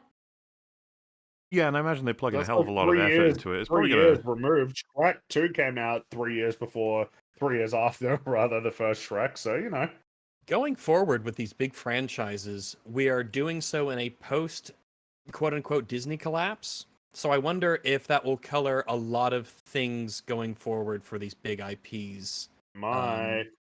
Because it very well might. I certainly hope it does. I hope that all these big companies, big projects do so in an environment where they're like, oh shit, I remember when Disney, was king of the world and they had everything going great, and look at them now. We need to avoid the mistakes they did. Yeah. Well, what would your broad story be for Mario 2? I I'm think not that sure, honestly. Yeah, I guess broad. I don't know about broad story stuff because the story can be all sorts of things. I guess. I don't actually know. Adapt Mario I'm not a Sunshine, go huge- do it. Yeah, do it. Go to a place and have all the references Or and the clever ones. have that the be a subtle spin-off ones. TV show on Nintendo Plus. Oh, you might Nintendo Plus. Dear God, I can't handle more. I can't handle any more. But yeah, I don't know. I don't know that you're gonna be like when you say like a faithful or Mario It's a little is complicated for the Mario movie, Yeah, because the first one hasn't exactly like copied its basic plot from any particular Mario Exactly. game. Nor should it necessarily do that. It's complicated to have the perfect Mario film. We'll give it a shot. Like we said, the Mario film was better than I thought it was. I thought it was gonna be awful. So I was like, oh, it's not entirely cringe. Okay, Yeah, I quite liked it. I thought it was a fun movie. I enjoyed it. I smiled a lot, and I actually laughed at some We of the humor. discussed Could have it been, with Little Platoon, actually, right? Good. That's right. And Yes. did. Tetris Yes. and 65. Oh, you're right. I remember that episode. It's the only Tetris reason I is remember great. 65 exists is because it always comes up in relation to the other two, which is always a good sign for a film. No one remembers 65. Yeah, Does Adam Yoshi have Driver to doesn't be remember in- 65. He No. was like, he'll see that. He'll see a poster for it or something, and he'll be like, was that me? I did that. I did that. Oh, is that? And then he slaps himself. He's like, am I awake? This is a crazy dream. Oi Morley, I've returned from Shangri-La where I was enlightened to the wonder that is Iron Man 3. Time for your unbridled praise to spread the word. No. Maybe someday, though, I'll make the video talking about how it's awful. Because it does come up every once in a while, people being like, Iron Man 3 was actually really good. It's like, no. No, yeah, it does, doesn't it? It's like it's almost like when people try to create the new narrative for something that has already been decided. It's like, you know what? The Marvels was actually it's pretty good. Everybody skipped it. It's like, shut up. You're a Shut liar. the You're a fuck up. liar. You're trying to trick us. Liar. Anyone watched Inner World 2011? I love it. That sounds familiar, No. Haven't heard but of it. no, I haven't seen it. I do not know of this inner world. I think Inner it's world. about that, actually, funnily enough. But yeah, I'm not familiar, unfortunately. Fringy's homeland has a lot of haunting true crime stories, like the backpacker murders in Belanglo? Is that right? Belanglo. I don't know. There's towns I haven't heard of. And the in this Beaumont country. children in Adelaide. This stuff scares me more than any movie. Beaumont children in I Adelaide. mean, there's lots of some scary, like, true crime things all around the world. Didn't Australia once lose one of its prime ministers because he went walking on a Yeah, beach and just Harold disappeared? Holt, he went for a swim and never came back. That was the one. So yes, Harold Holt, Like the just, creator of like, Yu-Gi-Oh. Yeah. he. What's the story with the creator of Yu-Gi-Oh? I believe that was recently. It was like the last. I think it was 2 years ago or so. Kazuki Takahashi, I believe his name was, the creator of Yu-Gi-Oh. I think he tragically drowned when he went swimming. No, he went to the Oh. Shadow Realm. That's how this works. He didn't die. That's right. Shadow That's Realm. right. Well, so what the thing with Harold Holt? It's that he disappeared. It's not actually confirmed. I mean, obviously he's dead, but like it wasn't like he just disappeared. He Oh went yeah. for a swim and he disappeared. He never came back. addendum to what I said that I forgot about. Chat was reminded me. He was trying to save someone. I think he was trying to save a kid from drowning. Right. Man. And he made an attempt, and he drowned trying to save a kid. So quite a tragedy. Yeah, it sounds it. You could save others from death. I can't read the next one because of the tone. He ran out of life just points is the said. correct reference you need to make, but Oh yeah. I'm gonna read a different one first. Women need to take Rags' Hippocratic oath. I'm not sure what that True. means, but yeah, okay. Hello, I think mine EFAPers. is- Have yeah. any of you seen letters from Iwo Jima and flags of our fathers? If so, what are your thoughts? I think they're criminally underrated and deserve praise. Hi, Rags. Hello. I have The Iwo not Jima seen one, those that, movies. Clint Eastwood directed that, didn't he? I think I saw that when I was super young. It would have been when my dad showed me, but I haven't can't seen remember so- it. Well, if he directed it, I bet it's really good. I mean, he's pretty reliable. Though I haven't seen all of He's his fairly reliable. films. Did you check out Mystic River yet, Fringy? No, not yet. I hadn't seen that before. It's that film's ending, without saying anything, is so controversial. The amount of discussion on it I checked out is insane. So many people either fall in line with it, feel 50-50 on it, or absolutely hate it. Like they'll have it's just Okay. everywhere. It's kind of interesting to think about. It is absolutely an ending that when you watch it, you'll be like, oh shit, this would have caused all kinds of fucking problems. Rags, my cousin used to suck in air with his anus. One time, my dad walked in as he was ripping out a loud one. He said nothing and slowly backed away as he shut the door. The correct response. Yeah, Sometimes you just, yeah, you know, yeah. you gotta know when to hold them, know when to fold them, know when to walk away, and when to run, as the old lyrics go. I like that song. Disney Star Wars is like poetry. It's cringe. I am dyslexic Michael Douglas actor. Okay. I thought they were gonna go. It's like poetry. It's cringe. Like, okay. Hi. Sometimes. Any of By y'all the way, seen... if you're just like it, if it doesn't rhyme, it's not a poem, and fuck off. All right, you're just talking. It's Carry on. no, it's if it's not metrical, it's not a poem. You can have like No, if metrically it's not, consistent poetry. if it ain't rhyming, Haikus- then get the haikus don't fuck have to out. rhyme. These fucking nerds, man. Just what is it? Like 5 575. syllables, 7 syllables. Yeah, but it doesn't have to rhyme, does it?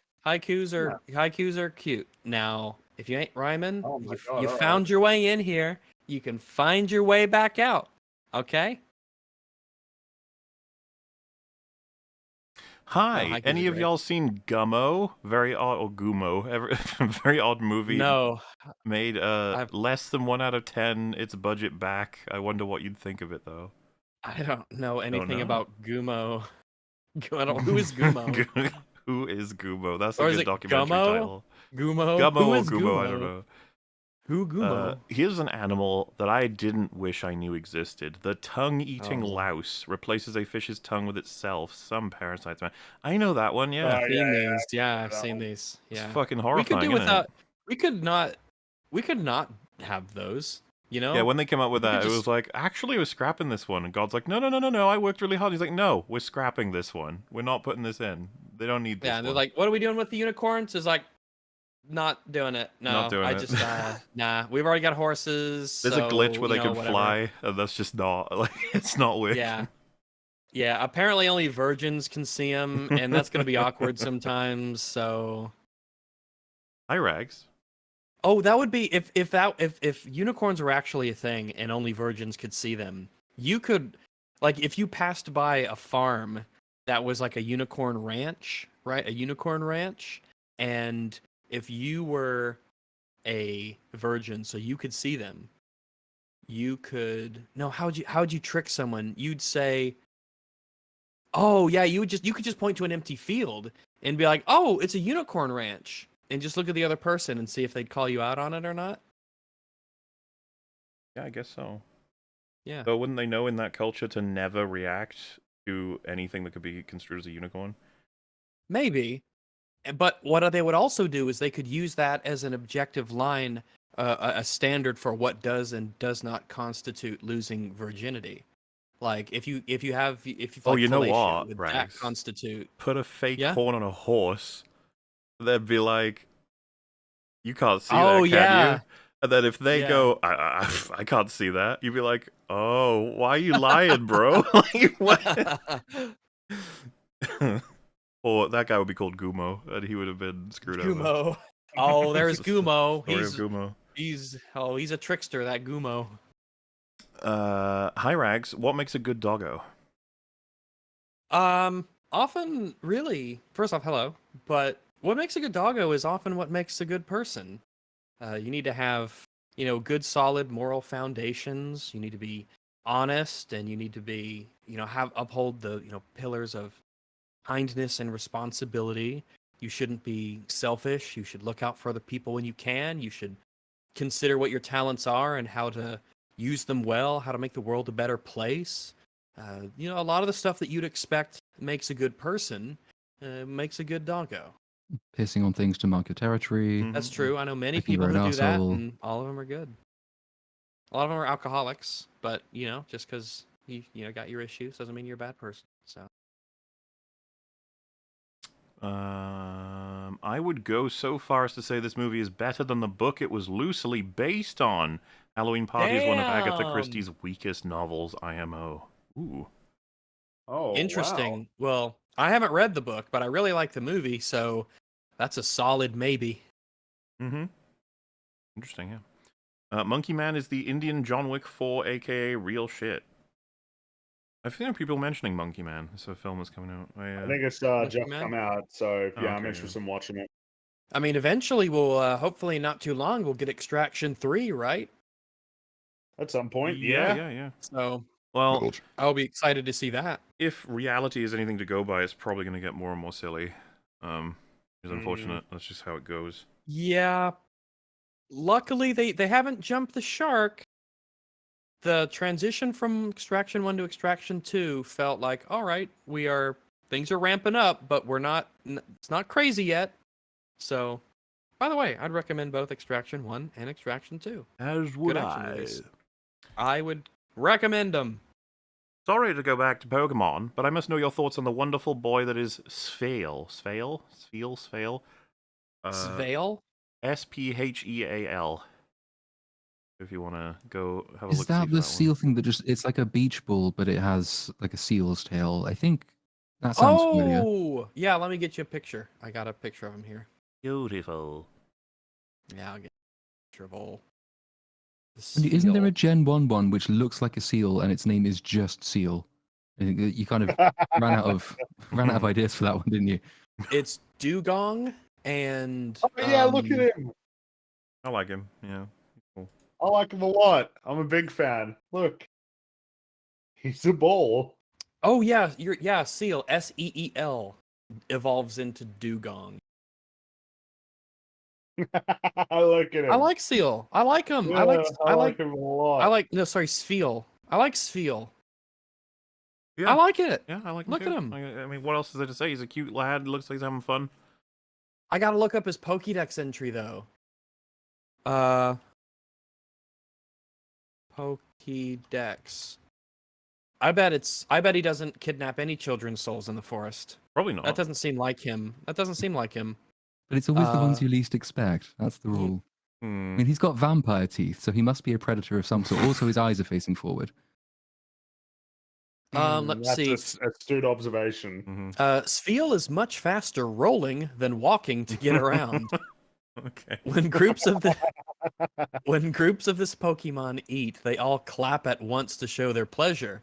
Because of this, their meal times are noisy. All right.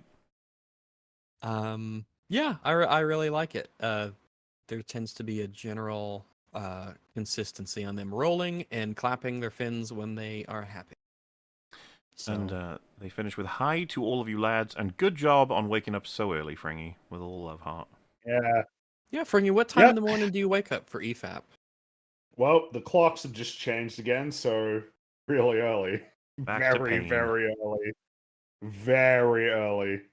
Too early, one might say. Mm-hmm. By the way, Fringy, LEGO released a beta set. Pretty neat, building it now. Play Prey 2017. Yeah, one day. All right, I'm still upset about Prey 2. That's Batman the Animated Series BTAS, right? Yeah. But also, yes, play Prey. It I've is heard good things legitimately about very it. good. It is legitimately very good. The Luthen Jedi theory is flawed because it forgets Skeen's line, Sky Kyber. Look at it glow, appealing to the group, not just Jedi, no Kyber. Hi, Rags. Hello! Well, I think the theory was tied to the fact that it's his crystal. Springy, maybe you can help me out on that, because I can't quite remember, but doesn't he give a crystal to Andor? That's his? Like, good luck or some shit. Oh yeah, that's right. He gives him like a kyber crystal that he has attached to a necklace that he can hold on to as kind of like, here's an assurance that's worth a lot of money, so hold on to that. And then when you finish the job and you get paid, I want that back. There is a theory from Rich Evans of Red Letter Media, because he enjoyed Luthen so much, he's very concerned that Disney will ruin him by making him a Jedi, that he was a secret Jedi the whole time. I don't think they will. And his 'cause it's evidence was the Andor Kyber rival. crystal and the fact that he holds that stick in a couple of shots that kind of look lightsabery, and he worries that that's the setup, because Disney are awful. I mean, Disney are awful, but it is the Yeah. Andor writers who managed to Well, make something what I really said great. Here, was, first, I hope not, but secondly, even if he is a secret Jedi, that doesn't ruin him. Like, that is also my opinion. I think that if he is a Jedi, I have enough confidence in Tony Gilroy and the writers yeah. and his process that he knew this from the beginning, and it's going to be for a purpose. So, even if Mhm. I'm happy to never see another Jedi again, however, I know Acolyte's coming out, so, well, life is disappointment. Oh, well, there's an interesting bit of news, isn't it? That Bo Willimon, who was one of the writers on Andor, is going to be Yes. writing the James Mangold Jedi origin story film. Do you like how it was like said in that post that the guy who wrote And people, yeah, he wrote the Narkina 5 prison arc. One Way Out Yeah. and Luthen's speech, like, Yeah, I love how universally known it is that those are just well written.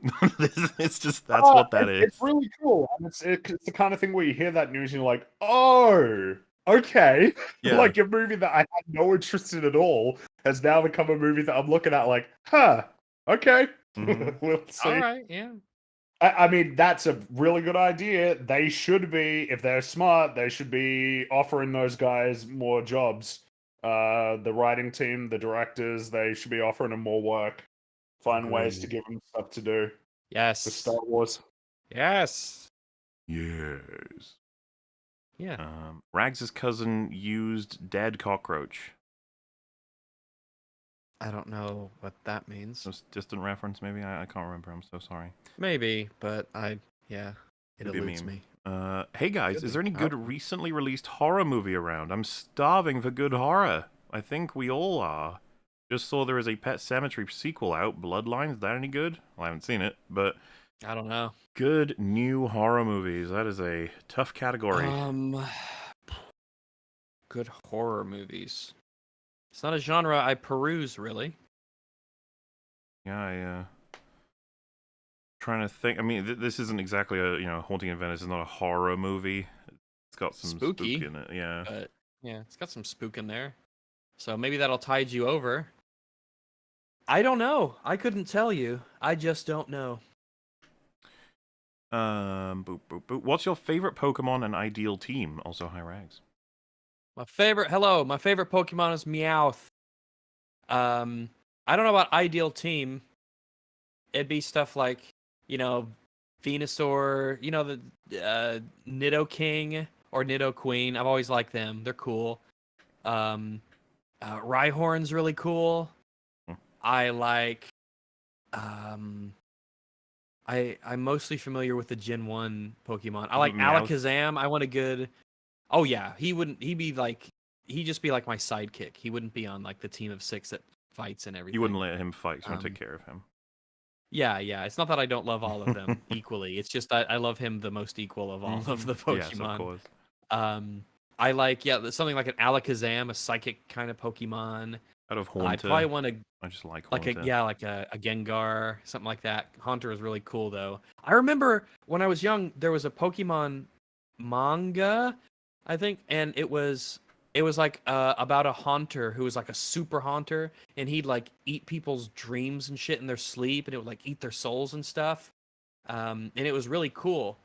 There was some neat little old comics way back in the day where Ash was, doing Pokemon stuff. So Yeah. that was neat. There's a lot of Pokemon I like. Arcanine is really cool. I really like. What is Dragonite is really neat. Gyarados I've always really thought was super cool. The big mystical sea serpent kinda, guy. But, like that. I like it. Like Zapdos, Blastoise, Mewtwo. I really like Squirtle. Squirtle's Big fan great. of Squirtle. Love I don't him. think if I was in the Pokemon world, I wouldn't fight Pokemon. They'd just be my pals, and we'd hang Yeah, out. exactly. And, I'd just have a good time taking care of Yeah. them. And Of course. or maybe I mean, actually, I think we talked about this. If this was the Pokemon world, I think I just have this podcast with my friends where we talk about movies and stuff. Is probably what I would do in the Pokemon world. The fact that there was Pokemon in the world wouldn't actually change that this is what I want to do and what I enjoy. We would just have to have a sarcastic, sassy Meowth as a co-host. It wasn't there. There was a game, wasn't there? When it's basically like Pikachu just watches Pokemon-related TV. Pokemon What the fuck is TV. that? Yeah, Is it just called Pokemon Pokemon Channel. TV? It was called Pokemon Pokemon- Channel. It was on Pokemon Channel. GameCube. That's the one. Yeah, they had a news show on there where it was Psyduck, and he would read the news and he'd be like, Psyduck, and then it would like show the news on the like the little square of like here's the news story, and I think he wore a suit. I think Psyduck wore a suit. I'm a big fan of Psyduck as well. He's one of my favorite Yeah. Pokemon. Pokemon Channel Psyduck. Yeah, he had a tie. Looks Yeah. like he's wearing a tie here. He's got a little blue tie on. Yeah. He did PNF, Pokemon News. And I remember Flash. there was like a shopping channel. You remember like those shopping channels where they'd be like, oh, this is a beautiful necklace here and it's available for like Oh yeah, $20 those. or something. They had that. Is that a but- thing? That's one of the things I can't imagine that people actually watch. Well, it was South Park made jokes about it. It was for the Cash for Gold like episode where it was about Oh, old people yes. watching it and then Stan calling in to Kill yourself, get yeah. on. There's a swimming school named after Harold Holt because we here in Australia think we're funny. Yeah, it's kind of a meme, which is so it's a tragedy. A man like went out for swimming and died, but people still make jokes about it. Well, don't worry, Fringy. He could have died on the way there or been murdered on the way back. It's just one of those bizarre instances of like the leader of the country just disappeared. That's crazy. That's wild. It is crazy. Nowadays, you expect them to be watched 24/7 constantly with like security Low personnel. jacked. I can Oh. actually imagine, like if the president goes to the beach, he just has people in full suits and sunglasses on the beach there with him, like running to chase after him as he's running around. Well, I could just imagine like Joe Biden plays golf, right? Like if he was playing golf and then like a tree branch started to fall down, that the Secret Service guys would whip out like a rocket launcher and blow it up. I thought you were before gonna it say they hits him. tackle him out of the way, then he just turns to dust. So they just go, and they're like, oh shit. Fastest No, he's I moved, just just- like the idea of I actually in my head I was like, is it funnier if it's a rocket launcher or if they just fire so many bullets at the tree branch that it disintegrates into nothing? It's They funnier just with the whip out a bullets, bunch I of- think. Yeah, a bunch of They just all rifles pull out and their shoot it to pistols, yeah. dust. They just Mhm. he just shoot everything, regardless of context. Boop boop boop. I can haiku, dude. Barely an inconvenience. I just did that shit. Do you see what he did there? He just made a haiku. That was pretty cool. That is cool. Yeah. That's really clever. Most of the Good time, job. people say that they were introduced to the little Platoon via Mauler, but it was actually the opposite for me. Thanks to Platoon, I now know Mauler, Nerderotic, and Drinker, and I believe I am for it. Cheers. Hooray! Beautiful. The wonderful stuff. circle of life where we share each other's fleams, and then everyone gets splashed with fleam juice. Thoughts on the it's supposed to be / always has been silly / dumb. You're wrong to compare it to -1 argument about the Godzilla franchise. RE Godzilla X Kong. I was actually speaking to Platoon about this. What they think is happening is a bunch of new fans are coming into their culture without realizing the history of it. But what's actually happening is that they, as a mini culture of movies, is entering a huge, well-established culture of we laugh at the shit movies while calling them shit movies. They don't get the pass because you really, really like memeing with them. In the same way that The Room, no matter how much people love it, still shit. Okay? Like, that's as long as we're clear on this. Like, I'm more than happy to join with the Godzilla fans in laughing. But if you remember, we went through this with King of the Monsters. People were like, you fools, you don't even know what you're talking about. It's like, it's a shit movie. It is a really I bad don't- movie. It God, sucks. Tom. It sucks. I don't care if you've got a history of saying they're not shit. They're still shit. And then I've seen notions like, you can't say that we can't love this. It's like, go ahead and love it. I don't care if you love it. That's not the point. I'm just talking about how, like, because I know the Movie Cynic has received quite a bit of heat for saying that Godzilla X Kong, or whatever the fuck it's called, is bad. Which is funny because it's so much worse than King of the Monsters, and we got a bunch of shit for saying that was bad back in the day.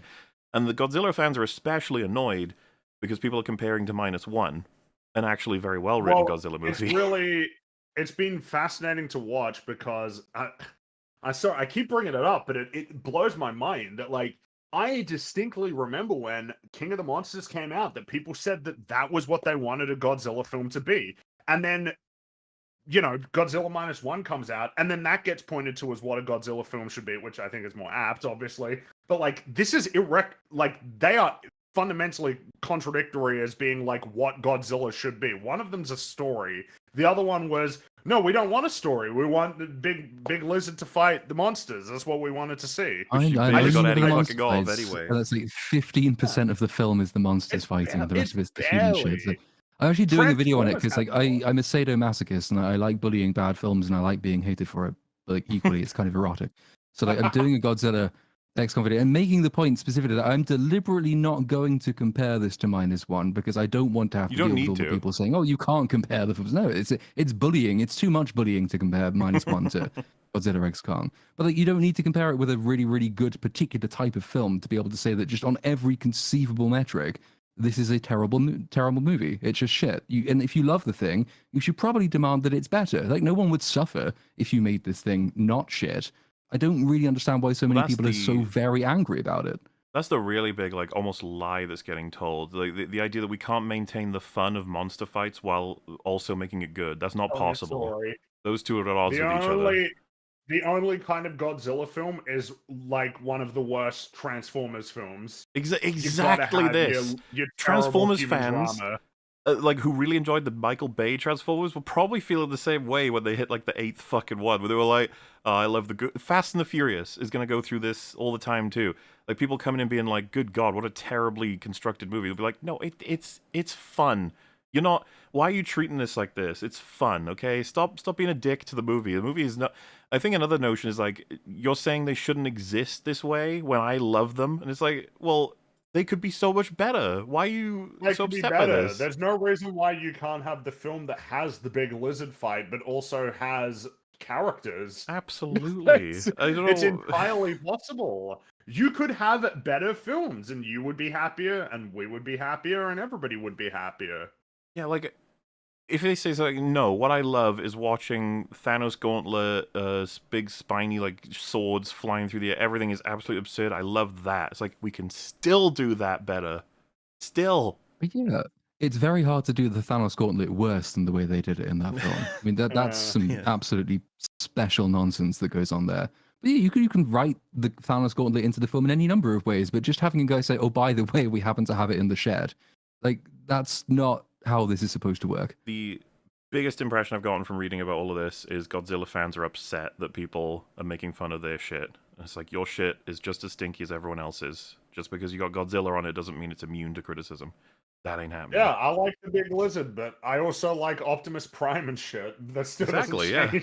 There are things I like in the Bayformers movies, maybe. Yeah, there are. I think that the first Transformers movie is probably going to be holding up better than all of these new Godzilla. Obviously, remember, Godzilla -1 is not included in that selection. But like, we haven't seen Godzilla Kong yet, but it's probably like shit. It probably Well, yeah, we're is. saving it all for And an the new arc. one's We're gonna go probably through them terrible again. too. We're gonna go through them, and we're This new gonna one's tell probably you sucks. exactly how we feel, Godzilla fans. Get ready. Mhm.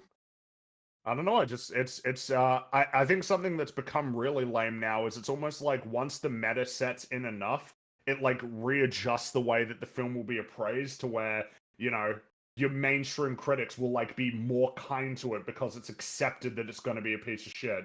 So as Yeah. long as it's like got a fun action scene, it's what happened to John Wick, where John Wick gets rated very favorably. It gets rated as being excellent, not just yeah, it's stupid, but it's got fun action. It gets rated like as a very quality action film. Obviously, again, 2, 3, 4, not 1. 1 is actually a That's quality. actually another great action film, example but of the people rest being of- like, Yeah. John Wick 2, 3, 4, they're incredible, and it's like, no, they're actually dumb as fuck. And it's like, yeah, dumb as fucking awesome. And, oh, it's like, oh. There was John Wick 1 that was really cool and had cool action scenes, but was also like a story. It's Jurassic World versus Jurassic Park again. Yeah. I mean, the same thing happens. You criticize Jurassic World Dominion, and they say, no, it's fine. It's a blockbuster, so it's not It's meant to be been good. The fact it's not garbage meant to for be good makes ages. it good. Yeah. My kids really enjoy it. It's like, why the fuck are you taking your kids to see that? I don't know what's happened. Irresponsible parent? Watch original Jurassic Park. That's a really good film. Oh, yeah. It's available. Just go check it out. You don't need to go spend a whole bunch of money to go to the movie to watch a shit movie when you can watch a good movie on streaming. Ask for better. Demand better. Mm-hmm. Anyway, EFAP of Metal Gear Solid 1 when? I don't know if that's ever going to happen. I don't know about that. None of us are familiar, really. I played 5 and I kind of liked it, but I didn't understand the story, so... that's all I One got of these there. I'll never go days, out. I'd like to meet this apparent omniscient, potentially omnipotent wizard Morley keeps referencing in his hypotheticals. When we created the wizard, he was for a very specific purpose, and he's just stuck around in our hypotheticals. I love the wizard. I've explained that I view the wizard as wearing a blue coat and having like a blue hat. I don't know why. Does he but kind of look I like imagine Pierce in the Community episode where they convinced him he's the cookie wizard or whatever? he's got like the way that I view the wizard in my head is he's got the big, like Mickey Mouse and Fantasia with the Sorcerer's Apprentice, like that big hat, but he's wearing a blue like coat, kind of like from Mario, except he's a person and he's got like a big white beard, a big long white beard, and a quaint, happy little mustache, and he's a really helpful guy, the wizard. I agree. Like him. Please look up Project X-Ray. It's ridiculous. Familiar to you guys? No, I've never heard of this. Bat bombs were an experimental World War II weapon developed by the United States that consisted of a bomb-shaped casing with over 1,000 compartments. What is this? This is the... Is it like a canister full of bats that fly out? Each of the 1,000 compartments contained a hibernating Mexican free-tailed bat with a small-timed incendiary bomb. What? Imagine being the guys whose job it was to assemble these. Yeah, you get the, you have to get 1,000 bats, and you're like, attach incendiary bombs to them, get them to hibernate, like read them bedtime stories. Oh, you know what? Get them into the... This should have been like an Austin Powers. They should have had Dr. Evil do this, but never explain to the audience it's actually something that happened. Just have it be in the movie like that. Oh my goodness! Wow. How would that work? So they come out of the...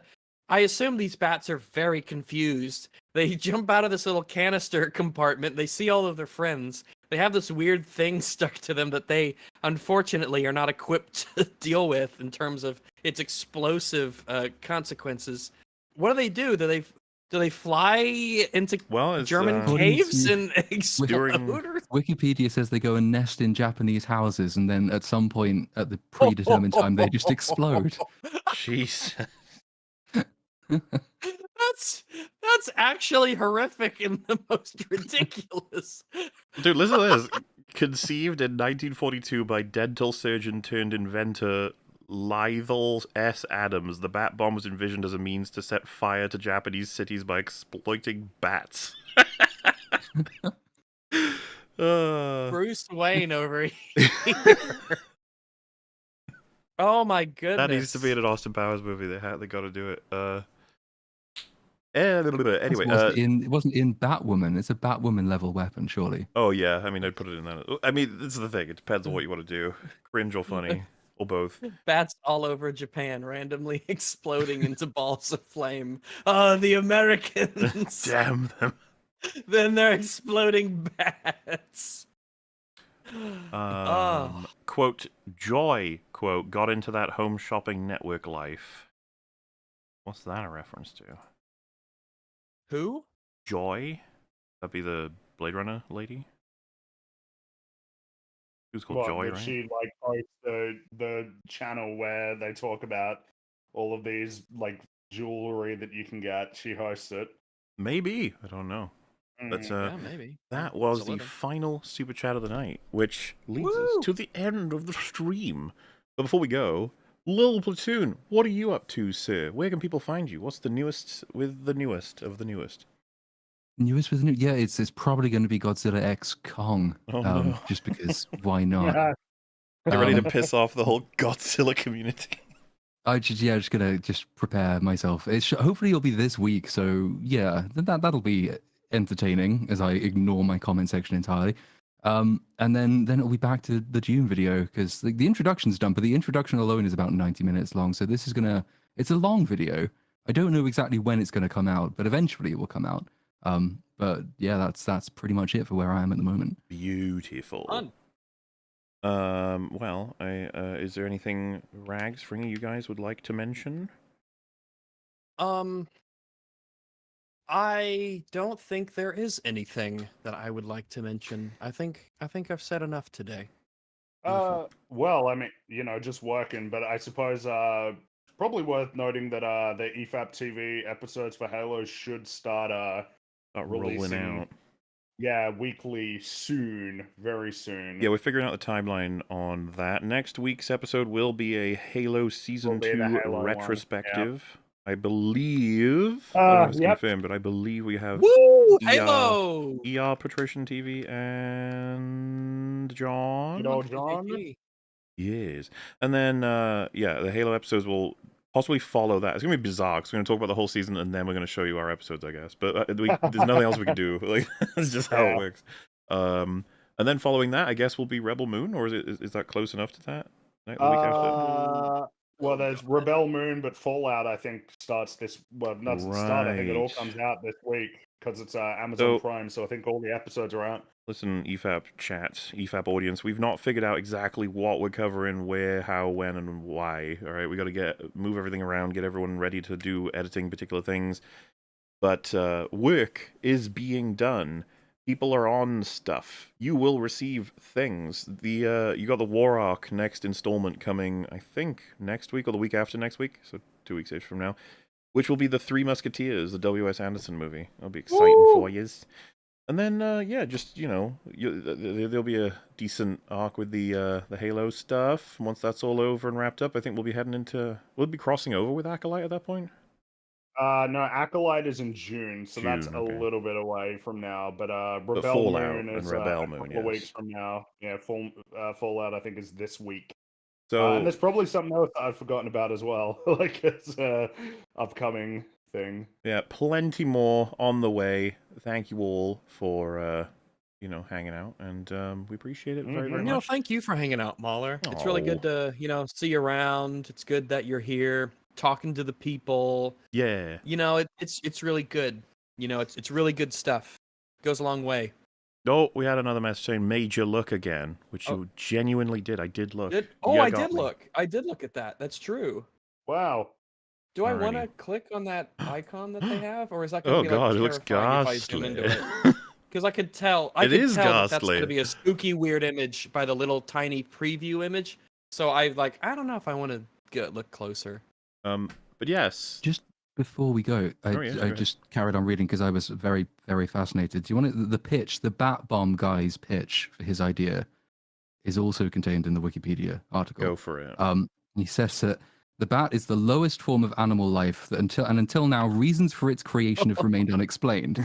He went on to say that bats were, and I quote, created by God to await this hour to play their part in the scheme of free human existence and to frustrate any attempt of those who dare desecrate our way of life.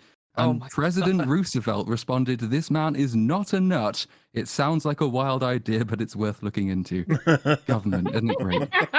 You know what? This so man is instead not we were- a nut. I tell you, if this worked really well, we might not have developed the atomic bombs. So, I in an just, alternate branch of history, this the guy, bats destroyed he hates Imperial bats, Japan. doesn't he? He This hates guy them. does. Bats really are They great. serve no fucking That's a purpose really- until this day. That's so, like, fascinating. There's No so many purpose for aspects their of what creation. they are. It's like God really, made these bats so America so could that in World War destroy the II, yeah, Japanese. America could fight Japan. Millions of Wow. years ago, God made bats so that in 1942, they could finally shine. Oh, Gorgeous. jeez. You know what? I like it. Yes. Good stuff. Hope you had a wonderful night, everybody. We shall see you next time. Doodle pip. That's right. Bye, Cheerio. bye. See you later, everybody. See you Bye next bye. time. Also, Bye, subscribe bye, to the bye, EFAP bye. Highlights channel. Goodbye. See ya. Toodaloo.